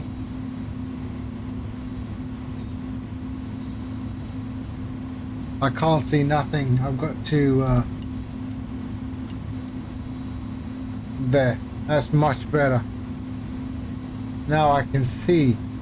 That's one of the things they're going to fix, I believe, is the lights.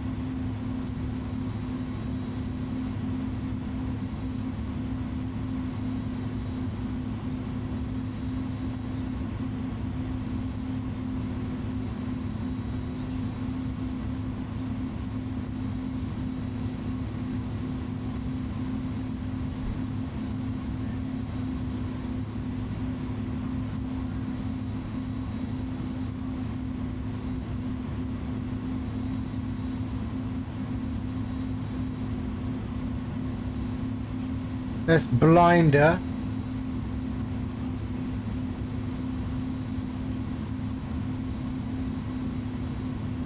And we are good. Does that look okay? Yeah, I think so.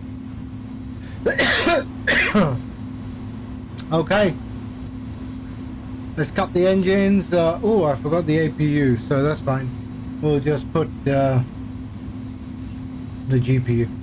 There we go, and keep that on, and let's cut the engines. I know that's bad procedure, but okay.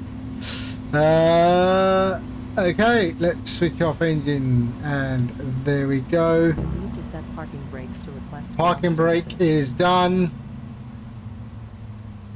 Okay, and let's no, let's not do anything. Okay, and let's request The boarding deboarding. requested. Lights can all go off. Fuel pumps. Oh, I can't remember which ones. There. Okay. Off, and off. Off. Auto throttle can go off. What else was there? IRS, which is up here. So that can go off, and off. And that is good. We got the jetway. That's done. And wow, it's a real quiet aircraft when it's switched off, eh? Very. Yeah. That is on. We've got external power. We can pop back. Batteries can... Oh, no, they can stay on, sorry. Passengers deboarding starting. Okay, thank you. And there we go. Signs off and seatbelt signs. And we can go right. There we are. Thank you very much. Goodbye. And yeah, all of that is good now. Let's go outside. I've run down these jetways, mate. Nice. And we have, so this is PIA. This is, wow, actually, so let's see what we go in there, right? So this is a Jeddah terminal. Okay, let me just explain some stuff, and So, yeah, definitely changed. We didn't have McDonald's or Subway then. But in here, hold on, let's see if I can. Yeah, very. So in here, let's see if I can see it. No, okay, I can't see it. So if I come outside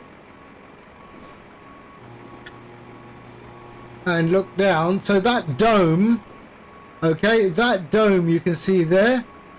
So that had stairs that took you up to a VIP lounge. Yeah, and that was the VIP lounge at Karachi Jeddah terminal. So I used to spend all my time there because I was a very important bloke.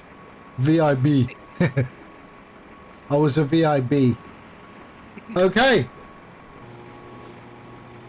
There we go. And let's bring that and there. And there we are. The only thing I don't like about GSX, look at where my passengers are walking. They're walking like on the top of the jetway. Strange. So PIA, acronym Pakistan International Airlines, it has also been known as Praising Allah and Perhaps It'll Arrive. Yeah, those are some of the acronyms PIA is famous for.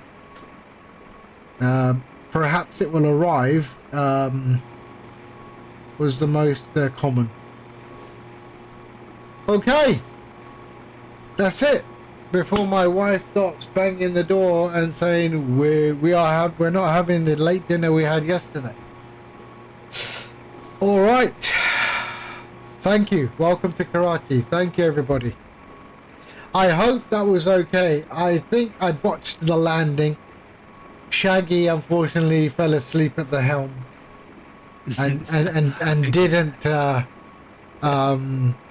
I mean, he was flight engineer on this flight. He should have noticed. Yeah, Orca's first officer, he was busy looking out the window at the scenery. Yeah, so Say the speed is high. yeah, I thought I thought you were saying it in a good way. Didn't you know? I was watching the football on the chair behind you. Yeah, right. The screen on the back of the pilot's chair. Oh, that's actually a good idea. I want to see. Hold on. So let's go into the plane. Okay, let's leave this cockpit for a minute. I want to just check the back of the seat. What is it showing now? Oh, damn! Where did they come from? That scared me. Didn't know there was anyone on the plane. Okay. All right. Move. Self-loading freight. Okay, so let's go. And yes. There we go. Why does it only show on the ground? Because this while you're waiting to take off. That's cool, isn't it? Look at that. Hey? That is good, eh? That's brilliant, isn't it? That's sweet. They should have that on all the planes. Yep, so that's on the back of every seat right now. There we go. You can see it everywhere. What's she waiting for? Really cool. I think that's a flight attendant. No, that's not a flight No, we don't have any of them. They're generating. No, we don't have any of them. Shaggy's also the flight attendant. Bing bong. Exactly. But yeah, so that's the video that it's an add-on that you can put on the A310. Yeah, but that's cool, eh? All right. FA18 as well. Yeah. Okay. Anyway, thank you everybody. This is it for today. Arctic, thank you for the subscription again, 4 months in a row. Matt, always a pleasure, mate. Always a pleasure. And I hope I haven't offended you, mate. Yeah, it's all in good jest. But seriously, don't eat a peanut. Yeah, and I will catch you all on the next one. Who else came in? Let's have a look. Arctic, I've already given him a big hug. Outdoor, thank you for popping in, and I hope you come into the next one. Racer, don't know, we lost Racer actually, didn't we? Yeah, I don't know where he went. Oh man, Shaggy and Orca Airways in the chat. Thank you. It's always a pleasure, man. Always a pleasure. Yeah. Chewy and everyone else who was in the chat, thank you for popping in. I don't know where we're going to fly next, but I think I'm going to fly from Karachi somewhere. So I think we're going to maybe do this until we get around the world. Let's see. I'm watching Fish playing football. You're watching and they Fish? play better than England. Oh, yeah, right. Fish playing football.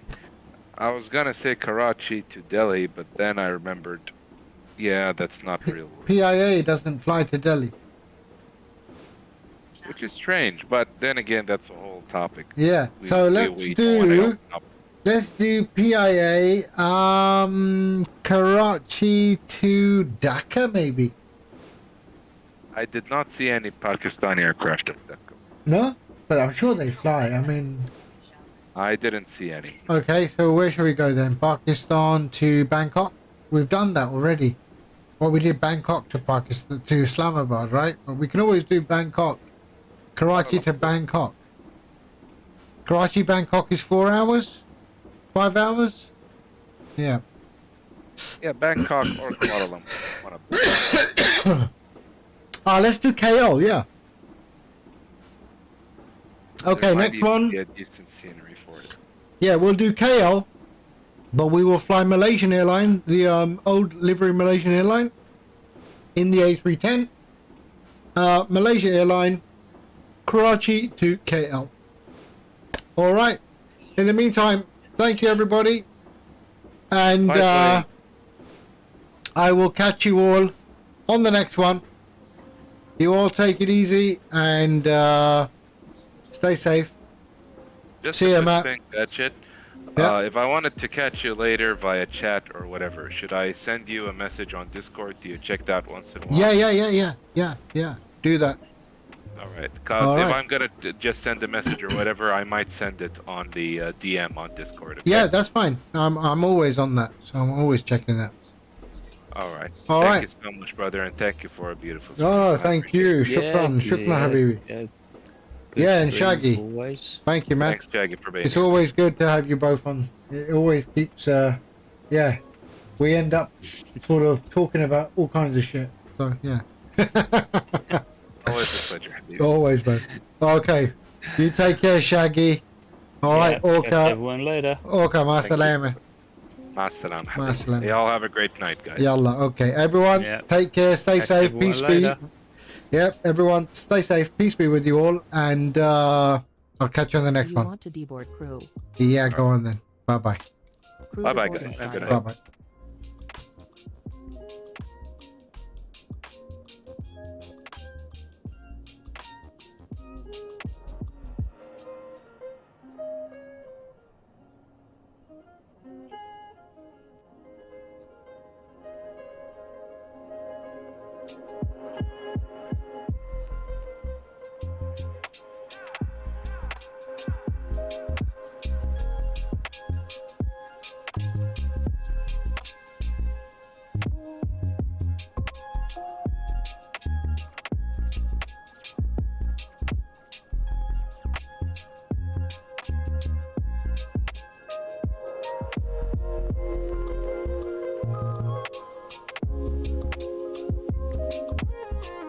Pilots deboarding starting.